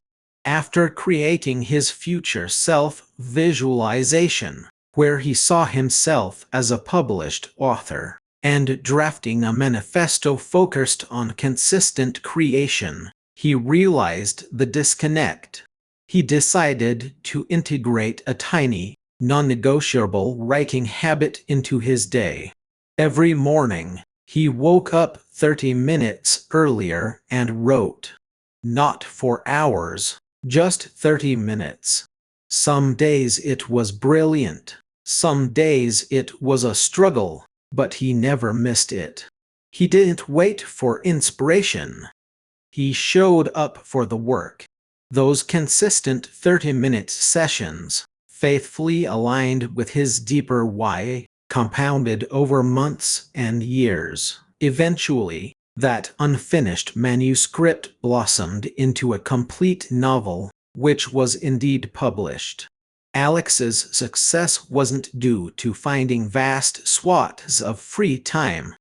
It was due to strategically aligning small, daily actions with his profound long-term aspiration. Psychologically, this daily alignment is crucial for several reasons. Our brains are wired for consistency and reward. When you consistently take small steps towards a valued goal, you begin to build what are known as mini habits. These small actions require minimal willpower, reducing the friction often associated with starting difficult tasks. Each successful completion provides a small dopamine hit, reinforcing the behavior and creating a positive feedback loop. This process transforms your perception of work related to your goals from a daunting mountain into a series of manageable, even enjoyable, steps. It shifts your identity from someone who wants to do something to someone who does it. Furthermore, linking these small tasks to your larger why imbued them with inherent meaning. The 30 minutes Alex spent writing weren't just about putting words on a page. They were about building his legacy, fulfilling his purpose, and moving closer to his ideal self. This transformation of perceived value is immensely powerful in sustaining motivation and overcoming procrastination. It makes the daily grind feel less like a grind and more like a deliberate, meaningful stride forward. It's about recognizing that every minute you spend is a vote for the person you want to become. So, how do you put this into practice? Begin by taking an honest look at your current daily and weekly to-do list. For each major task, ask yourself this critical question: how does this task connect to my ideal future self or my time manifesto? Be ruthlessly honest. If a task doesn't clearly align, question its necessity. Can it be eliminated? Can it be delegated? Is it truly serving your true why? Or is it merely occupying space due to habit or external pressure? This isn't about being selfish. It's about being strategic and intentional with your limited life currency. Next, identify 1 to 3 keystone habits that directly feed your long-term aspirations and resonate deeply with your manifesto. For Alex, it was writing for 30 minutes. For Sarah, it might have been dedicating 15 minutes each evening to truly present family time, or blocking out an hour a week for strategic career planning that allowed her to explore impact-driven roles. These are non-negotiable actions that, when consistently performed, create a ripple effect, positively influencing other areas of your life. Schedule these keystone habits into your day or week with unwavering commitment. Treat them like sacred appointments you would never cancel. Remember, consistency trumps intensity. A small, consistent action daily is far more effective than an occasional heroic effort. Finally, integrate micro-actions. If your long-term aspiration is better health, a 5-minute walk, a single healthy snack choice, or even drinking an extra glass of water counts. These tiny wins accumulate, build momentum, and reinforce your commitment. The key is to consciously link these small actions back to your true why. When you pick up that apple instead of a cookie, remind yourself, this is a vote for my future self, who is vibrant and energetic, fulfilling the manifesto of self-care and vitality. In summary, my friends, the interrogation is not a one-time event. It's an ongoing process of self-discovery and refinement.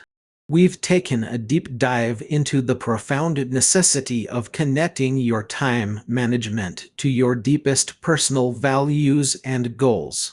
We've guided you through a powerful visualization exercise to connect with your ideal future self, allowing you to see and feel the destination you're striving for. We've then empowered you to draft a personal time manifesto, a declarative statement of your guiding principles, solidifying your why and arming you with a potent decision-making filter. And finally, we've outlined how to align your daily tasks with these long-term aspirations, transforming every deliberate action into a meaningful step towards the life you truly desire. Remember, true time mastery isn't about doing more things faster. It's about doing the right things, the things that truly matter to you, with intention and purpose. It's about being the conscious architect of your life, not merely a passenger. This journey begins and ends with understanding your deepest why. As we move forward in time crime, we will explore practical strategies and tools that will help you implement this newfound clarity. But never forget the bedrock foundation we've laid today. Without a strong why, even the most sophisticated time management techniques will crumble. In our next chapter, we will delve into the art of establishing boundaries, protecting the sacred time you've just identified, and fending off the external forces that seek to hijack your attention and your purpose. Get ready to reclaim your sovereignty. Chapter 8: The Safe House, Creating Deep Work Zones. Welcome back, fellow architect of intention, fellow conqueror of chaos. In our journey through time crime, we've identified the insidious ways our precious hours are stolen. We've seen how insidious interruptions and fragmented attention erode our productivity and our peace of mind. Now, it's time to fortify our defenses, to build an impenetrable sanctuary for our most valuable resource, our focused attention. Today, we delve into Chapter 8 of The Safe House, Creating Deep Work Zones. The very heart of deep work, and indeed, the ultimate antidote to time crime, lies in our ability to establish physical and mental spaces that are truly immune to outside interruption. Think of it as creating a safe house not just for your physical self, but for your mind, a sanctuary where it can roam freely, explore complex problems, and craft elegant solutions without the incessant tug of notifications, urgent requests, or even the subtle hum of daily distractions. Why is this so profoundly crucial, you might ask? Consider the immense, often invisible, cost of context switching. Every single time your phone pings, every time a colleague pops their head around the door, every time an email notification flashes across your screen, your brain doesn't just instantly pick up precisely where it left off. Oh no. It undergoes a mini reset, a costly mental shift. It has to unload the complex mental model it was meticulously building for your deep task, deal with a new input, however trivial, and then struggle to rebuild that original model to reconstruct that delicate edifice of concentration. This isn't a quick process. Studies consistently show it can take a staggering 20 minutes or more to fully re-engage with a truly complex task after even a brief interruption. Imagine how many 20-minute chunks are inadvertently lost in a typical workday. It's a colossal time crime committed against your own potential and productivity, silently draining your energy and diluting the quality of your output. Our primary goal, therefore, isn't simply to find a quiet corner. It's far more proactive and intentional than that. It is to deliberately design an environment, both external and internal, that unequivocally signals to our brains this is a dedicated space and time for focused, uninterrupted creation and problem solving. It's about setting up a veritable fortress around your attention, making it impervious to the everyday siege of trivial demands and the constant clamor for your cognitive resources. We're not merely seeking out quiet.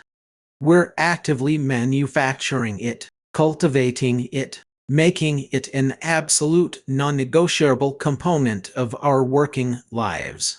This safe house is more than just a place. It's a powerful declaration here. Time is not stolen. It is invested with absolute purpose, protected from all forms of time crime. It is the bedrock upon which all truly meaningful work is built. Let's begin by detailing the environmental cues that actively trigger deep focus.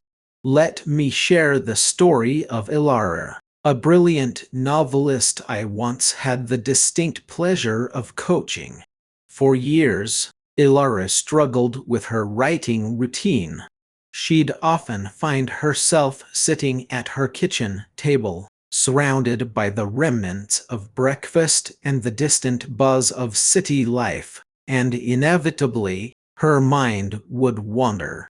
The words just wouldn't flow, or if they did, they were disjointed and lacked the sustained depth she craved. Her profound breakthrough came when she decided to intentionally craft her writer's sanctuary, even without the luxury of a separate, dedicated office. She designated a specific, often overlooked, corner of her living room. Her ritual involved a few very specific, carefully chosen elements. A particular antique wooden desk lamp that cast a warm, focused glow, never the harsh, distracting overhead lights. She would consistently brew a specific blend of robust Earl Grey tea, the comforting aroma itself becoming inextricably synonymous with deep work. And perhaps most importantly, she would put on a meticulously curated playlist of instrumental cinematic scores, the same 10 tracks repeated in a loop, creating an auditory cocoon that gently enveloped her, shutting out the world. No lyrical words, no distracting melodies, just a consistent, immersive backdrop. The moment the lamp clicked on, the tea steeped, and the first familiar notes of her chosen soundtrack began, Ilara's mind would undergo a subtle, yet profound shift. Her brain, through repeated, deliberate association, learned that these specific, consistent cues meant time to enter the immersive world of your story. Her productivity skyrocketed, her prose became far more coherent and sustained, and she found a profound joy in her work that had previously eluded her. What Ilara instinctively tapped into is a profound psychological principle known as classical conditioning, something you might recall from psychology class involving Pavlov's famous experiments with dogs. Our brains are incredibly adept at forming powerful associations. When a specific set of environmental cues consistently precedes a particular state of mind or activity, those cues become incredibly potent triggers. They don't just suggest, they signal to your brain with authority. It's time for this specific, focused mode. This isn't merely about creating comfort. It's about actively priming your neural pathways for peak performance. These environmental anchors bypass conscious decision-making and significantly reduce the mental friction required to enter a deep focus state. Instead of having to consciously force yourself to concentrate and overcome internal resistance, your brain is gently nudged, almost effortlessly guided, into that desired state of deep concentration. It creates a robust flow state trigger, a powerful shortcut to sustained attention. The consistent sensory input, whether it's the specific sight of your lamp, the familiar sound of your chosen music, the distinct smell of your tea, or even the tactile feel of a particular keyboard or pen, creates a robust mental framework that helps your brain compartmentalize and dedicate its entire resources to the task at hand, effectively shutting out external noise and internal distractions. It's about designing a predictable environment that fosters predictable, positive mental states. So, how can you apply Ilara's wisdom and this powerful psychological understanding to your own quest for deep work? First, take an intentional inventory of your senses. What specific sights, sounds, smells, and even textures could consistently accompany and define your deep work periods? Be experimental. Perhaps it's a specific desk lamp that you only ever turn on for your most focused tasks, or a particular essential oil diffuser emitting a scent like rosemary or peppermint, both known for their cognitive benefits and ability to enhance alertness. Maybe it's a high-quality pair of noise-canceling headphones you put on, even if you're not listening to music, just to signal the boundary and create an auditory barrier. Or it could be a carefully curated playlist of binaural beats or ambient sounds specifically designed to aid concentration. Second, identify and designate a dedicated physical space. Even if it's just a specific chair or a particular corner of a room that you primarily reserve for deep work. Crucially, keep this space tidy, organized, and as free from distractions as humanly possible. This doesn't necessitate a lavish home office. It demands intention. Third, and this is perhaps the most critical step, be rigorously consistent. The immense power of these cues comes from unwavering repetition. Make it a sacred ritual. Before you start your deep work session, consciously and deliberately engage with these chosen cues. Turn on the lamp, put on the headphones, take a mindful sip of your special drink.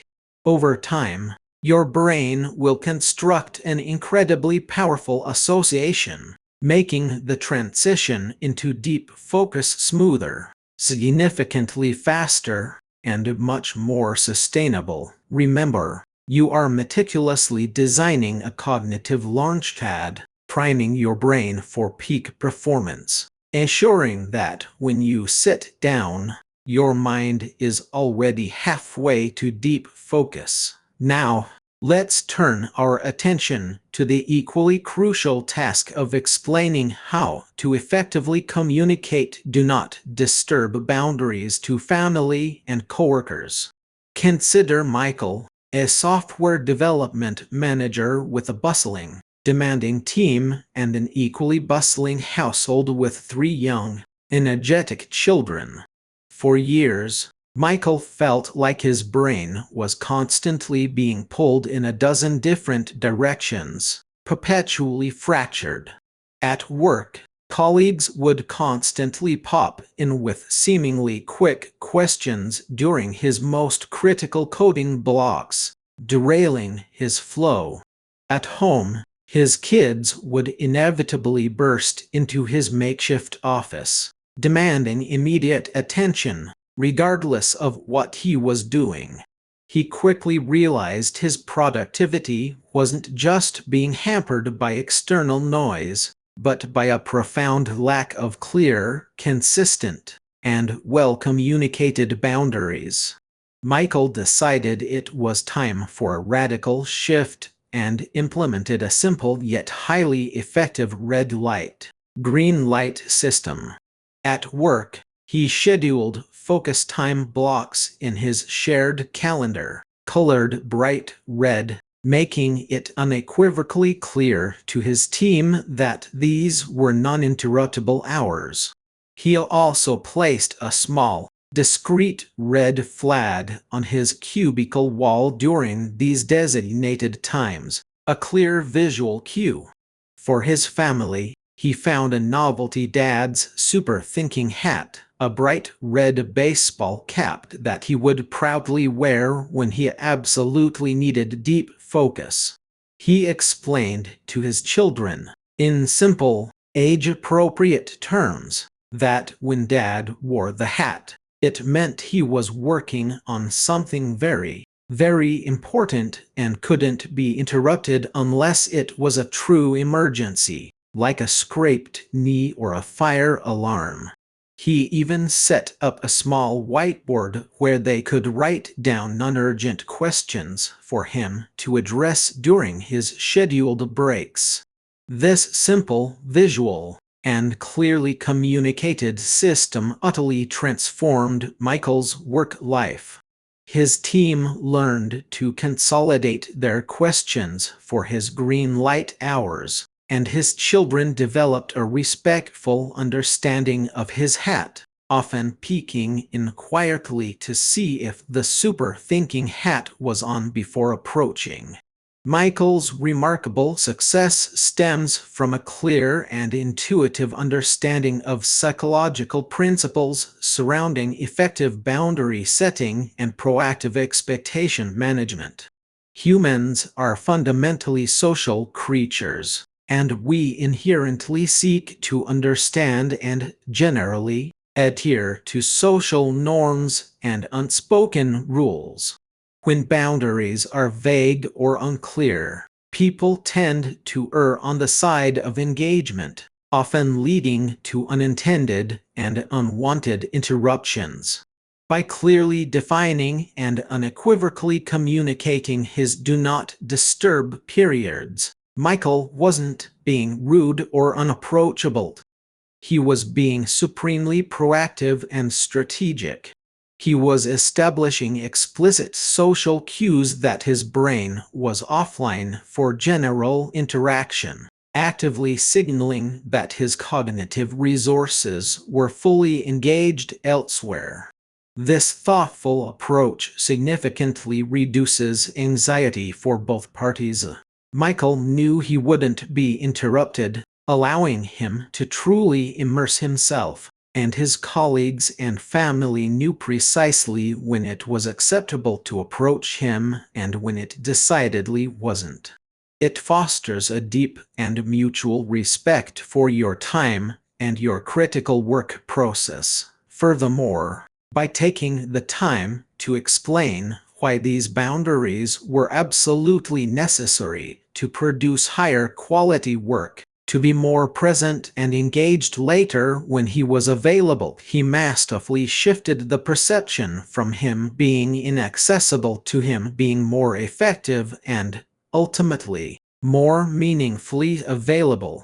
This proactive and transparent communication builds invaluable trust and significantly reduces potential resentment, transforming what could be friction points into established, widely understood, and deeply respected protocols. So, how can you effectively implement your own version of Michael's highly effective red light, green light system? First, identify your most critical deep work blocks with surgical precision. These are the periods when you absolutely cannot afford to be interrupted, when your most complex and impactful work is performed. Second, clearly and unambiguously communicate these blocks to everyone who might potentially interrupt you: your colleagues, your boss, your family members, your roommates, even your clients. Don't just announce it. Take the time to explain the why behind it. For example, you might say, "I'll be focusing intensely on the Q3 strategic report from 9 a.m. to 11 a.m. this morning, and during this crucial time, I won't be checking emails or taking calls." This dedicated focus will allow me to deliver a far more thorough and accurate analysis for our team, benefiting everyone. Third, consistently use clear, unmistakable visual cues. This could manifest as a physical sign on your office door or cubicle, e.g., in deep work, "Please do not disturb," returning at 10:30 a.m., a status update in your team communication tool, e.g., "Focusing deep work mode back at 11 a.m., or even a specific item of clothing or a set of headphones, much like Michael's super thinking hat. Fourth, and very importantly, provide clear alternative channels for non-urgent matters. Direct people to email you. Add a note to a shared project management document, or explicitly tell them you'll be available during designated office hours or during your scheduled break times. The goal is not to be unapproachable or isolated. It is to channel interactions into appropriate and non-disruptive windows. Be firm but always polite, consistent in your application, yet flexible for true, genuine emergencies. Remember, you are actively teaching people how to interact with and respect your most valuable asset, your uninterrupted attention. And in doing so, you are empowering them to better respect their own. Finally, let's explore how to design a personalized pre-work ritual to lock in concentration, creating a powerful on-ramp to deep focus. Let's turn to Sarah, a brilliant but often overwhelmed digital marketer. Her mornings used to be a chaotic blur of checking emails, aimlessly scrolling through social media feeds, and then frantically trying to jump directly into her highly complex campaign strategies. The consistent result: a pervasive feeling of constant reactivity, perpetually putting out fires, rather than engaging in proactive, strategic creation. Sarah realized she needed a fundamental shift in her morning routine and decided to meticulously design a personalized pre-work ritual. Every single morning, before even glancing at her phone or opening her email, she would dedicate 20 sacred minutes to a precise sequence of activities. First, she would mindfully make a specific herbal tea, infusing it slowly, appreciating the subtle aroma and the comforting warmth of the mug in her hands. Second, she would sit down with a physical notebook and, without any judgment or self-criticism, perform a comprehensive brain dump of any lingering thoughts, worries, or pending to dos that were swirling in her mind. This simple act effectively cleared her mental slate, preventing those distractions from resurfacing during her deep work. Third, she would review her most important task MIT for the day, writing it down prominently at the top of a fresh page. Only after this entire ritual was complete would she finally open her laptop and begin her deep work, directly tackling that MIT. This seemingly small, consistent shift created an incredible internal boundary. It was her psychological on-ramp to profound focus, signaling to her brain that the time for scattered, fragmented thinking was unequivocally over, and the time for deliberate, concentrated, high-level effort had begun. She found herself entering a flow state much faster and, crucially, sustaining it for significantly longer periods, ultimately revolutionizing her productivity and dramatically reducing her chronic stress. Sarah's ritual is a masterful and highly effective application of psychological priming and the profound power of routine. Our brains, as complex as they are, thrive on predictability and established patterns. A well-designed pre-work ritual acts as a powerful psychological warm-up for your entire cognitive machinery. It deliberately creates a distinct and unmistakable transition point between the diffuse, often distracted state of daily life and the highly focused, intentional state required for deep, impactful work. By consistently engaging in a predefined sequence of small, deliberate actions, you are, in effect, explicitly telling your brain, okay, it's time to smoothly shift gears. Prepare now for high-level cognitive function and intense concentration. This ritual dramatically reduces decision fatigue, that pervasive mental exhaustion that arises from making countless small choices throughout the day, by effectively automating the very start of your deep work session. It also provides a robust buffer against procrastination by making the start feel far less daunting and more inviting.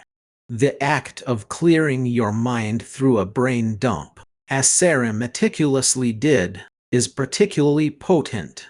It externalizes anxieties, minor concerns, and pending tasks, preventing them from hijacking your precious attention when you are attempting to concentrate deeply on your primary objective. Essentially, a personalized pre-work ritual is a sophisticated form of self-directed cognitive behavioral therapy, meticulously conditioning your mind to enter a state of optimal readiness and deep engagement, creating a powerful, almost unbreakable lock on concentration before you even touch your primary, most demanding task. How then can you craft your own personalized pre-work ritual, your own unique mental on-ramp to deep work? First, engage in thoughtful self-reflection. What activities genuinely help you transition from a scattered, distracted state to one of profound, unwavering focus? Do you need to get your body moving to shake off lethargy? Do you need to clear your mind of extraneous thoughts? Or perhaps you need to review your overarching goals and priorities to align your attention. Second, choose a selection of 2 to 3 small, easily manageable actions that you can consistently perform every single day. These chosen actions should ideally be distinct from your actual work tasks, serving as a clear demarcation. Examples abound. A short meditation or mindfulness exercise to ground yourself. A brief review of your daily intentions, or your top 3 most important priorities. A quick journaling session to externalize and clear your mind, mindfully making a specific beverage like tea or coffee, listening to a particular piece of instrumental music that elevates your focus, or even a short, energizing walk around the block to invigorate your senses. Third, arrange these chosen actions in a logical, repeatable sequence and make a firm commitment to performing them every single time before you embark on your deep work. The absolute key here is unwavering consistency and profound intentionality. During this sacred ritual, do not check your email. Do not browse social media. Do not engage with any external distractions. Treat it as an inviolable period of sacred preparation. Over time, these consistent actions will evolve into powerful, almost automatic cues, gently yet firmly guiding your mind into a state of optimal readiness, making the leap into deep concentration less of a struggle and more of a seamless, almost enjoyable transition. This ritual isn't about simply adding more tasks to your already busy day. It's about profoundly optimizing the tasks that genuinely matter, ensuring that when you begin with absolute clarity, unparalleled focus, and a primed mind ready for its greatest challenges. So, there you have it, 3 foundational pillars for constructing your ultimate safe house for deep work. 3 potent and indispensable weapons against the insidious nature of time crime.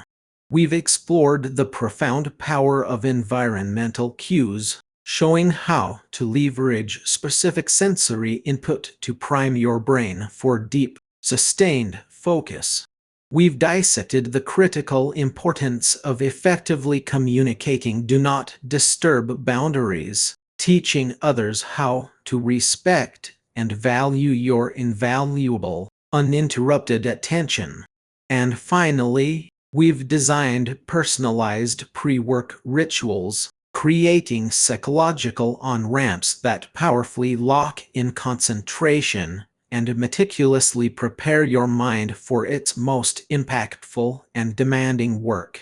Each of these strategies, when intentionally woven together, creates an almost impenetrable fortress around your most precious and finite resource, your focused time and unwavering attention.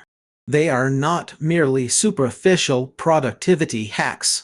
They represent profound, transformative shifts in how you interact with your work, with your colleagues, and indeed, with the entire world around you.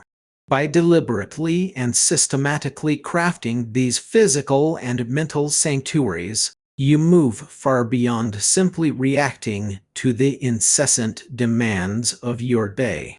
You become the proactive architect of your own output, reclaiming invaluable hours that were once lost to fragmentation, superficiality, and pervasive distraction. You transform yourself from a passive victim of time crime into its most formidable and triumphant opponent, meticulously ensuring that your deepest, most meaningful work not only gets done, but gets done with unparalleled quality, profound insight, and unwavering efficiency. But what happens once you've successfully entered this meticulously constructed safe house? How do you effectively maximize the precious time you've so diligently protected and so consciously carved out? In our very next chapter, we'll delve into the intricate art of sustained concentration within these newly established deep work zones, exploring advanced techniques to maintain that coveted deep work state for extended periods and Just as crucially, how to cycle effectively and strategically between intense focus and truly rejuvenating, restorative breaks. Prepare to not just build your fortress, but to master the comprehensive strategies for thriving and achieving within its protected, productive walls. Join me in Chapter 9 as we explore the marathon mindset, sustaining focus and strategic breaks. Chapter 9: The Locksmith, Tools for Time Recovery. Welcome back, diligent guardians of your most precious resource, time. In our journey through time crime, we've meticulously identified the insidious thieves that lurk in the shadows of our days, pilfering minutes and hours without remorse. We've brought them into the light, analyzed their tactics, and understood the profound impact they have on our lives and aspirations. Now, it's time to arm ourselves. This chapter, The Locksmith, is dedicated to equipping you with the very tools and systems designed not just to recover stolen time, but to proactively protect your future hours, ensuring they are spent on what truly matters to you. Think of these tools not as mere accessories, but as the precision instruments of a master locksmith.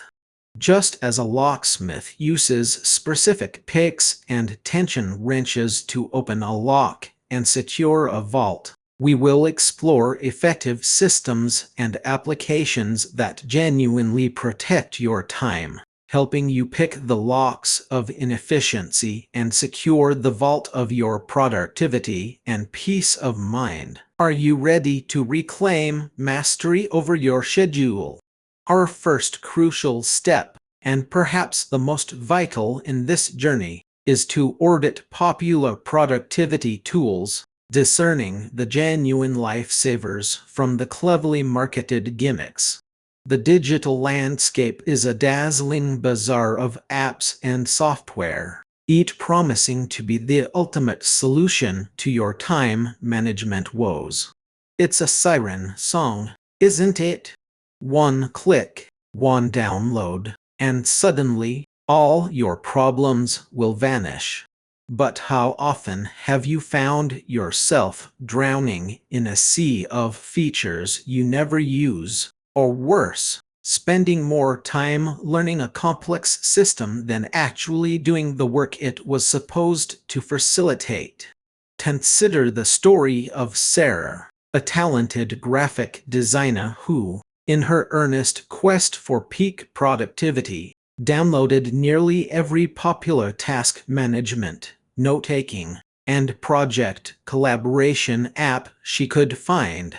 Her phone screen became a mosaic of pastel-colored icons, each representing a potential solution. She started with a robust project management tool, spent a weekend migrating all her client projects, only to discover its sheer complexity created more friction than fluidity. Then she moved to an elegant note-taking app, meticulously transferring all her brilliant ideas, only to find herself endlessly reorganizing tags instead of generating new concepts. For Sarah, the act of acquiring these tools became a substitute for applying them effectively. She found herself perpetually in the setup phase, feeling a fleeting sense of progress with each new download, but ultimately, her actual design work suffered. She was caught in the shiny object syndrome, believing that the next tool would magically unlock her potential, rather than focusing on the fundamental principles of time management itself. From a psychological perspective, this relentless pursuit of the perfect tool taps into several core human vulnerabilities. There's the allure of novelty, the promise of an effortless solution to complex problems, and the fear of missing out if everyone else seems to be raving about a new app. We often confuse the acquisition of a tool with the application of a strategy. The act of downloading an app provides a dopamine hit, a momentary illusion of productivity, without requiring any actual effort towards the task itself.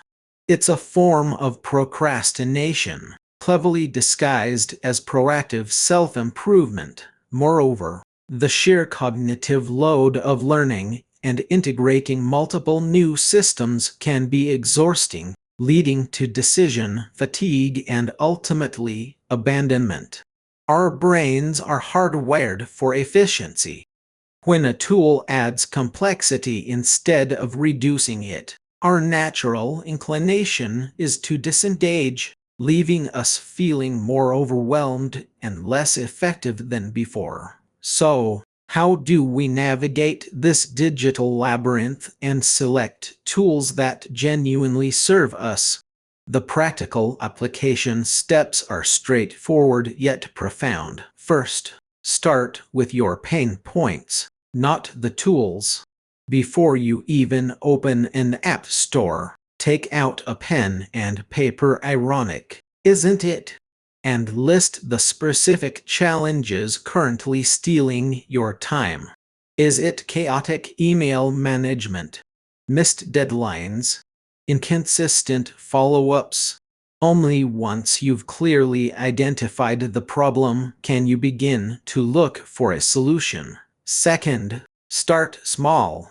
Resist the urge to overhaul your entire system at once.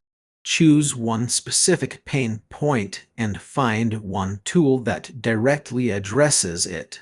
Test it rigorously for a sustained period, perhaps 30 days, before integrating it fully or adding another. Third, prioritize simplicity and integration. The best tools are those that blend seamlessly into your existing workflow, rather than requiring you to completely restructure your habits. If a tool demands a steep learning curve or constant maintenance, its net benefit might be negative. Finally, regularly review your toolkit. Ask yourself honestly, is this tool still saving me time? Is it genuinely making me more efficient? Or has it become another source of distraction or complexity? Be ruthless in pruning. Uninstall what doesn't serve you. Remember, a tool should be a servant, not our master. Now, let's pivot dramatically from the digital realm to embrace a powerful, often overlooked ally, the analog priority notebook system. In an age saturated with glowing screens and incessant notifications, the simple act of putting pen to paper offers a profound counter-narrative, a sanctuary for focus and clarity. This isn't just about writing things down. It's about a deliberate, tactile engagement with your most important priorities. Let me introduce you to David, a bustling entrepreneur running a successful tech startup. David had access to every cutting-edge digital productivity suite imaginable. His team collaborated on Slack, managed projects on Asana, and brainstormed on Miro. Yet, when David needed to crystallize his daily objectives, map out a complex strategy, or simply capture a fleeting moment of inspiration, he consistently reached for a worn leather-bound notebook and a well-loved fountain pen. Amidst the digital hum, this analog practice became his anchor. Each morning, before his digital devices even woke up, David would sit with his coffee and his notebook, meticulously jotting down his top 3 most important tasks for the day, alongside any critical insights from the previous evening's reflections. He found that the physical act of writing slowed his racing mind, forcing a deeper consideration of each priority. When an urgent email popped up or a team member needed his immediate attention, he could always return to the tangible, undeniable presence of his written priorities, a silent reminder of his true north. David discovered that his notebook wasn't just a place to store information. It was a thinking partner, a silent strategist, and a powerful shield against digital distraction. The psychological underpinnings of the analog priority notebook system are deeply rooted in cognitive science. The kinesthetic act of writing by hand activates different parts of the brain compared to typing. It promotes deeper processing and better memory retention. When you physically form letters and words, you engage more sensory input, which enhances encoding and recall. Furthermore, the very absence of digital distractions in a physical notebook is a profound psychological benefit. There are no notifications to pull you away, no tempting links to click, no endless scroll. It creates a dedicated space for focused thought, allowing your mind to wander creatively without external interruption, yet keeping your core priorities visibly present. There's also the powerful, primal satisfaction of physically checking off a completed task with a pen. It's a tangible record of progress, a small victory that fuels motivation and reinforces a sense of accomplishment far more viscerally than a digital click. It's about creating a single-purpose tool in a multi-purpose world, a dedicated mental sandbox for your most critical thinking. Implementing the analog priority notebook system into your life is both simple and profoundly impactful. First, choose your weapon wisely.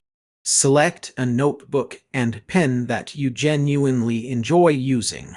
The tactile pleasure, the feel of the paper, the flow of the ink, these seemingly small details contribute to the positive ritual and encourage consistent use. Second, dedicate its purpose. This isn't just a generic scratch ad. This notebook is exclusively for your daily priorities, key insights, critical reflections, and perhaps brainstorming your most complex challenges. Avoid mixing it with grocery lists or trivial notes. Maintain its sanctity as a tool for deep work. Third, start your day with it. Before diving into emails or digital calendars, dedicate 10-15 minutes to outlining your top 3-5 most important tasks MITs for the day.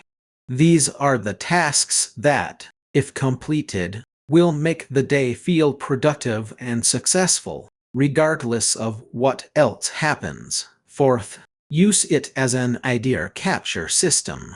When inspiration strikes, or you have a sudden thought during a meeting, jot it down in your notebook. This frees your mind from trying to remember it later, allowing you to return to the immediate task at hand without losing that valuable insight. Finally, conduct a daily review. At the end of each day, take a few minutes to review your notebook. What did you accomplish? What tasks need to be migrated to tomorrow?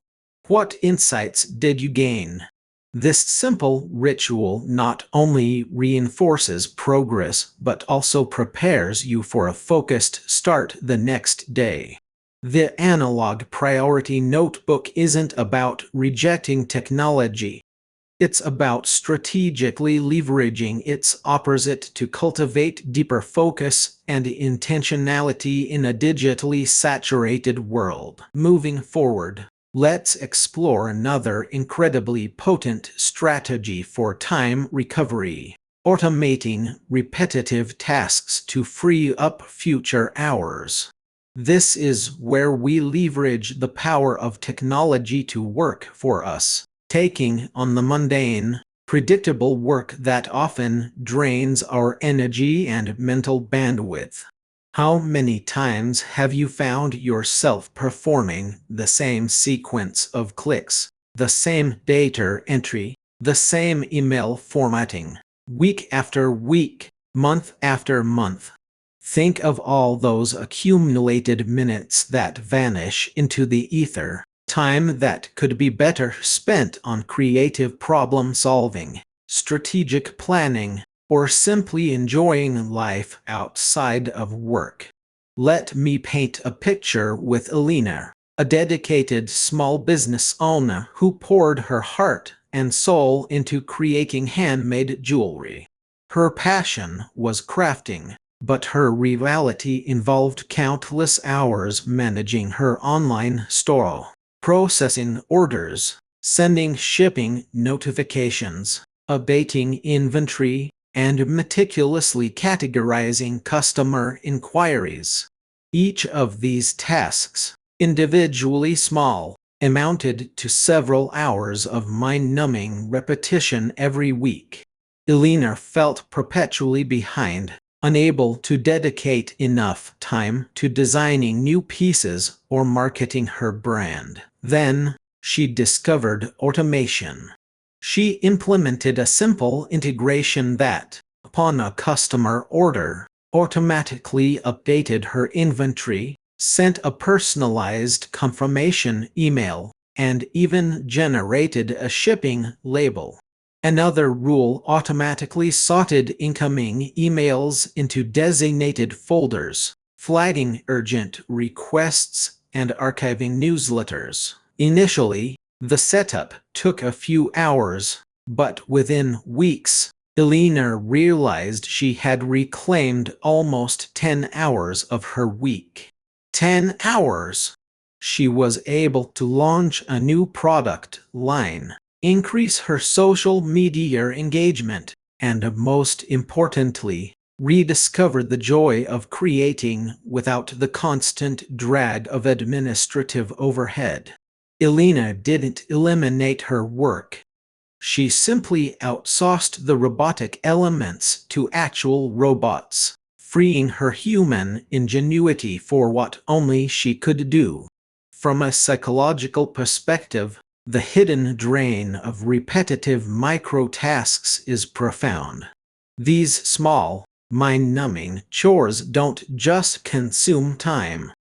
They consume precious cognitive energy. Each time you switch contexts, even for a moment, to perform a routine task, there's a mental cost involved in re-engaging with your primary activity.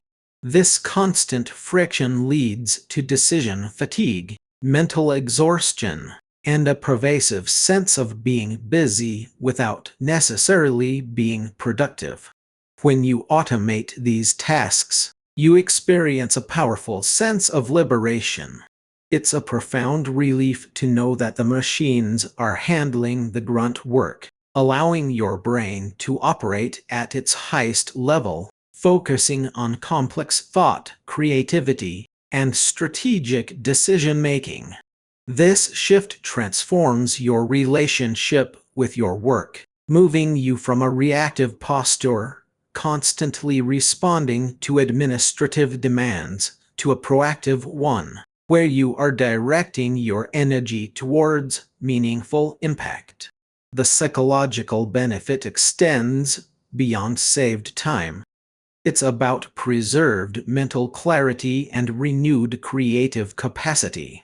So, how can you begin to harness the power of automation in your own life? The practical steps are quite actionable. First, conduct a repetition audit. For a week or two, consciously track every task you perform that feels repetitive, mundane, or could conceivably be done by a machine. Think about daily email sorting, weekly report generation, monthly invoicing, social media scheduling, or data entry. Second, categorize and prioritize. Group these tasks by type, e.g., email management, data transfer, content scheduling, notifications, and then prioritize which ones offer the highest time-saving ROI if automated. Start with the tasks that consume the most time or cause the most friction. Third, research automation tools. There's a vast ecosystem of tools available. General-purpose integrators like Zapier or IFT, which connect different apps. Specialized software for invoicing or social media management. Email rules and templates, or even simple macros in spreadsheets. Don't feel overwhelmed. A quick online search for automate your task type will yield many options. Fourth, start with one simple automation. Don't try to automate everything at once. Choose one high-impact, easy-to-implement task. Rigorously test it to ensure it functions correctly and genuinely saves you time without introducing new problems. Once you're confident, scale up gradually. Finally, regularly evaluate. Automation is not a set-it-and-forget-it endeavor.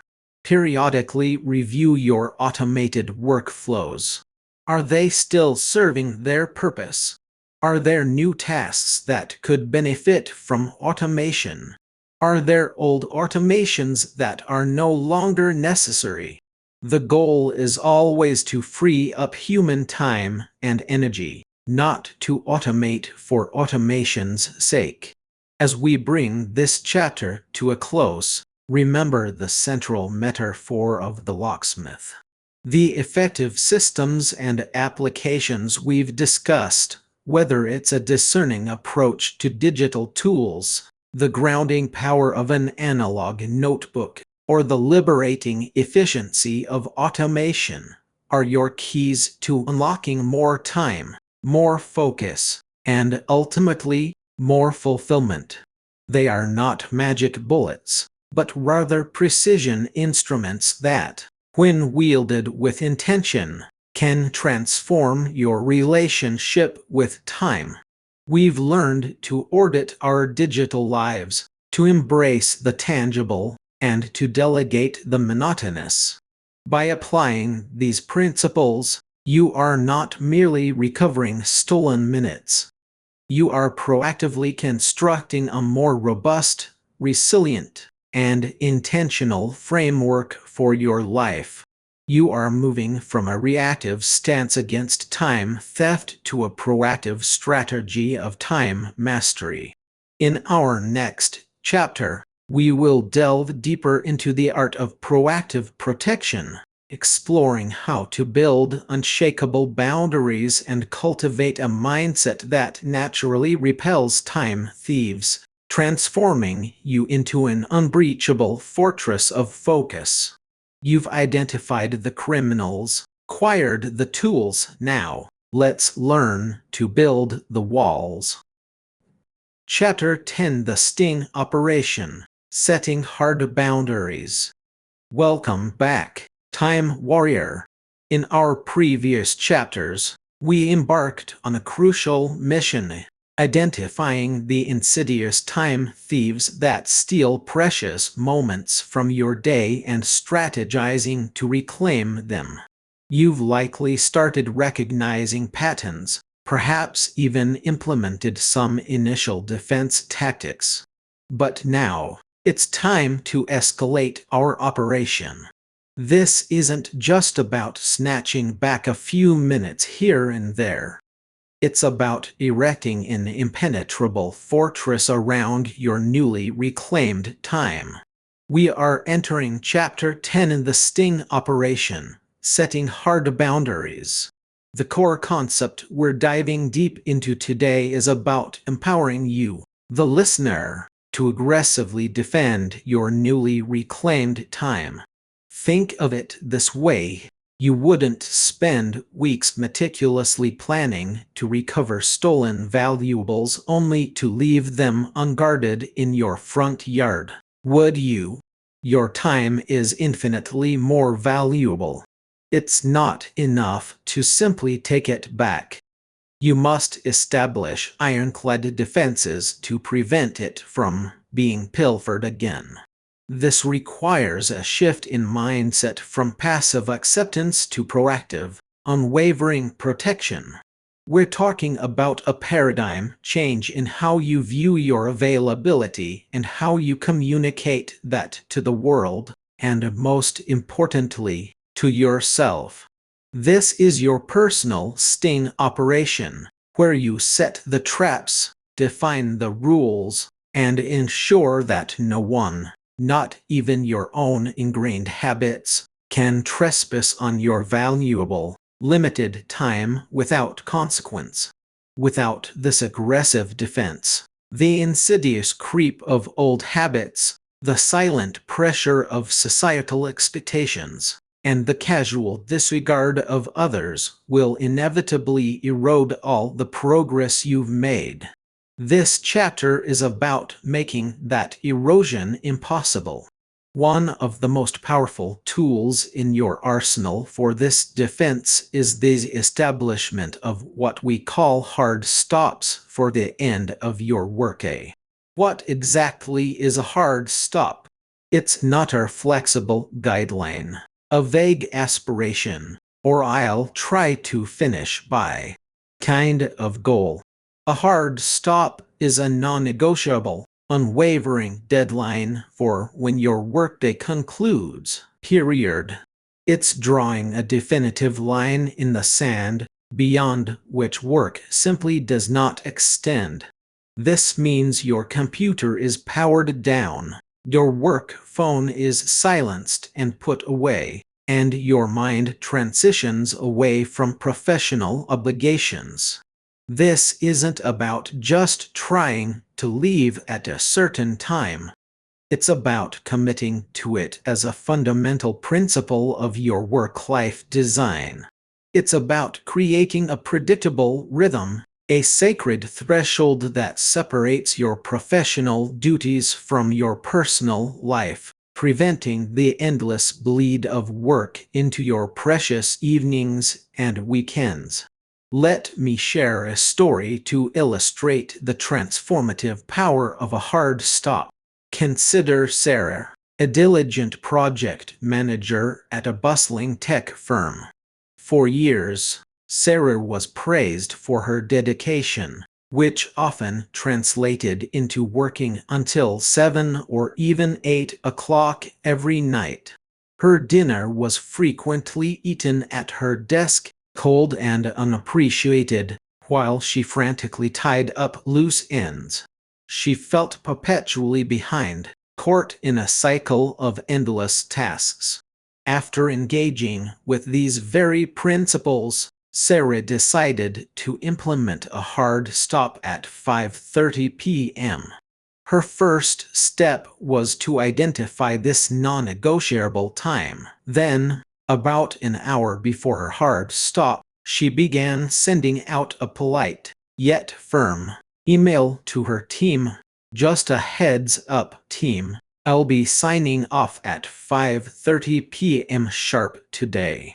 Please let me know if there are any truly urgent items that require my immediate attention before then. Initially, she felt a surge of anxiety and a frantic rush to cram everything in. But something remarkable happened. Over a few weeks, her efficiency skyrocketed. Knowing she had a finite window, she prioritized ruthlessly, delegated more effectively, and became incredibly focused. Her team, once accustomed to her always-on availability, learned to consolidate their questions and respect her boundary. Sarah not only left on time but found herself more refreshed, more creative, and more engaged in her personal life. From a psychological perspective, this matters immensely. It taps into what psychologists call the scarcity principle. When a resource, in this case time, is perceived as finite and limited, our brains are wired to utilize it more efficiently. Parkinson's law famously states that work expands to fill the time available.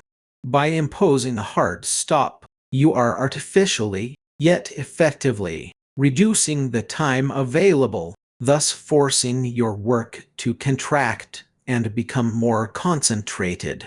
You are essentially creating a new psychological contract, not just with your employer or colleagues, but profoundly with yourself.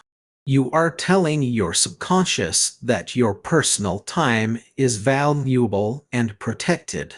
This proactive setting of boundaries also significantly reduces anticipatory stress. The constant low hum of "when will I finish?" or "will I have to work late again?" is replaced by the certainty of an endpoint, freeing up mental bandwidth and allowing you to be more present and truly unwind once that stop is reached. So, how can you apply this practically? First, identify your ideal hard stop time.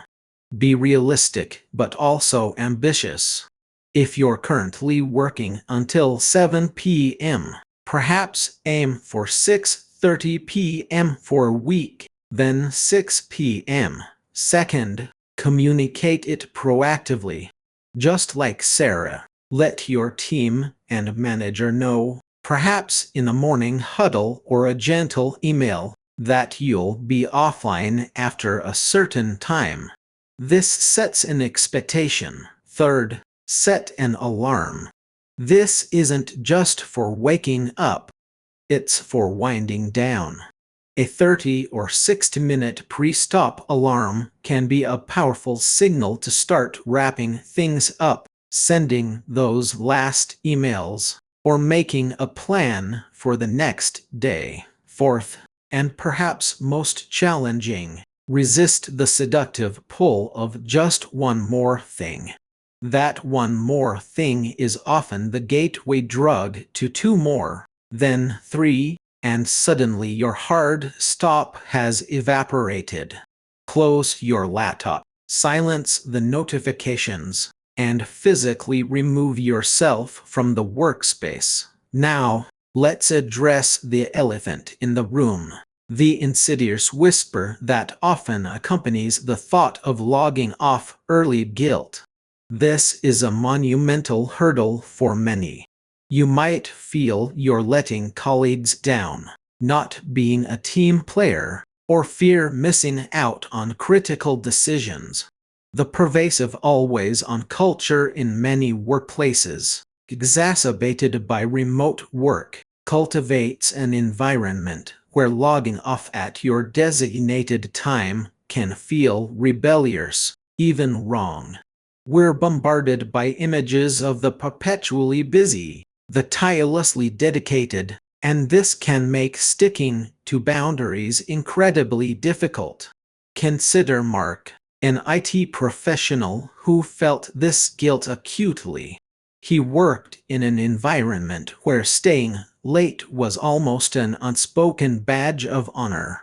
Even if his tasks were completed, he'd often linger, scrolling through news feeds or pretending to be busy, just to avoid being the first to leave. When he committed to his 5 p.m. hard stop, the first few times he clicked the shutdown button, he felt a knot of anxiety in his stomach. He'd second-guess himself, wondering if an urgent request would come in right after he logged off, or if his colleagues would judge him. Yet, no crisis erupted. No one called him out. In fact, a few weeks later, his manager remarked, "Mark, you seem to be getting your work done faster these days. Great efficiency." Mark realized the immense pressure he felt was almost entirely self-imposed, a construct of his own anxieties rather than actual demands from his workplace. The guilt, it turned out, was a phantom limb of his old, time-crimed self. This phenomenon is deeply rooted in psychological principles. Social comparison theory tells us that we constantly evaluate ourselves against others, often leading to conformity or feelings of inadequacy if we deviate. We see others working late, so we feel we should too. Imposter syndrome, that gnawing fear of being exposed as a fraud, can also compel us to overcompensate by putting in excessive hours, believing that our sheer presence somehow validates our worth. Then there's cognitive dissonance, the mental discomfort of holding conflicting beliefs or engaging in behavior that contradicts our values. Leaving early when you perceive others are working longer can create this dissonance, making it difficult to maintain the boundary. And, of course, the ever-present fear of missing out, or FOMO, leads us to believe that crucial information or opportunities might be lost if we aren't constantly plugged in. To overcome this powerful internal resistance, first, acknowledge the guilt. It's a natural, almost programmed, response when you're breaking long-standing norms, both societal and personal. Don't fight it. Simply observe it. Second, remind yourself of your productivity gains. If you're getting your work done effectively within your chosen hours, you're not logging off early. You're logging off on time. Your focus should be on output and quality, not on hours logged. Third, practice self-compassion. You are a human being, not a machine. Rest and personal time are not luxuries. They are fundamental components of sustainable performance and mental well-being. And finally, seek out allies. You might be surprised to find other colleagues who also struggle with this and would welcome a shared commitment to healthier boundaries. Discussing your intentions and challenges with a trusted peer can provide invaluable support and normalize your efforts. To truly solidify your resolve, it's incredibly helpful to draw inspiration from the success stories of uncompromising boundary setters. These are individuals who, despite initial apprehension or external pressure, steadfastly defended their time and not only survived but thrived.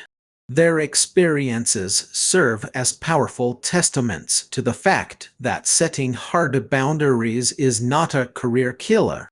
It's often a career enhancer. It demonstrates discipline, efficiency, and a clear understanding of personal value. Take Maria, for example, a marketing director at a fast-paced, high-growth startup notorious for its demanding work culture and round-the-clock expectations.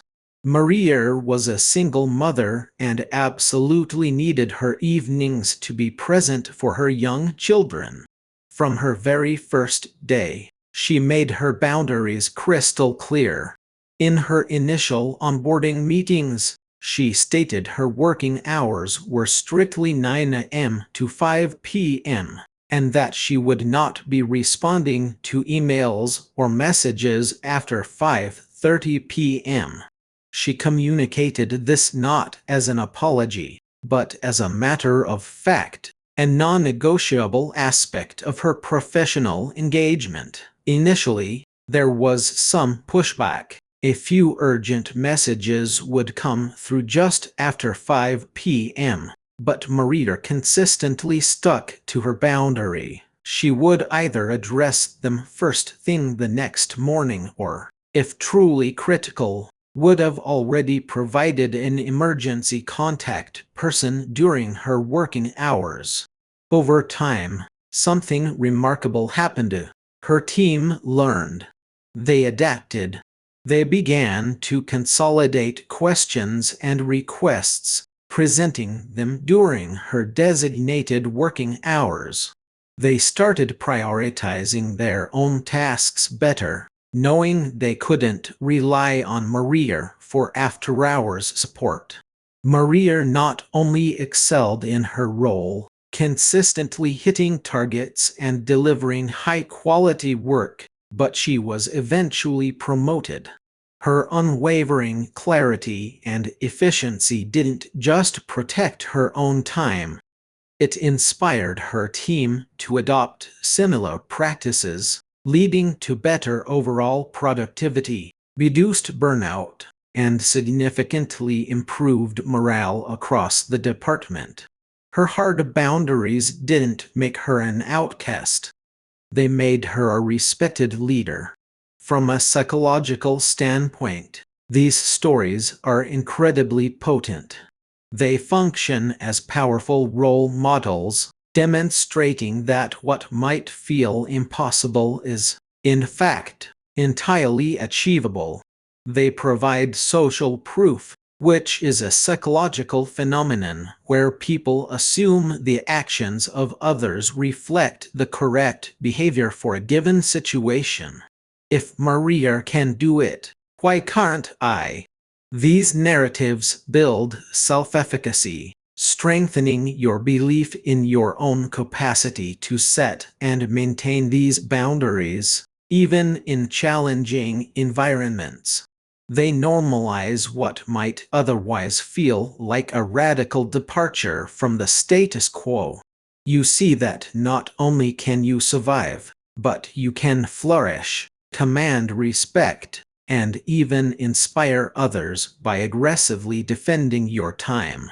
To practically apply these success stories to your own journey, first, identify a boundary setter you admire, whether it's someone you know personally or a public figure whose approach resonates with you. Second, analyze their methods. How do they communicate their boundaries? How do they handle pushback or expectations from others?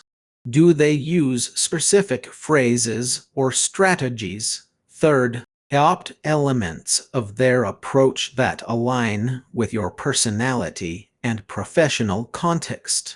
Don't try to be someone else, but learn from their resilience. Fourth, remember that consistency is the bedrock upon which trust and respect for your boundaries are built.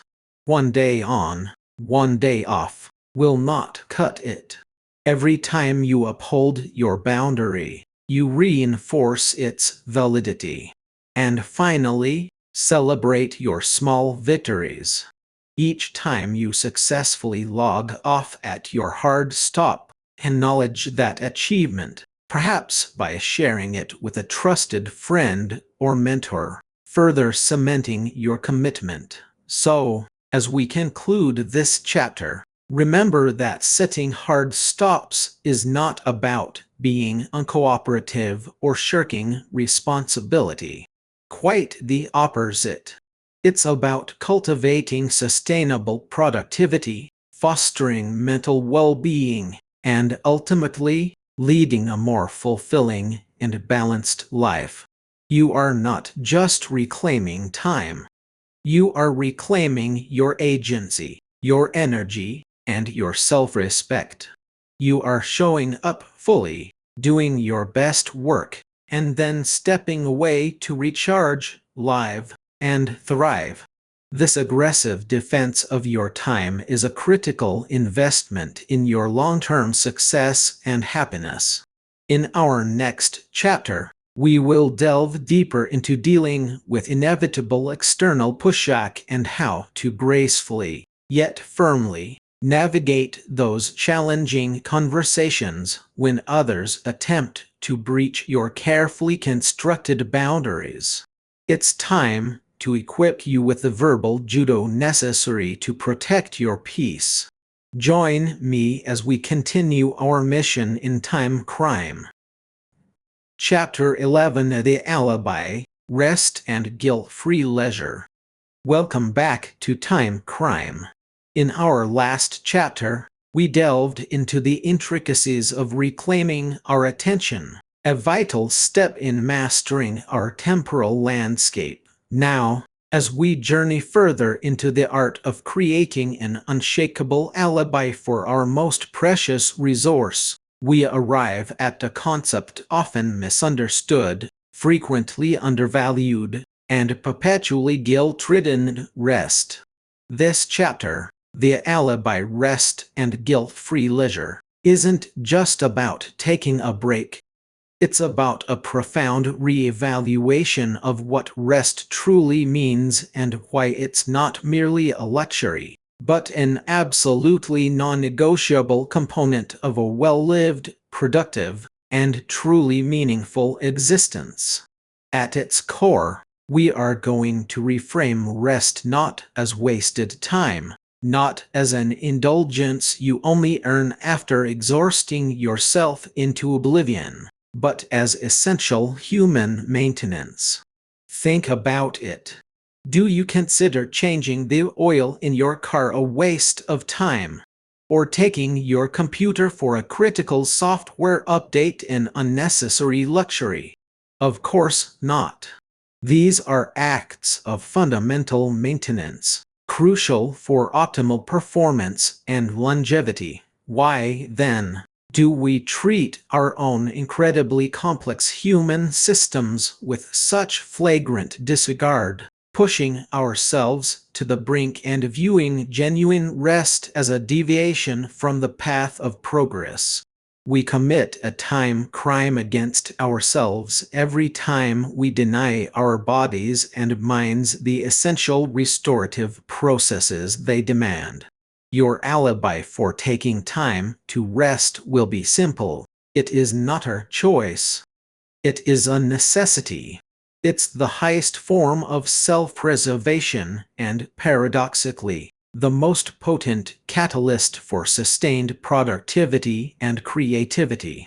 Let's differentiate between numbing out and true restorative rest. Have you ever found yourself scrolling endlessly through social media feeds, mindlessly watching one episode after another of a show you barely care about, or just staring blankly at a wall, convinced you're resting? Many of us have. This isn't rest. It's often a form of cognitive evasion, a passive consumption that, while requiring little effort, also offers minimal genuine restoration. It's akin to patching a leaky roof with a paper towel. It might feel like you're doing something, but the underlying problem persists, and you likely feel even more drained afterward. Consider Sarah, a project manager who, after a grueling week, used to collapse onto her sofa, phone in hand. Hours would melt away in a blur of Instagram stories and viral videos. She'd wake up the next morning feeling oddly more tired than when she started, irritable, and with a nagging sense of having wasted her precious weekend. Her brain was overloaded with fragmented information, not truly disengaged.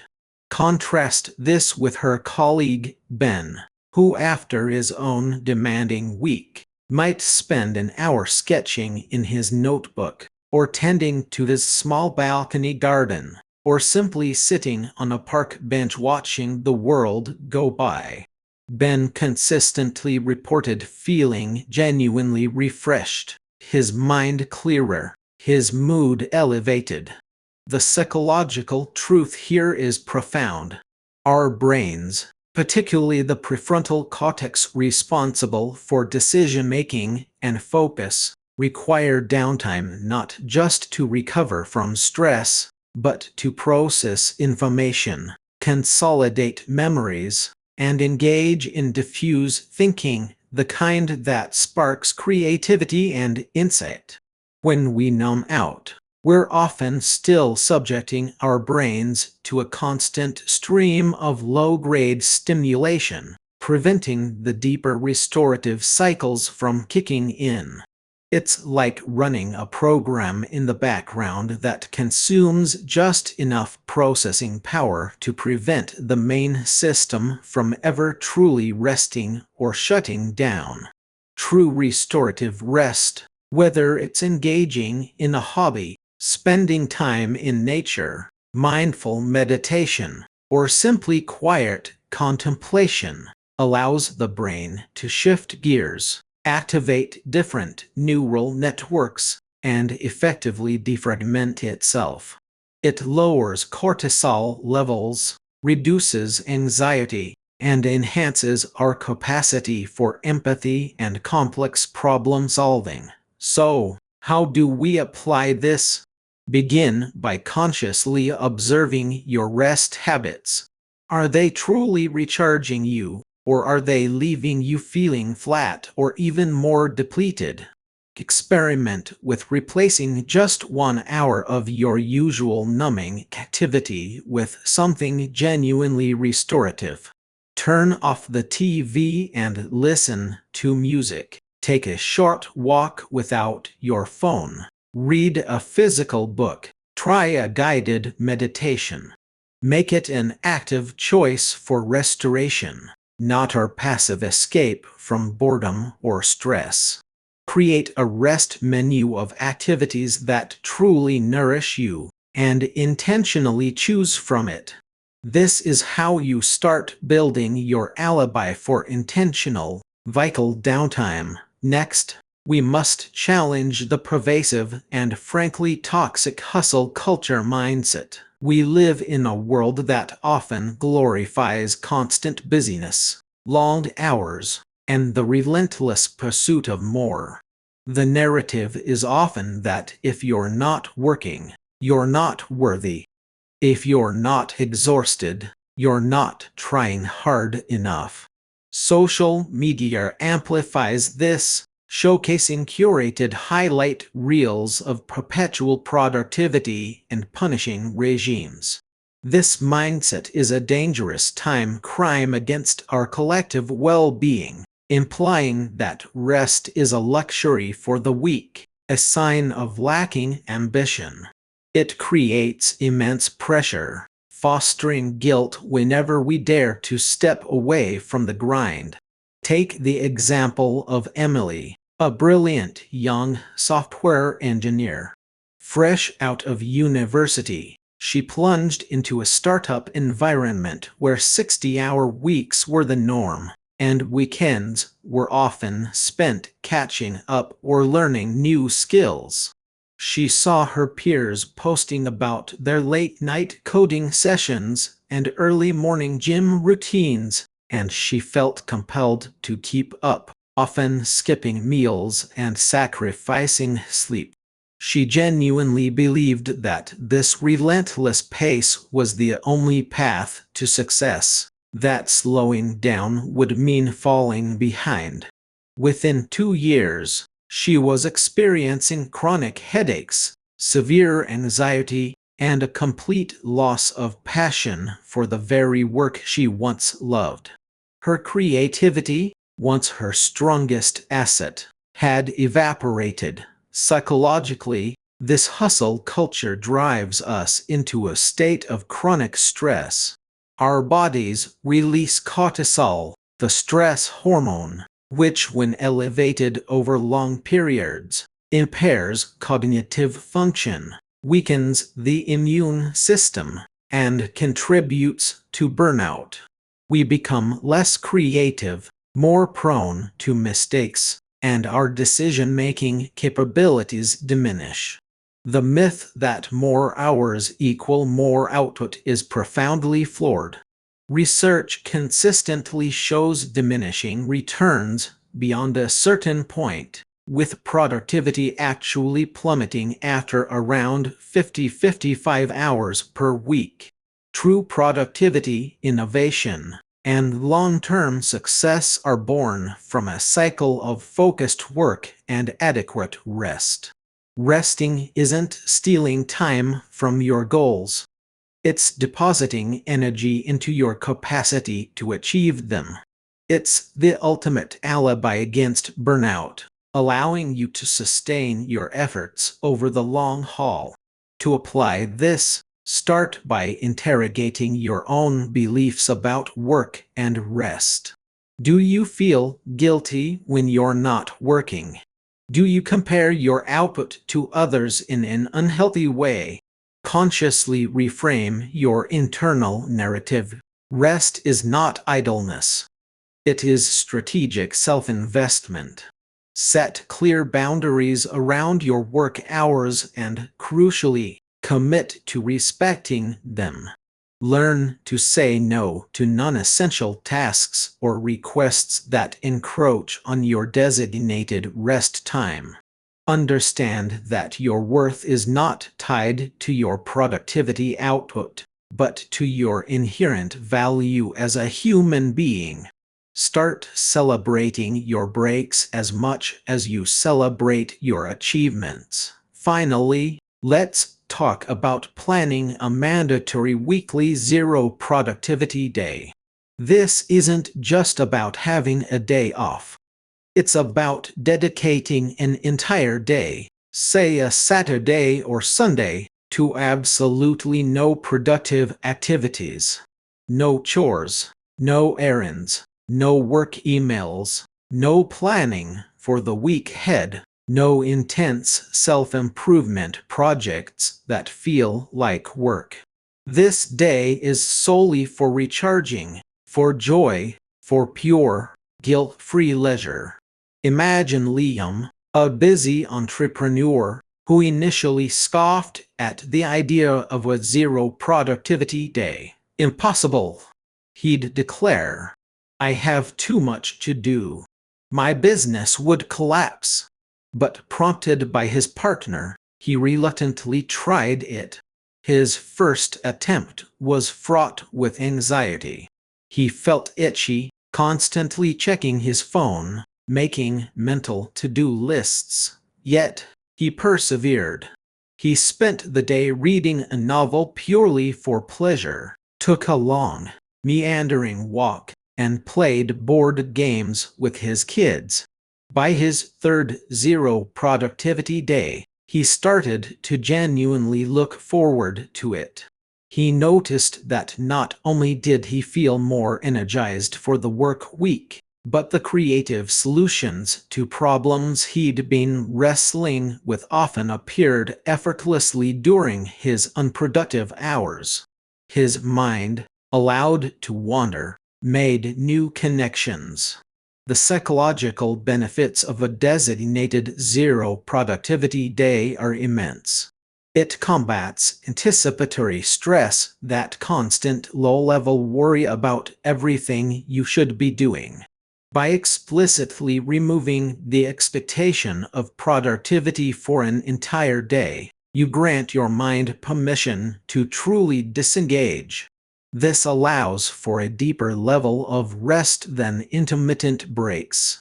It fosters a sense of psychological safety and autonomy, reminding you that you are in control of your time, not merely a slave to your schedule. This consistent mental reset strengthens your resilience, improves your mood, and ironically, makes your productive days even more effective. It solidifies your alibi for rest, making it an unshakable appointment in your calendar. How do you implement this? First, choose your day and mark it clearly.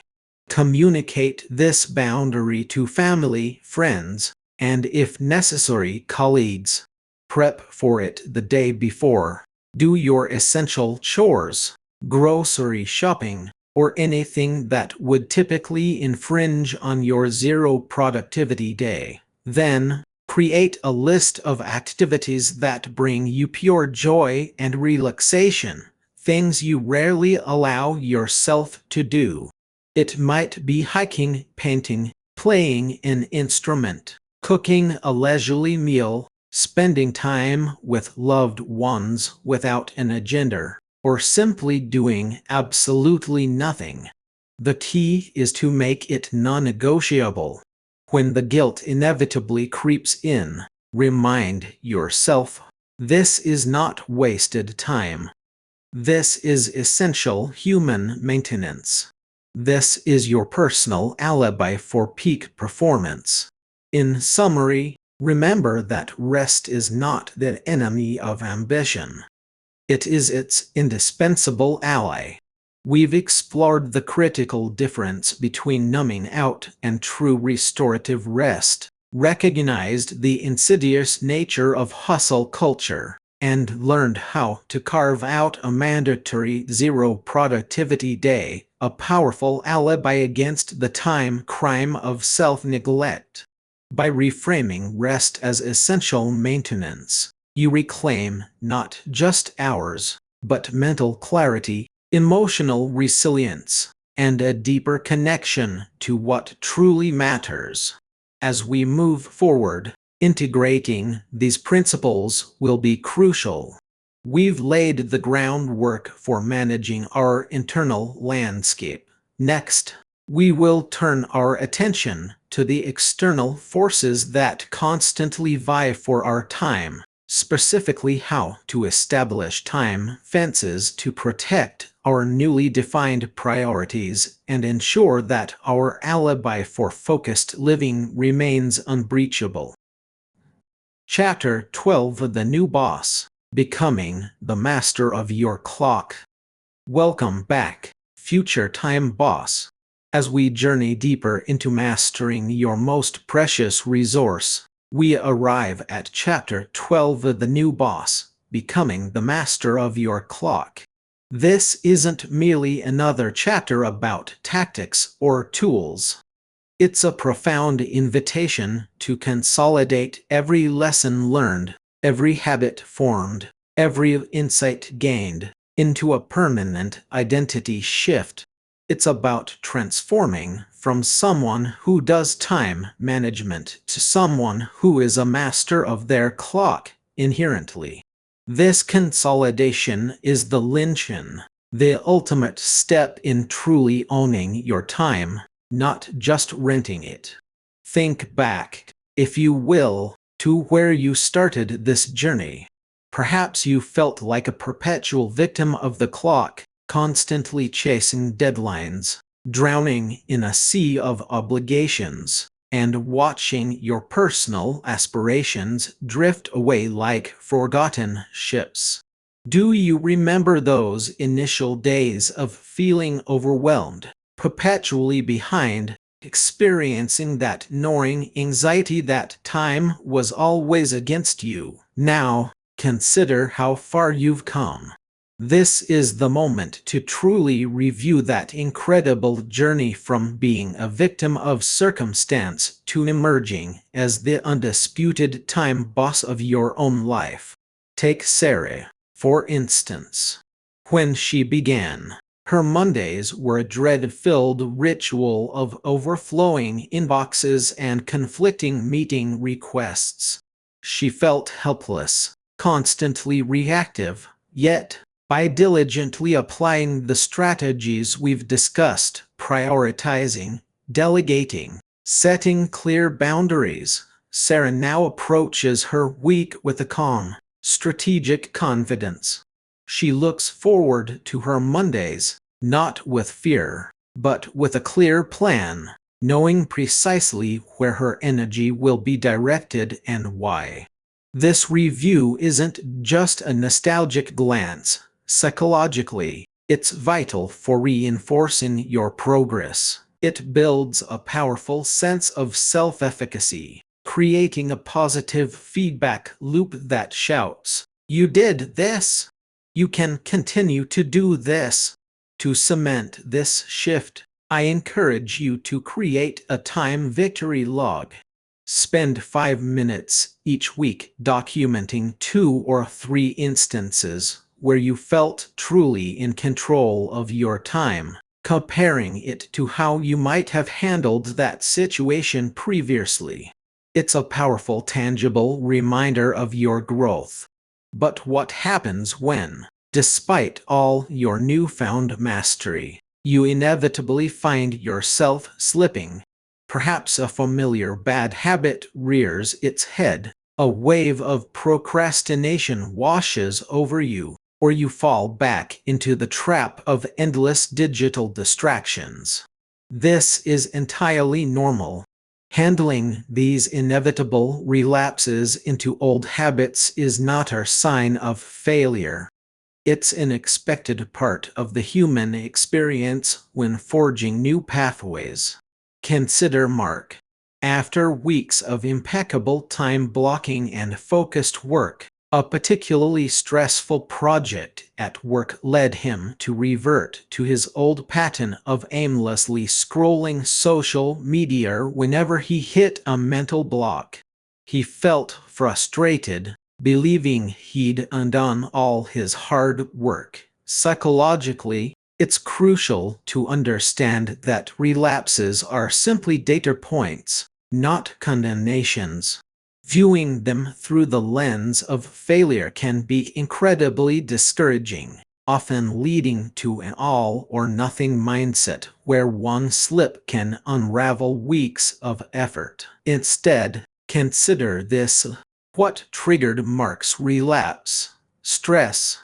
By identifying stress as a trigger, he could then implement a proactive strategy, perhaps a short, mindful walk instead of social media, or a pre-planned break to re-energize. Your practical application here is to develop a relapse prevention plan. Identify your top 3 triggers for falling back into old habits. Then, for each trigger, devise a reset ritual. This could be a 5-minute meditation, a brisk walk, reviewing your top 3 priorities for the day, or even a simple deep breathing exercise. This isn't about perfection. It's about resilience and continuous course correction. Ultimately, this entire journey culminates in the celebration of the ultimate reclamation of personal agency. Do you remember that feeling of being a passenger in your own life, constantly buffeted by external demands, schedules dictated by others, and a nagging sense that your true desires were perpetually sidelined? Emily certainly does. She used to feel like a puppet, her strings pulled by her boss's urgent requests, her family's needs, and society's expectations. Now, with the tools and mindset of a time boss, Emily confidently sets boundaries, not with guilt, but with conviction. She prioritizes her well-being, schedules dedicated time for her creative writing, and unapologetically says no to commitments that don't align with her values or goals. This isn't selfish. It's empowering. Psychologically, agency is a cornerstone of true well-being and profound fulfillment. It's the deep-seated belief that you are the author of your own life story, actively writing each chapter, rather than merely a character in someone else's narrative. It's about making conscious choices, large and small, that align with your deepest values and aspirations. To truly embody this, make it a regular practice to schedule personal agency hours in your calendar. These are non-negotiable blocks of time dedicated solely to your passions, your learning, your rest, or whatever truly recharges and fulfills you, free from external demands. Practice saying no to one request this week that doesn't genuinely serve your priorities. and observe the liberating feeling it brings. So, as we conclude this transformative chapter, remember, becoming the master of your clock isn't a destination. It's an ongoing identity. It's about consistently consolidating your lessons, gracefully navigating relapses, and perpetually celebrating your ever-growing personal agency. You are no longer just managing time. You are embodying the spirit of intentional living. This new identity, this new boss, is now deeply ingrained. And with this solidified mastery, we are ready to explore how to maintain this powerful sense of control even amidst the unpredictable nature of life, which we will delve into in our next chapter. The 7-Day Action Plan, your first time heist. Welcome, my fellow time voyager, to Chapter 15, the 7-Day Action Plan, your first time heist. We've journeyed through the landscapes of time perception, explored the hidden saboteurs of our focus, and armed ourselves with powerful mental tools. Now, it's time to put everything we've learned into immediate, tangible action. This isn't just about understanding concepts. It's about executing a deliberate, strategic operation to reclaim your most precious resource. Consider this your week-long mission brief, a structured 7-day plan designed to solidify your new habits and empower you to become the master of your own timeline. Are you ready to launch your first-time heist? Let's begin. Our journey starts with a crucial first step, focusing on days 1 and 2, auditing and eliminating digital distractions from your primary device.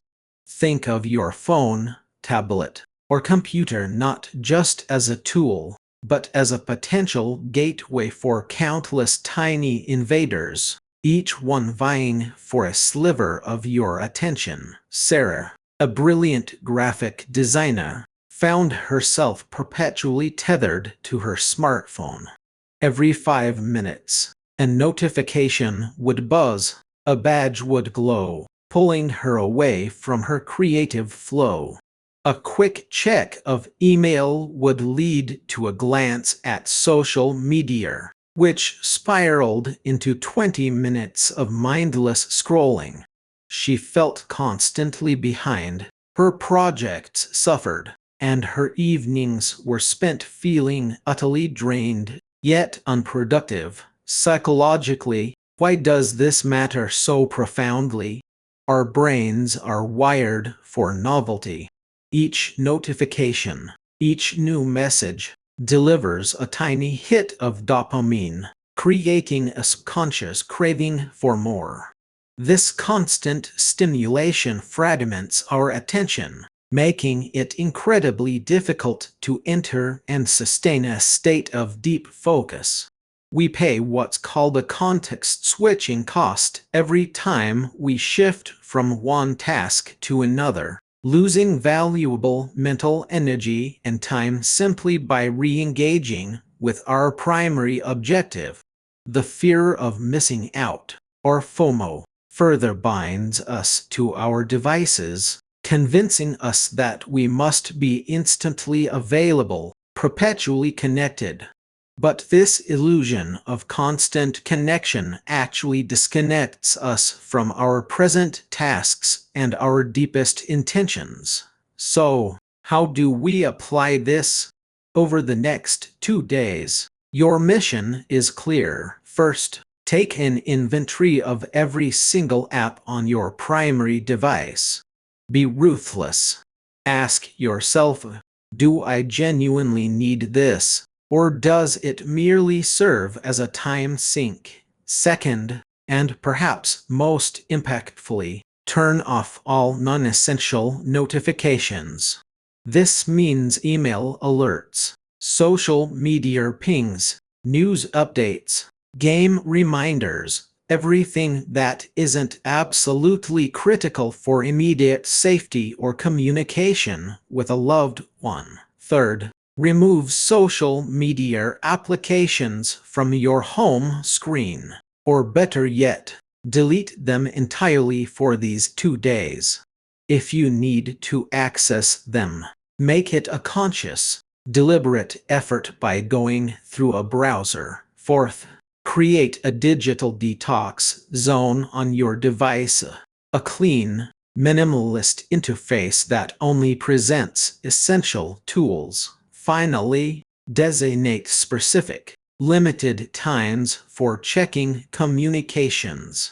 Instead of constant interruptions, set 3 dedicated slots in your day, morning, midday, evening, for emails and messages.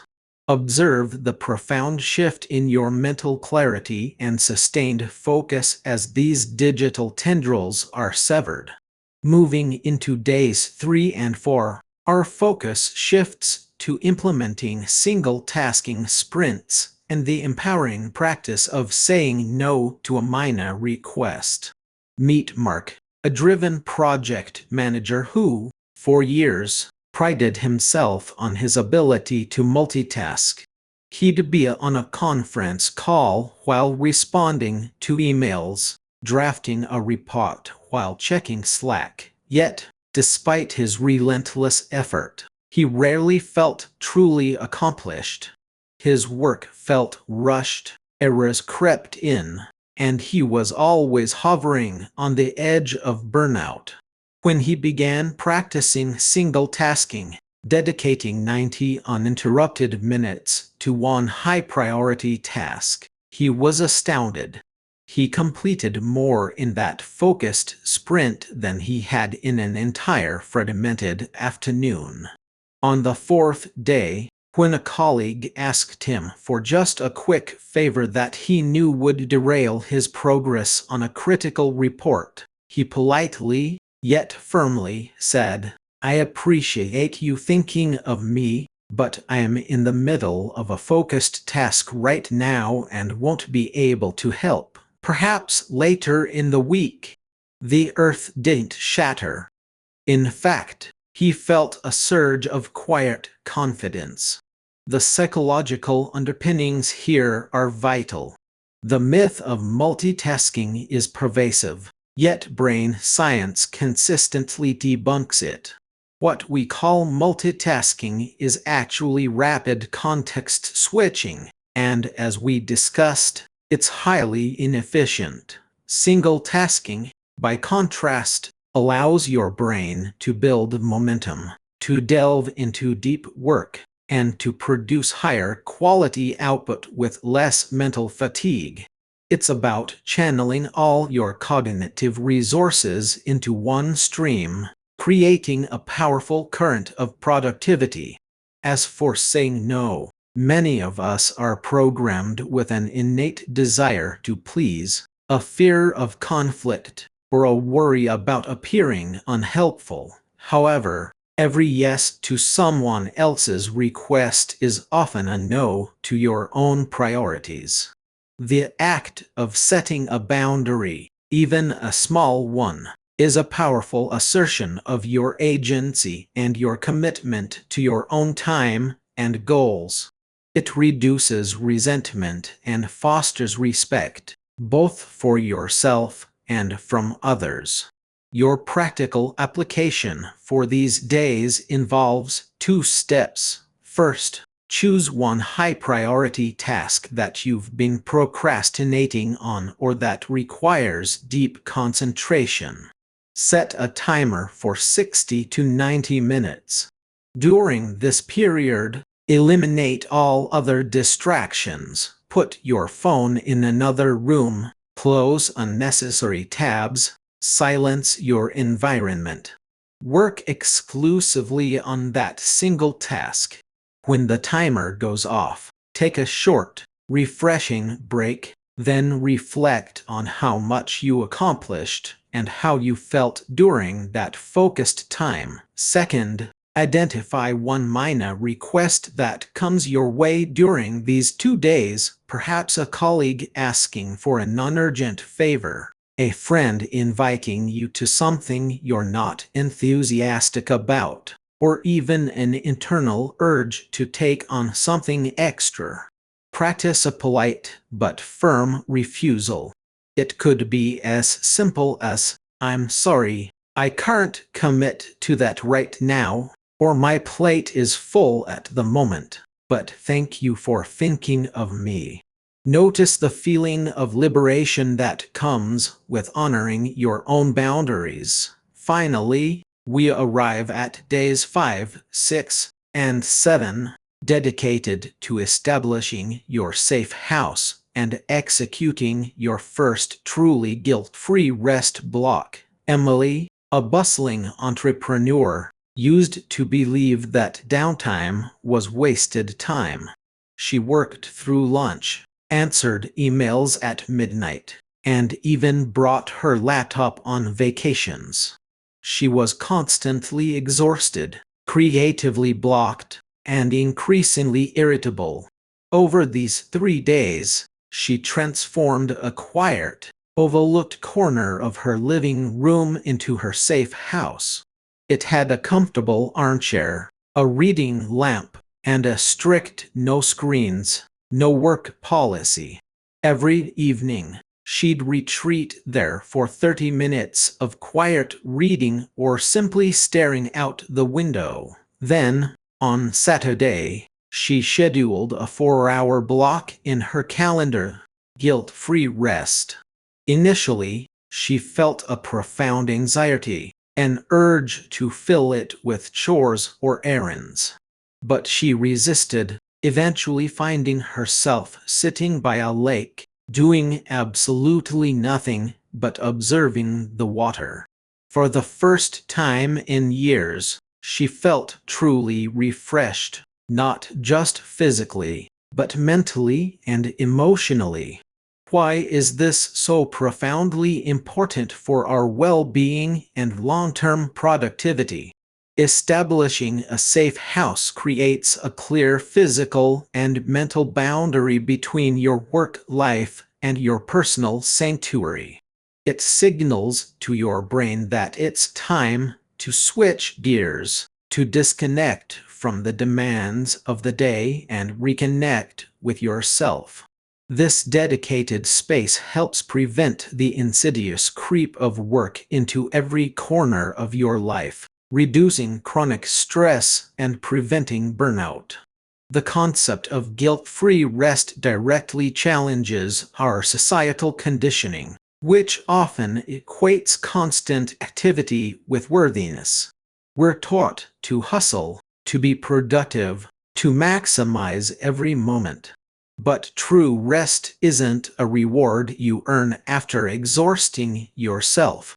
It's a fundamental human need that replenishes your cognitive reserves, sparks creativity, and fortifies your emotional resilience.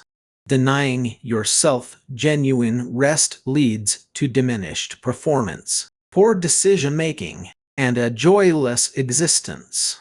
Your practical steps for these final days are threefold. First, designate a specific physical space in your home, no matter how small, as your safe house. It could be a particular chair, a corner of a room, or even just a specific spot on your balcony. Make its rules explicit. No work, no screens, no goal-oriented tasks. This space is purely for relaxation, reflection, or gentle leisure. Cultivate it to be comfortable and inviting.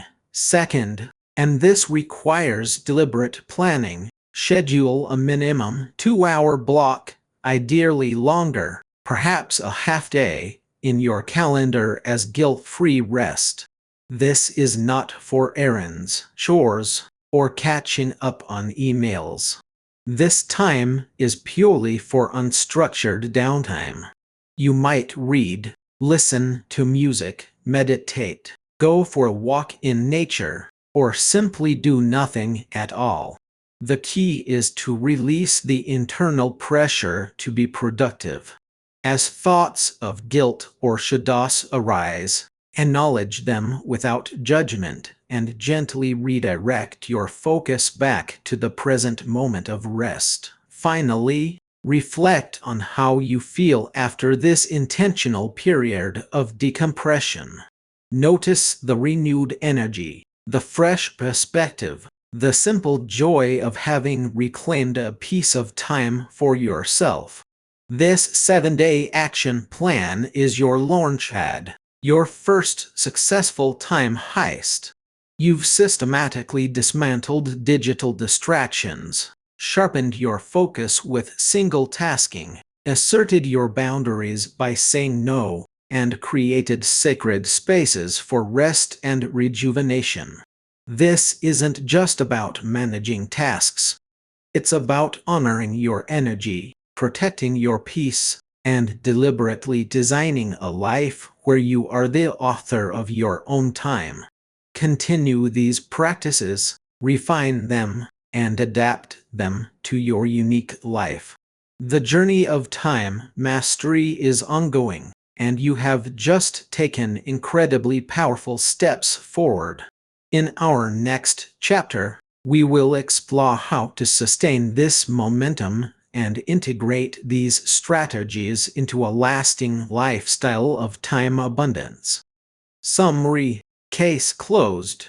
Welcome, my friend, to Chapter 16 Summary. Case closed. We have journeyed together through the intricate landscape of time, exposing its hidden thieves and discovering powerful strategies to reclaim your most precious resource. Over the past approximately 260 minutes, we've unraveled the insidious nature of what I call time crime, the unintentional, yet profoundly damaging ways we allow our hours, minutes, and seconds to be stolen, squandered, or simply slip through our fingers without purpose or intention. This final chapter isn't just a simple recap. It's a distillation, a powerful synthesis designed to embed the core principles of time crime deeply into your consciousness, transforming them from mere concepts into actionable, daily practices. It's about bringing everything we've discussed full circle, providing a definitive moment of clarity and empowerment as you step forward.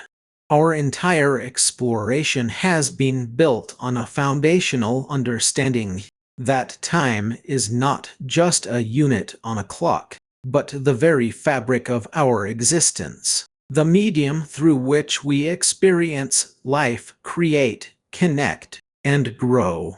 To allow it to be dictated by external demands, unconscious habits, or a lack of intentionality is to commit a profound injustice against ourselves, against our potential, and against the very life we aspire to live. We've examined how the modern world, with its relentless notifications, endless to-do lists, and pervasive culture of busyness, often conspires to rob us of our agency, turning us into reactive participants rather than proactive architects of our own days. But we've also uncovered the profound liberation that comes from identifying these forces and systematically dismantling their power. This journey has been about moving from a state of unwitting victimhood to one of deliberate mastery, shifting your mindset from scarcity to abundance when it comes to time, and empowering you to make conscious choices that align with your deepest values and aspirations. Now, let's crystallize the core philosophy of time crime itself. At its heart, this philosophy posits that time is the ultimate, non-renewable resource, more valuable than any currency, asset, or material possession. Once a second is gone, it is gone forever. Therefore, Every decision we make regarding our time is not merely a logistical choice, but a fundamental choice about how we live our lives, how we allocate our finite existence. The core belief is that most people are, perhaps unknowingly, either perpetrating time crime upon themselves through procrastination, distraction, or poor planning, or they are allowing others to perpetrate it upon them by failing to set boundaries, saying yes too often, or succumbing to external pressures. The time crime philosophy isn't about working more hours. It's emphatically about working smarter, more intentionally, and more effectively.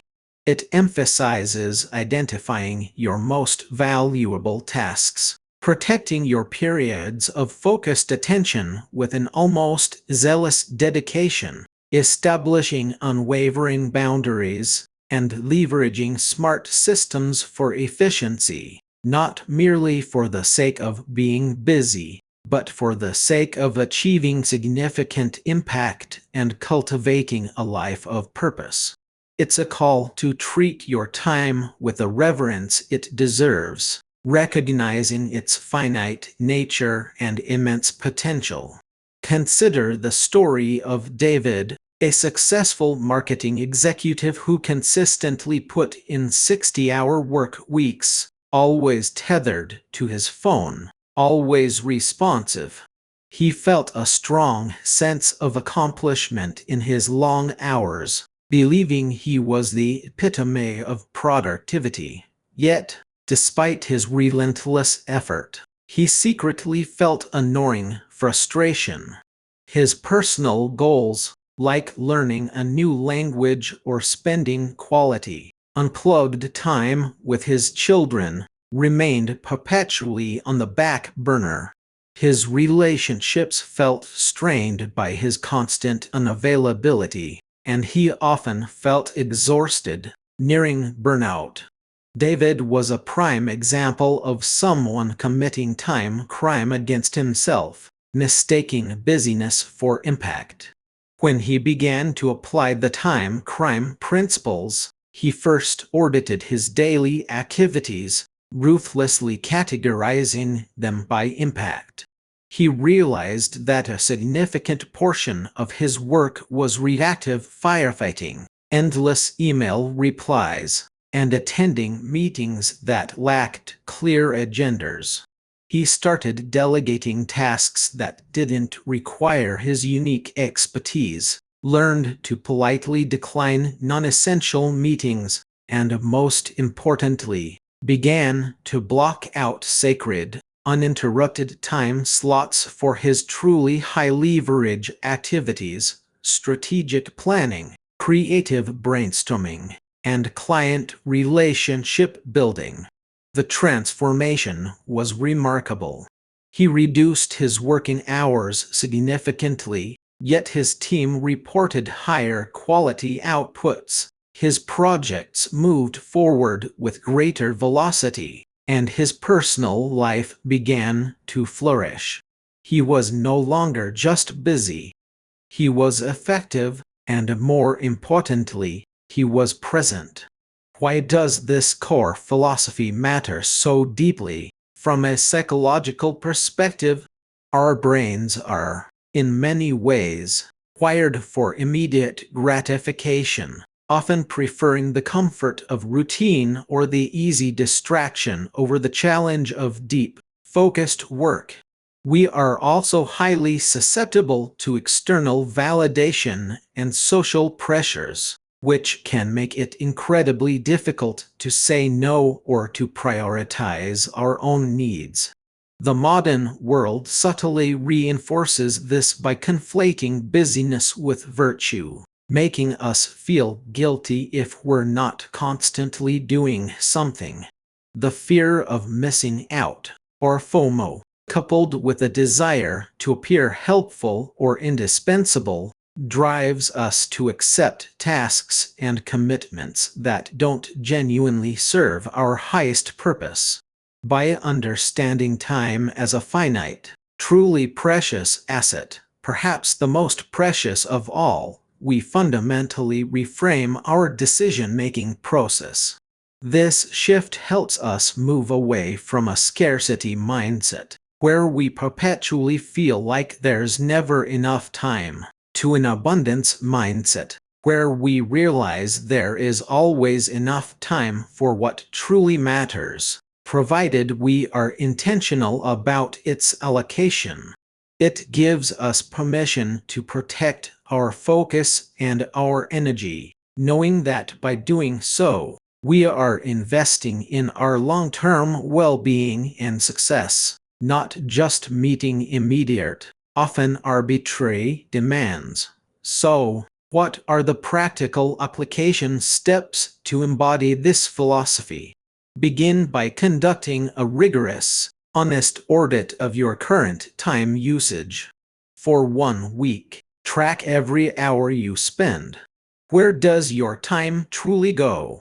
Be brutally honest. Then, with that data in hand, identify all activities that do not genuinely align with your core values, your most important goals, or your definition of a well-lived life. Practice the crucial "is this an MVT?" question before you embark on any task, before you respond to that email, before you accept that meeting invitation. Start small, perhaps by blocking out just 30 minutes each day for focused, deep work on one critical, most valuable task.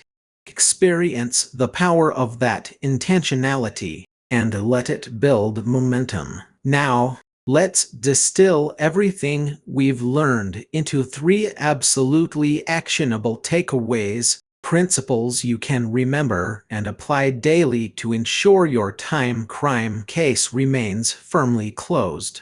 Our first actionable takeaway is this: identify and fiercely protect your most valuable tasks, your MVTs.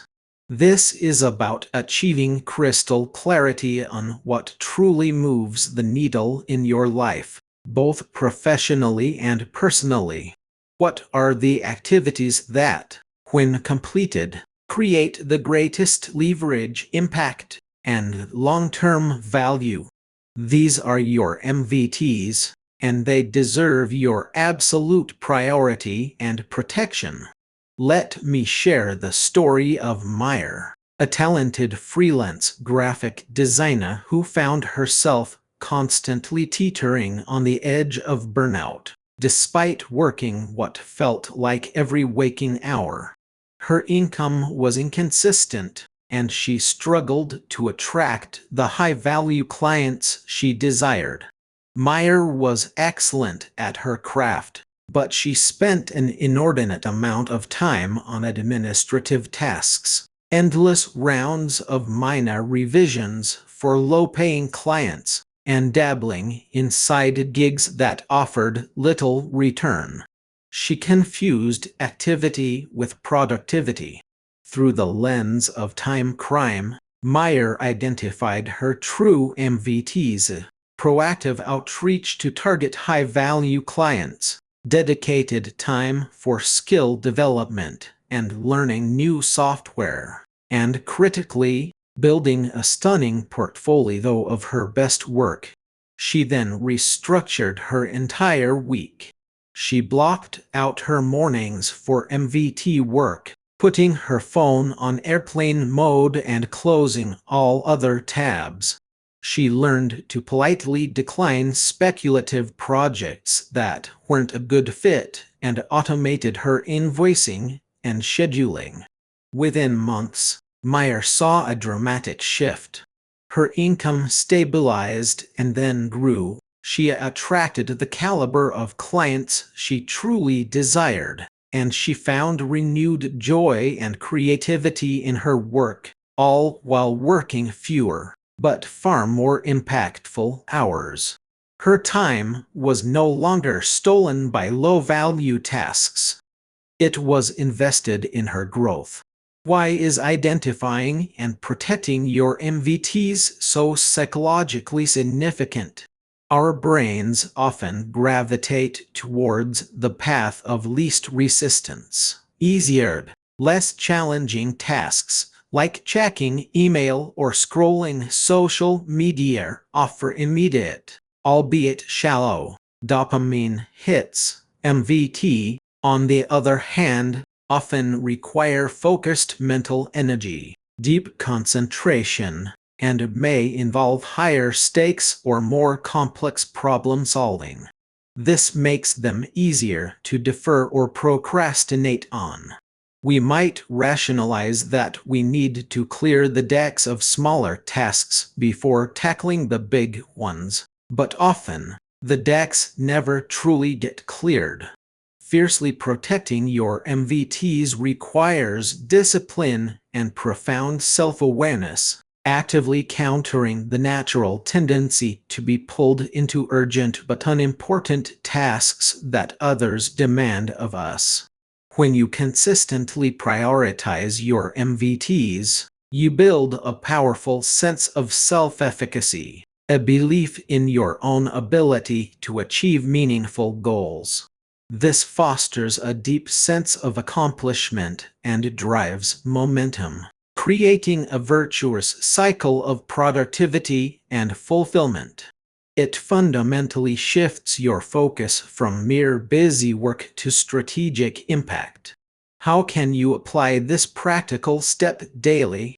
At the beginning of each week, make it a non-negotiable habit to identify your top 3 MVTs for the next 7 days.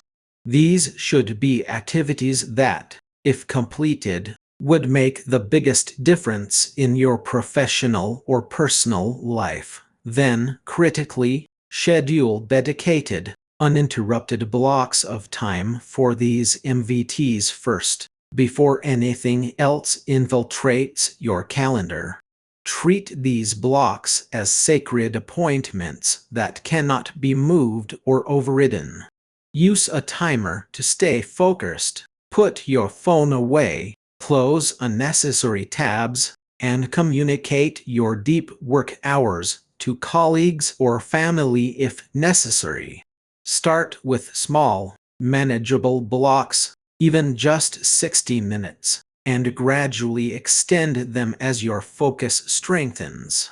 Our second actionable takeaway is to master the art of saying no and setting clear boundaries. This is your primary defense against external time crime, the deliberate and assertive act of reclaiming your personal sovereignty over your time and energy. Consider the journey of Ben, a rising star in a fast-paced tech startup. Eager to impress, he habitually said yes to every request, extra projects, joining new committees, even taking on tasks that clearly fell outside his role.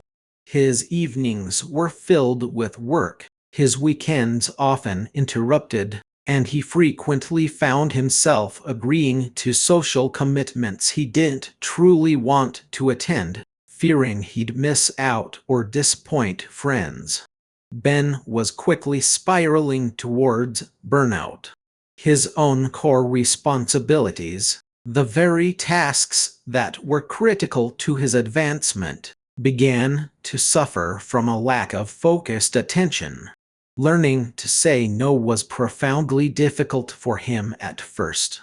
He felt guilty, worried about how others would perceive him. However, with practice, he learned to deliver polite but firm refusals, often accompanied by a brief explanation of his existing priorities. He would say, "That sounds like a fascinating project, but my current focus is solely on completing the Q3 launch strategy to ensure its success." Or, "I appreciate the invitation, but I've committed to a quiet weekend with my family." What Ben discovered was surprising. Not only did his workload become manageable, but his colleagues and superiors began to respect him more. They saw him as focused, reliable, and someone who understood the value of his own time and commitments. He earned respect for his intentionality, not for his perpetual availability. Why is mastering the art of saying no and setting boundaries so crucial from a psychological standpoint? The fear of disappointing others, the deep-seated human desire for approval, and the pervasive societal pressure to always be busy and available make saying no incredibly challenging for many. Psychologically, it's an act of reclaiming your personal autonomy. It's about valuing your own time, energy, and mental well-being as highly as you value the requests or expectations of others. It's a powerful act of self-respect. When you consistently set boundaries, you not only protect your own resources, but you also train others how to interact with you. They learn that your time is valuable and that your commitments are firm. This reduces internal conflict, alleviates guilt, and ultimately fosters healthier, more respectful relationships, both professionally and personally. It's a liberation from the tyranny of other people's expectations and an affirmation of your own worth. To put this into practical application, begin by practicing saying no to small, low-stakes requests. Identify 3 areas in your life where you currently overcommit or allow your boundaries to be crossed. This could be checking work emails late at night, agreeing to social events you don't truly want to attend, or taking on non-essential tasks at work. Plan your response in advance. Use phrases that are polite but firm, such as, "My plate is full right now, but thank you for thinking of me," or "I'm focusing my energy on X project at the moment, so I won't be able to take that on." Remember, no is a complete sentence, but a brief, respectful explanation can often smooth the interaction. Schedule a no-practice session with a trusted friend, rehearsing different scenarios until you feel more comfortable and confident. The more you practice, the easier it becomes to assert your boundaries and protect your time. Our third actionable takeaway is to implement systems and routines to automate decisions and reduce friction. This frees up enormous amounts of mental energy, allowing you to direct your precious cognitive resources towards truly impactful work and meaningful life experiences, rather than mundane logistical planning. Consider Sarah, a mother of 2 young children, who felt that every morning was a chaotic scramble. From waking up to getting everyone out the door, it was a blur of forgotten items, last-minute decisions about breakfast, and constant nagging. She often arrived at work feeling drained before her day had even truly begun. Sarah was a victim of decision fatigue and lack of systemization. Inspired by the time crime principles, she decided to implement a simple yet powerful evening routine, packing lunches for the next day, laying out everyone's clothes, and tidying up the kitchen before bed. She also established a set morning routine, preset breakfast options that kids could largely prepare themselves, and designated launch pads for backpacks, keys, and shoes. The transformation was profound. The frantic, high-stress energy of her mornings was replaced by a calm, efficient flow. There were fewer decisions to make, fewer items to search for. This not only saved time, but, more importantly, conserved her mental energy, allowing her to have more patient, quality interactions with her children and arrive at work feeling composed and ready to focus. Her family life became smoother, and she gained a sense of control that had been sorely missing. Why is implementing systems and routines so psychologically beneficial? Our brains expend significant energy on decision making, even seemingly minor ones. This phenomenon, known as decision fatigue, leads to poorer choices, increased procrastination, and a general feeling of overwhelm as the day progresses. Systems and routines act as mental shortcuts. They reduce the cognitive load by pre-deciding recurring actions.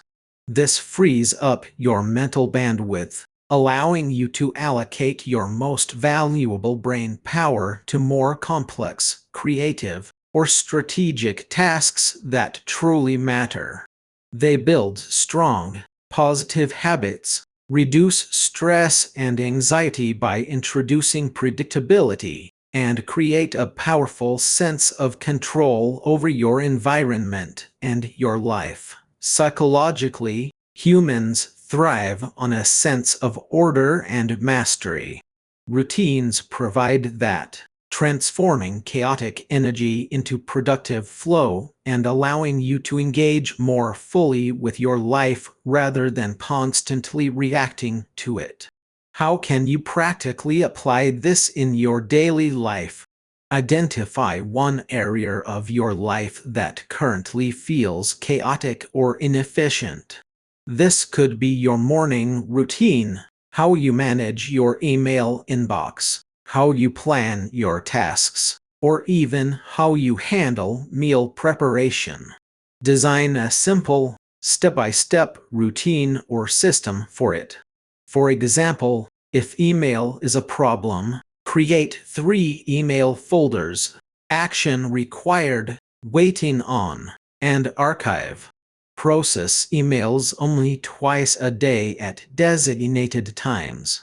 Use templates for frequently sent communications.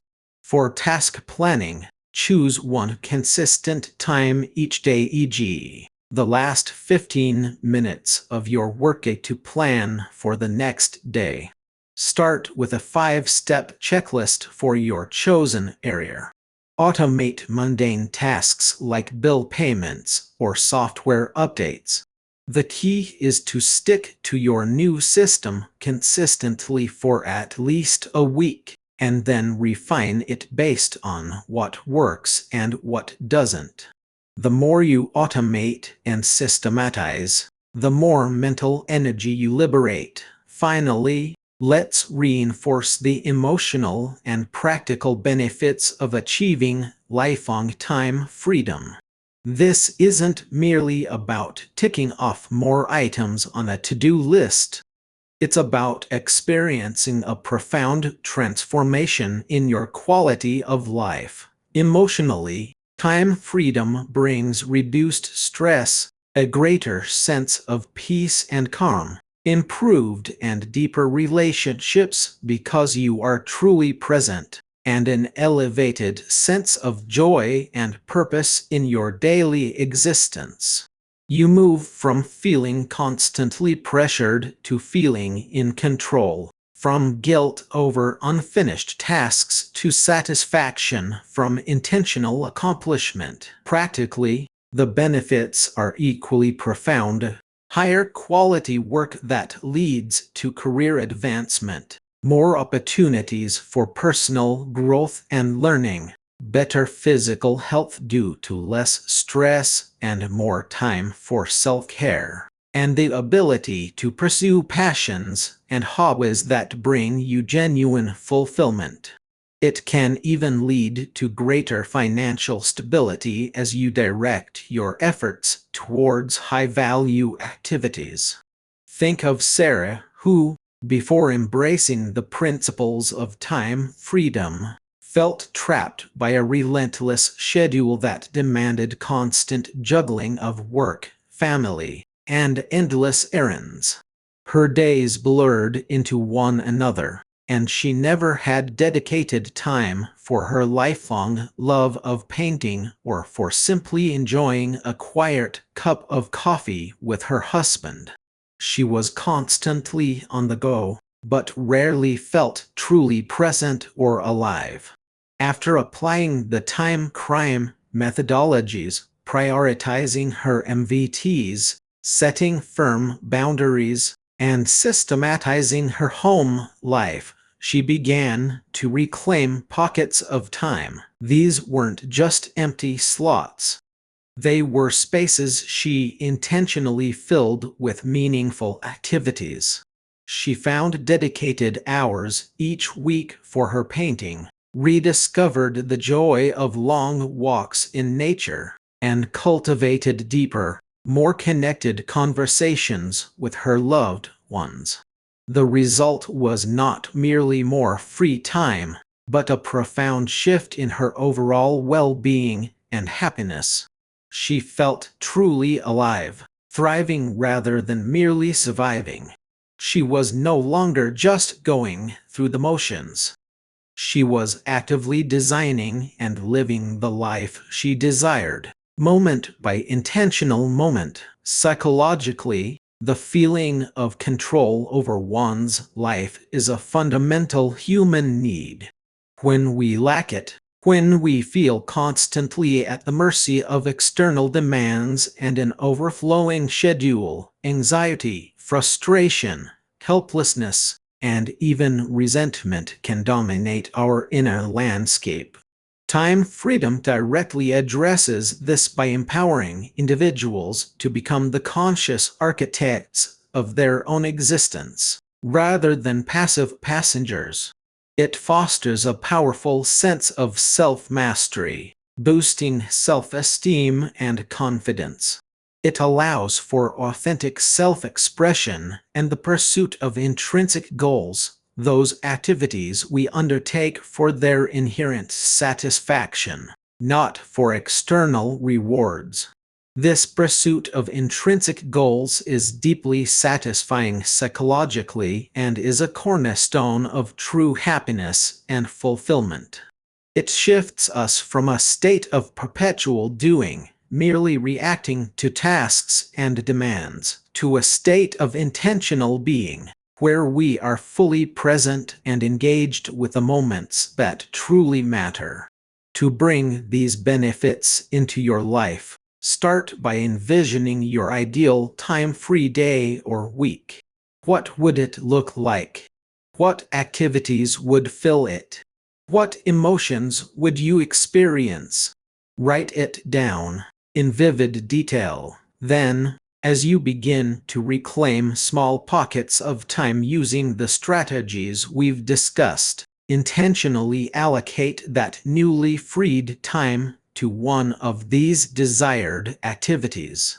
Don't let it simply get filled with more busy work. Make a conscious choice. Regularly reflect, perhaps weekly, on how feeling more in control of your time positively impacts your mood, your relationships, your energy levels, and your overall sense of purpose. Celebrate every small victory in your journey towards time freedom. Acknowledge the peace and clarity you gain with each boundary set, each MVT completed, each system implemented. So, as we bring this chapter, and indeed, this entire journey, to a close, remember this. Time crime is not just a book or a collection of techniques. It is a philosophy, a mindset, and a powerful toolkit for life. It is an ongoing commitment to vigilance, requiring continuous refinement, self-awareness, and intentionality. The world will always present new distractions, new demands, and new opportunities for your time to be stolen. But now, you possess the knowledge, the strategies, and the empowerment to safeguard your most precious asset. You are no longer a victim of time. You are its master. The case is closed on chaotic, uncontrolled time. Now, step forward and live a life of deliberate design, rich with purpose, presence, and profound freedom. You have the power to create it. Call to action. Join the Time Rebellion. My dear listener, we have journeyed together through the intricate labyrinth of time, dissecting the unseen forces that conspire to steal our most precious commodity. We've unmasked the culprits behind time crime, explored the subtle ways our moments are pilfered, and armed ourselves with the knowledge to reclaim our temporal sovereignty. We've seen how the insidious tendrils of distraction, procrastination, and societal expectation can choke the life out of our days, leaving us breathless and unfulfilled. But knowledge, as you well know, is merely the first step on the path to true liberation. It is a powerful sword, yes, but it must be wielded with intention, with courage, and with a fervent commitment to change. This chapter, the 17th and perhaps the most crucial, is not merely an epilogue or a gentle winding down. No, far from it. This is your personal invitation, a clarion call to arms, to officially enlist in what I proudly call the Time Rebellion. It is an invitation to transition from a passive observer of your time to an active participant, a vigilant guardian, and indeed, a pioneering architect of a more intentional, fulfilling life. You have absorbed the wisdom, you have pondered the implications, and now, it is time to act. It is time to join the ranks of those who refuse to let their lives be dictated by the tyranny of the clock or the dictates of others. It is time to become a time rebel. The essence of this rebellion, my friend, lies in active engagement, in a collective spirit of transformation. It's about more than just personal growth. It's about fostering a community, a movement, where the lessons learned within these pages can ripple outwards, touching lives far beyond your own. This isn't merely about completing an audiobook. It's about initiating a new chapter in your life and in the lives of those you care about. Your voice, your experience, your commitment. These are the sparks that will ignite a larger fire, illuminating the path for others who are still lost in the shadowy corners of time's scarcity. Therefore, I implore you, with all the earnestness I can muster, to lean in closely, for what I am about to ask of you is not just a favor, but a vital contribution to this growing uprising against time crime. Let's delve deeper into the core concept of encouraging engagement, reviews, and sharing of this audiobook. Why is this so profoundly important, you might ask? Is it merely a promotional tactic? I assure you, it is so much more than that. Think of it this way. When you discover a hidden gem, a piece of art, a profound philosophy that genuinely shifts your perspective, isn't there an inherent, almost primal urge to share that discovery, to whisper its secrets to a trusted friend, to shout its praises from the rooftops, to ensure that others too can partake in its transformative power? This isn't just about my work.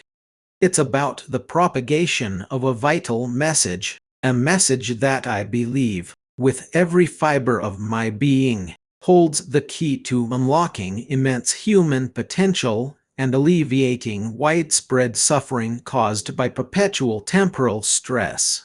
Consider the cumulative effect of individuals choosing intentionality over inertia, focus over fragmentation, and presence over perpetual hurriedness. Imagine a world where people are not constantly chasing the clock, but rather dancing with it in a harmonious rhythm. This isn't a utopian fantasy. It's an achievable reality. One person, one reclaimed moment, one shared insight at a time. And your active participation in this movement, even in seemingly small ways like leaving a review or sharing this book, plays an indispensable role in bringing that reality closer. You become an agent of change, a beacon of hope, a time rebel spreading the gospel of temporal liberation. Now, let's explore the first crucial action I invite you to take, a step that might seem minor but carries immense weight and far-reaching impact. I kindly ask you, with the utmost sincerity, to leave a star rating and an honest review on the platform where you acquired this audiobook. Whether that's Audible, Apple Books, Google Play, or any other digital storefront, your rating and words are incredibly potent. Allow me to illustrate this with a real-world storytelling example. Picture Sarah, a driven marketing executive in her late 30s, perpetually drowning in emails, meetings, and an endless to-do list. She was constantly exhausted, feeling as though she was running a marathon every single day, only to wake up and do it all over again. Her evenings were spent scrolling mindlessly, her weekends a blur of recovery and dread for the coming week. She knew something had to change, but every self-help book she picked up felt like another chore, another item on an already overwhelming list. One day, scrolling through her audiobook app, she stumbled upon Time Crime. She was skeptical. She'd tried so many approaches. But then, she saw a review, just one, among a sea of others, that truly resonated. It wasn't a celebrity endorsement or a glowing, generic praise.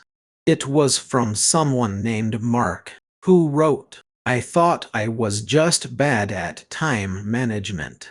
This book showed me I was a victim of time theft. It changed everything for me, not just how I work, but how I live.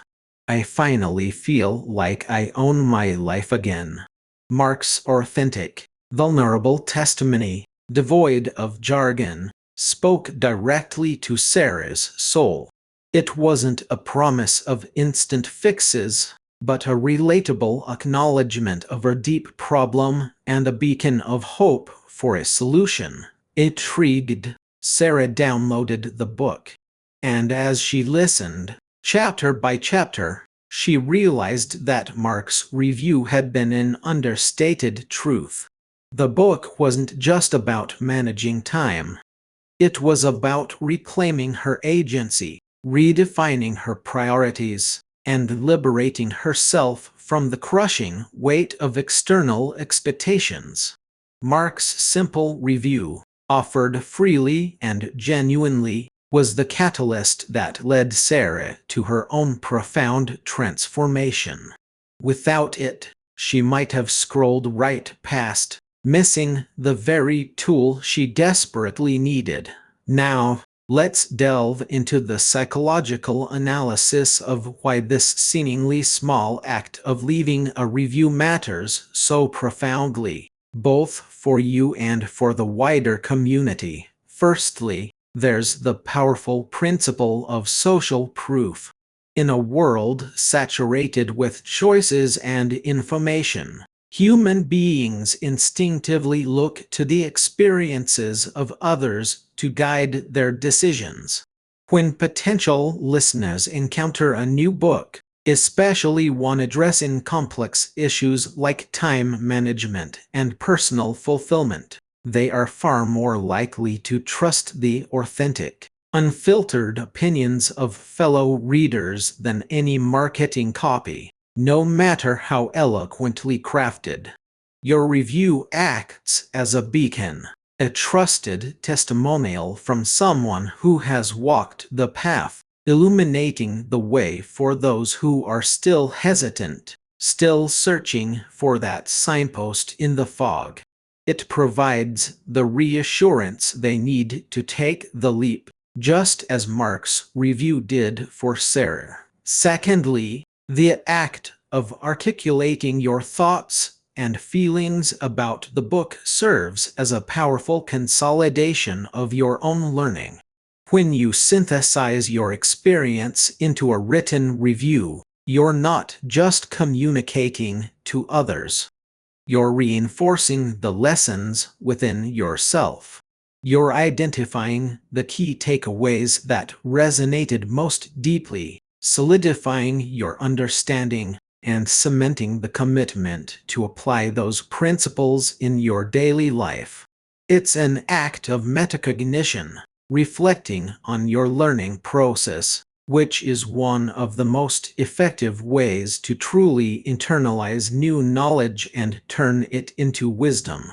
Think of it as a personal debrief, a moment to crystallize the amorphous feelings and insights into concrete declarations. Furthermore, leaving a review taps into our inherent human desire for reciprocity.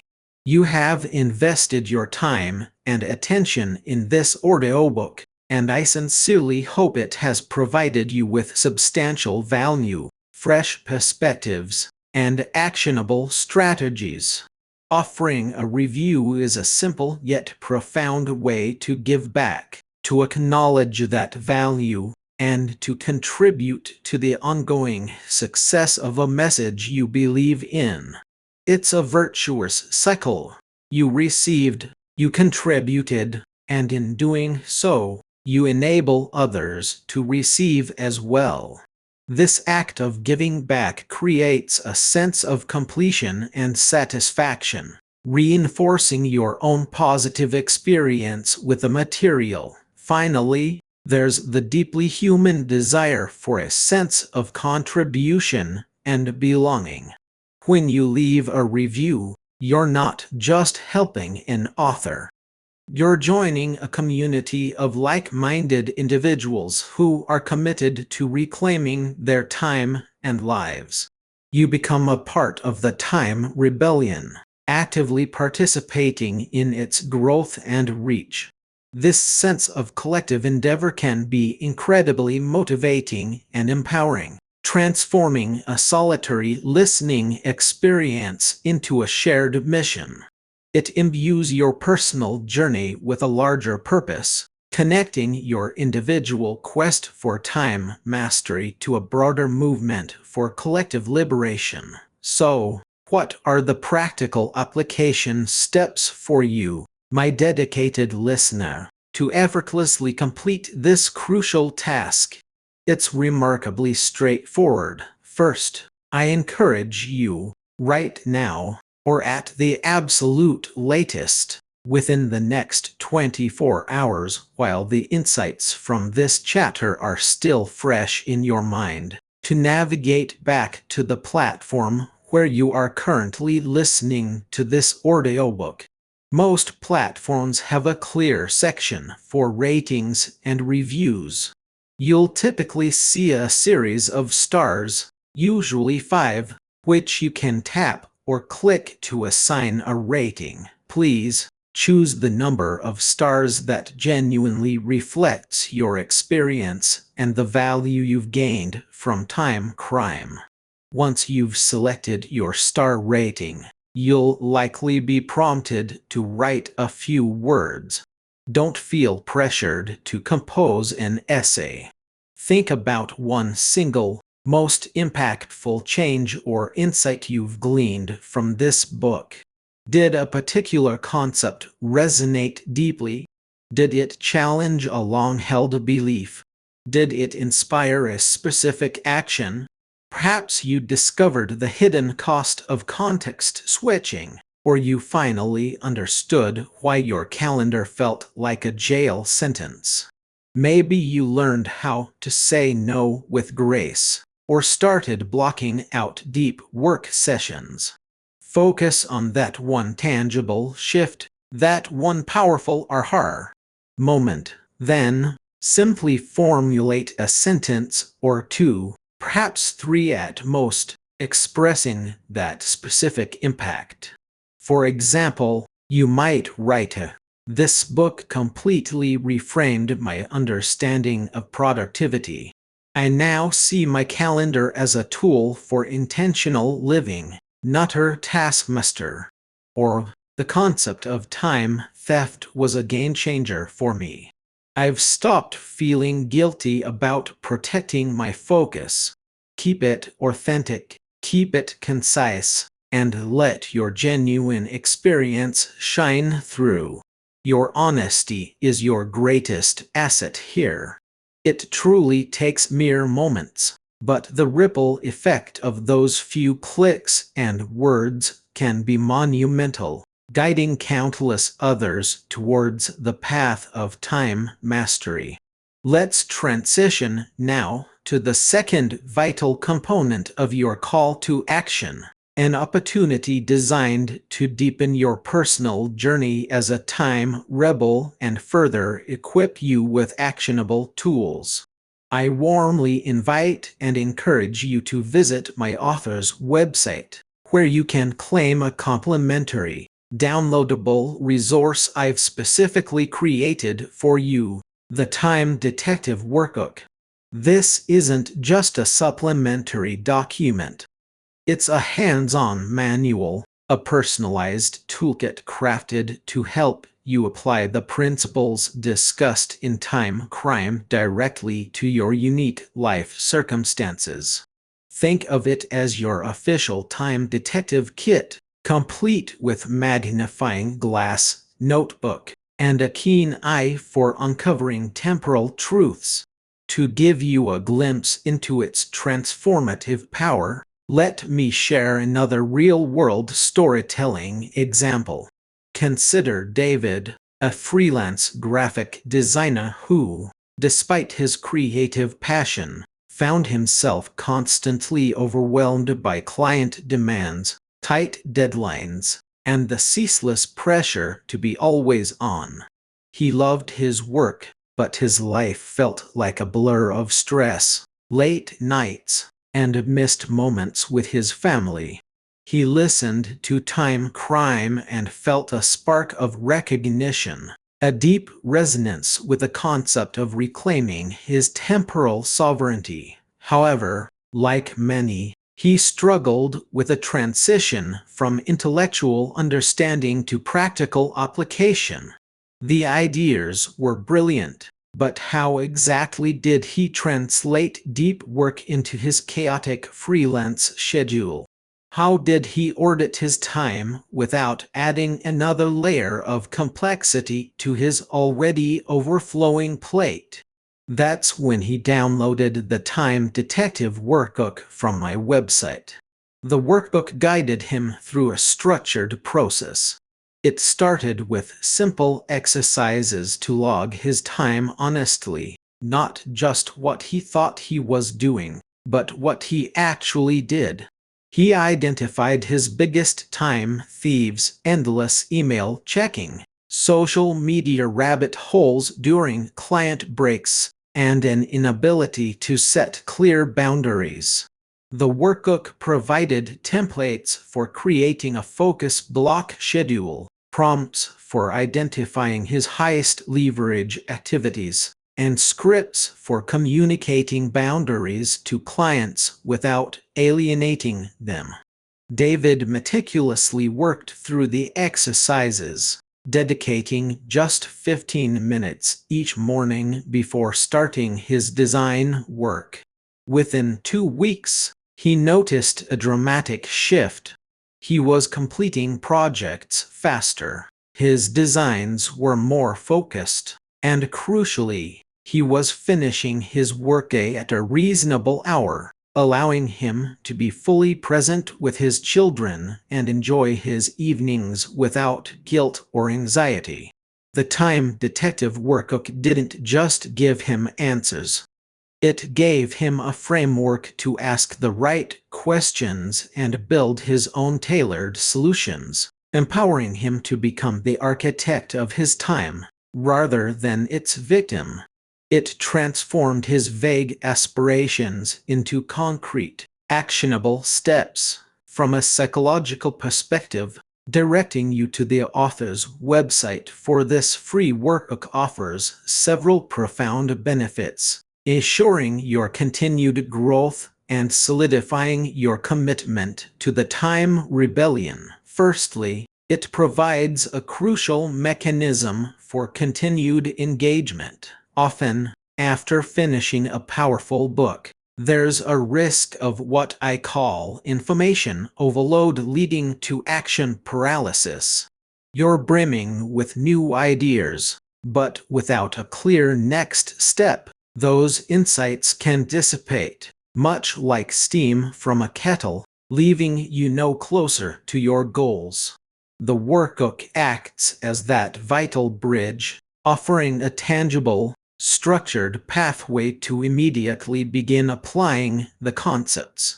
It prevents the enthusiasm from fading, channeling it directly into productive action. Secondly, offering something tangible and free, like the Time Detective Workbook, reinforces goodwill and provides immense value addition.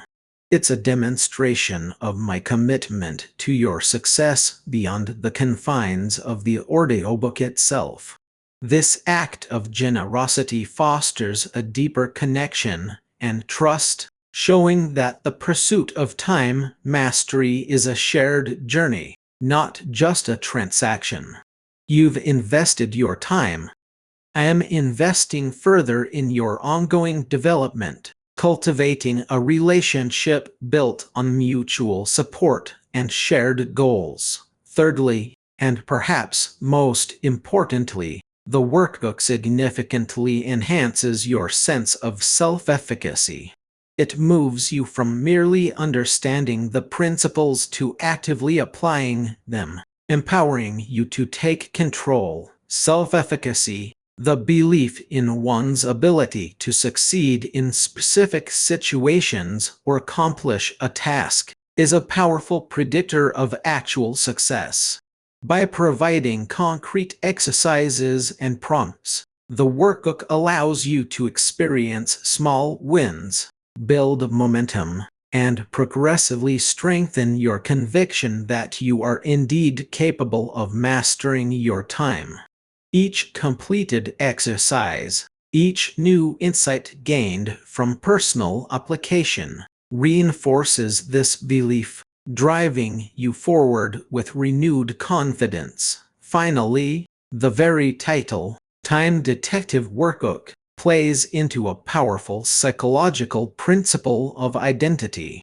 Throughout time crime, we've often used the metaphor of being a detective, investigating temporal inefficiencies and uncovering hidden truths. By engaging with the Time Detective Workbook, you are not just performing tasks. You are stepping into a defined role, adopting an identity that aligns with the book's core message. This identity shift, even a subtle one, can be incredibly motivating. When you see yourself as a time detective, you approach your schedule with curiosity, analytical rigor, and a commitment to solving the puzzles of your day, rather than merely enduring them. This framing transforms a chore into an engaging mission, making the process of time mastery more enjoyable and sustainable. Now, for the practical application steps to get your hands on this invaluable resource and begin your detective work. It's truly quite simple. First and foremost, make a mental note, or better yet, jot down the precise website address right now. It is your website address here. I'll repeat that for clarity. Your website address here. Please ensure you input it exactly as stated to avoid any misdirection. Once you reach the website, you'll find a clear, prominent section dedicated to time crime resources, and within that, a direct link or button to download your free time detective workbook. It's designed to be user-friendly and accessible, requiring minimal effort on your part. Once downloaded, I highly recommend you don't let it gather digital dust. Instead, commit to a specific time frame for engaging with it. Perhaps schedule a 30-minute block within the next 48 hours to simply review the contents, understand its structure, and identify the first exercise you'd like to tackle. Then, take it a step further. Commit to actively using the workbook for at least one full week. Dedicate a small, consistent amount of time each day, 15 minutes in the morning, 10 minutes during your lunch break, or 20 minutes before bed to work through its prompts and exercises.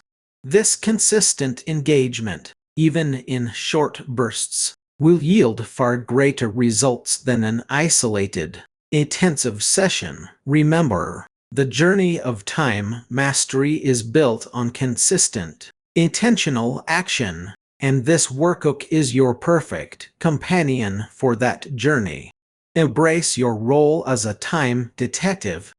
The clues to a more fulfilling life are waiting to be uncovered within its pages. Now, we'd arrive at the third and arguably most revolutionary component of your call to action. A step that truly elevates your personal journey into a collective movement. I challenge you, my fellow time rebel, to share this audiobook with a friend, a colleague, a family member, anyone you know who desperately needs a time intervention. Someone who you recognize is struggling under the weight of time crime, perhaps without even realizing they're victims. This isn't just about spreading a message. It's about extending a lifeline, offering a tool for liberation to those you care about most. To illustrate the profound impact of this act of sharing, allow me to paint another vivid real-world picture.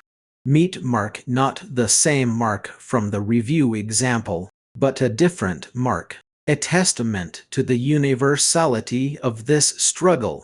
Mark worked in a demanding startup environment, constantly juggling multiple projects, responding to messages at all hours, and perpetually feeling behind.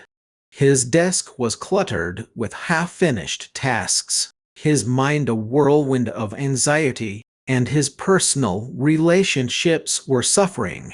His partner, Sarah again, a different Sarah, watched helplessly as Mark spiraled further into overwhelm, becoming increasingly irritable and withdrawn. Sarah herself had listened to time crime a few months prior and had significantly transformed her own relationship with time, finding new pockets of peace and productivity. Seeing Mark's distress, she realized she couldn't just stand by.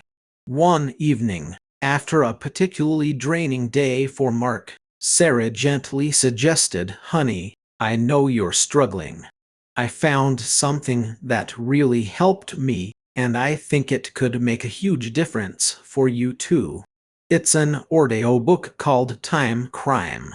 I'd love for you to give it a listen." and maybe we can talk about it afterwards. Mark, initially resistant to another self-help book, hesitated.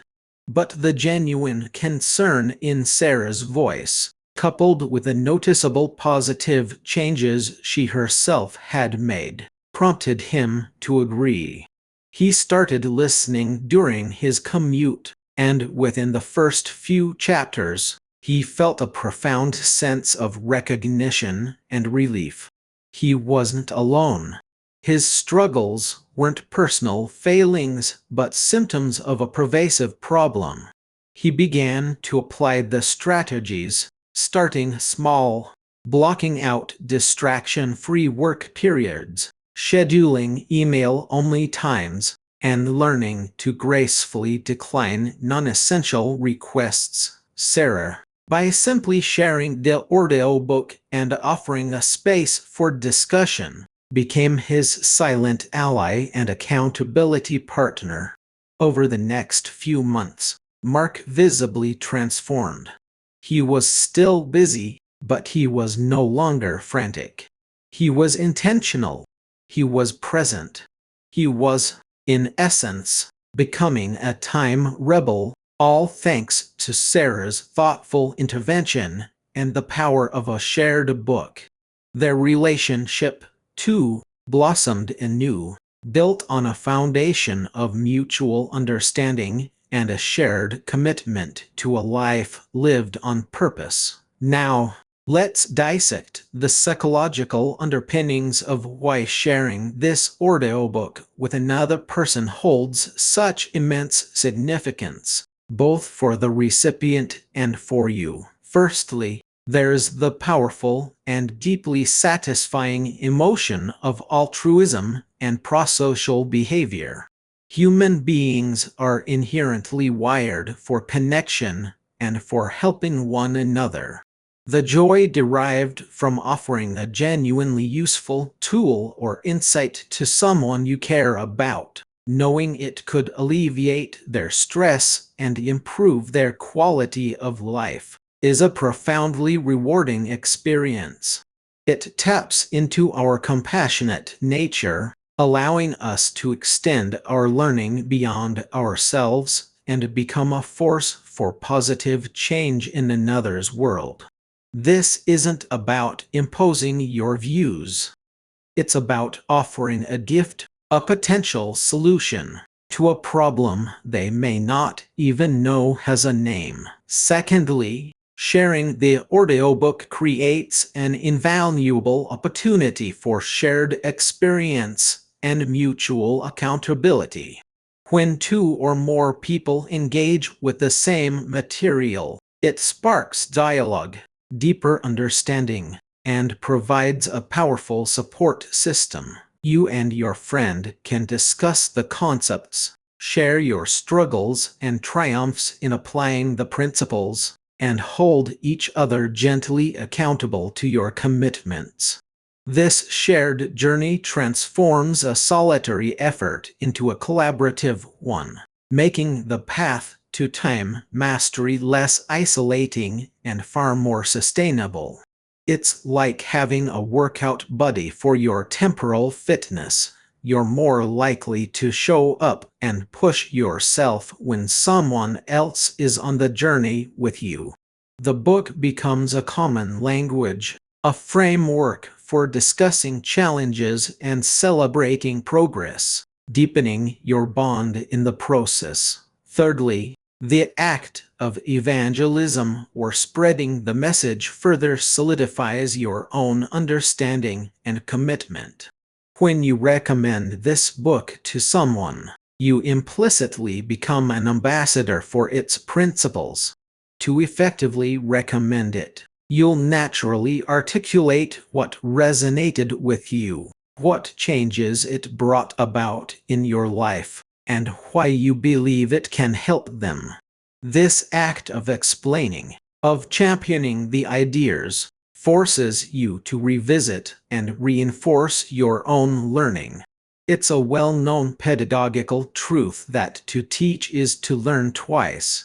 By encouraging someone else to become a time rebel, You are, in essence, recommitting to your own rebellion, strengthening your resolve and clarifying your own path. You step into the role of a leader, a mentor, an agent of change, which is incredibly empowering. Finally, sharing this audiobook with someone you identify as needing a time intervention is an act of profound empathy and recognition. It demonstrates that you see their struggle, you understand their pain, and you're offering a concrete, actionable way for them to find relief. This acknowledgement, this shared understanding, can be incredibly validating for the person struggling, making them feel seen and heard in a way they might not have experienced before. It opens a door to a conversation about their challenges, not from a place of judgment, but from a place of genuine care and a desire to uplift. So, how can you practically apply this challenge, transforming your intention into meaningful action? It requires a blend of thoughtfulness and courage. First, take a moment, right now, to bring to mind one specific person in your life who immediately comes to mind when you think of someone overwhelmed by time, someone constantly stressed, someone struggling to balance demands, someone whose life feels perpetually hijacked. Don't overthink it. Trust your intuition. Who is that person who desperately needs a temporal reset? Once you have that person in mind, consider the best way to approach them. This isn't about shaming or criticizing their current habits. It's about offering a gift of insight and a potential pathway to liberation. A direct, gentle recommendation often works best. You might say something like, "Hey, I just finished an audiobook that completely changed how I think about my time and productivity. I kept thinking of you as I listened, because I know you've been under a lot of pressure lately. It's called Time Crime, and it really helped me understand why I felt so overwhelmed. I think you might get a lot out of it too." Frame it as an exploration, an opportunity, rather than a directive. You could even offer to discuss it with them as they listen, transforming it into a shared learning experience. Perhaps you suggest, "If you decide to listen to it, I'd love to chat about it whenever you want." There were a few chapters that really hit home for me, and I'd be curious to hear your thoughts. This provides an added layer of support and encouragement, making the journey less daunting for them. Remember, your authenticity and your genuine desire to help are your most powerful tools. Be a quiet advocate, a gentle guide, and a steadfast supporter in their own burgeoning time rebellion. Encourage them, but never pressure them. The seed of change often takes root best in fertile ground prepared by empathy and understanding. Your act of sharing could be the single most impactful thing you do to help someone you care about reclaim their life.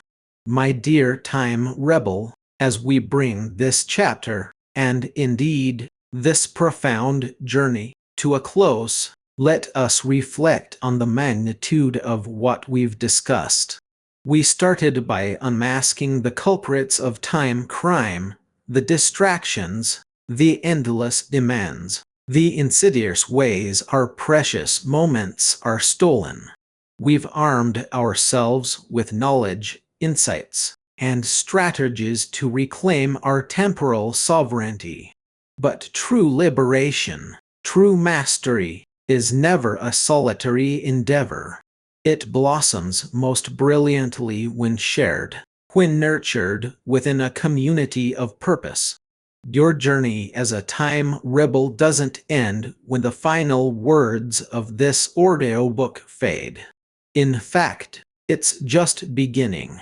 The 3 actions I've asked of you today, leaving an honest review, downloading the Time Detective Workbook, and sharing this audiobook with someone in need, are not mere suggestions. They are foundational pillars of your continued growth, powerful accelerants for the time rebellion, and concrete expressions of your commitment to living an intentional, fulfilling life, free from the shackles of temporal oppression. Remember, every star rating, every heartfelt review, every single download of the workbook, every thoughtful share, amplifies this vital message. It allows more people to discover the liberating truth about their time. It builds our ranks, one conscious individual at a time, strengthening our collective stand against the forces that seek to rob us of our most precious, non-renewable resource. You are not just a listener. You are a vital participant, a crucial voice in a growing movement. The fight against time crime is an ongoing one. But with the tools you've gained and the community you're now a part of, you are more than equipped to face any challenge. Go forth, my friend, and be the architect of your own time. Be a beacon of intentionality. Be a generous guide to those still lost in the temporal wilderness. And most importantly, continue to be the magnificent, empowered time rebel you are meant to be. Thank you for embarking on this journey with me.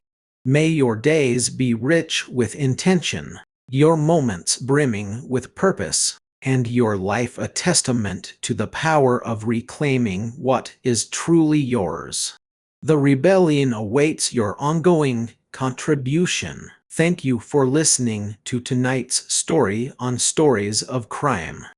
If you enjoyed this crime audiobook, make sure to subscribe and turn on notifications so you never miss another mystery, investigation, or chilling true crime tale. Leave a comment below and tell us what case you'd like to hear next. Until next time, stay curious, stay cautious, and remember, some stories never truly end.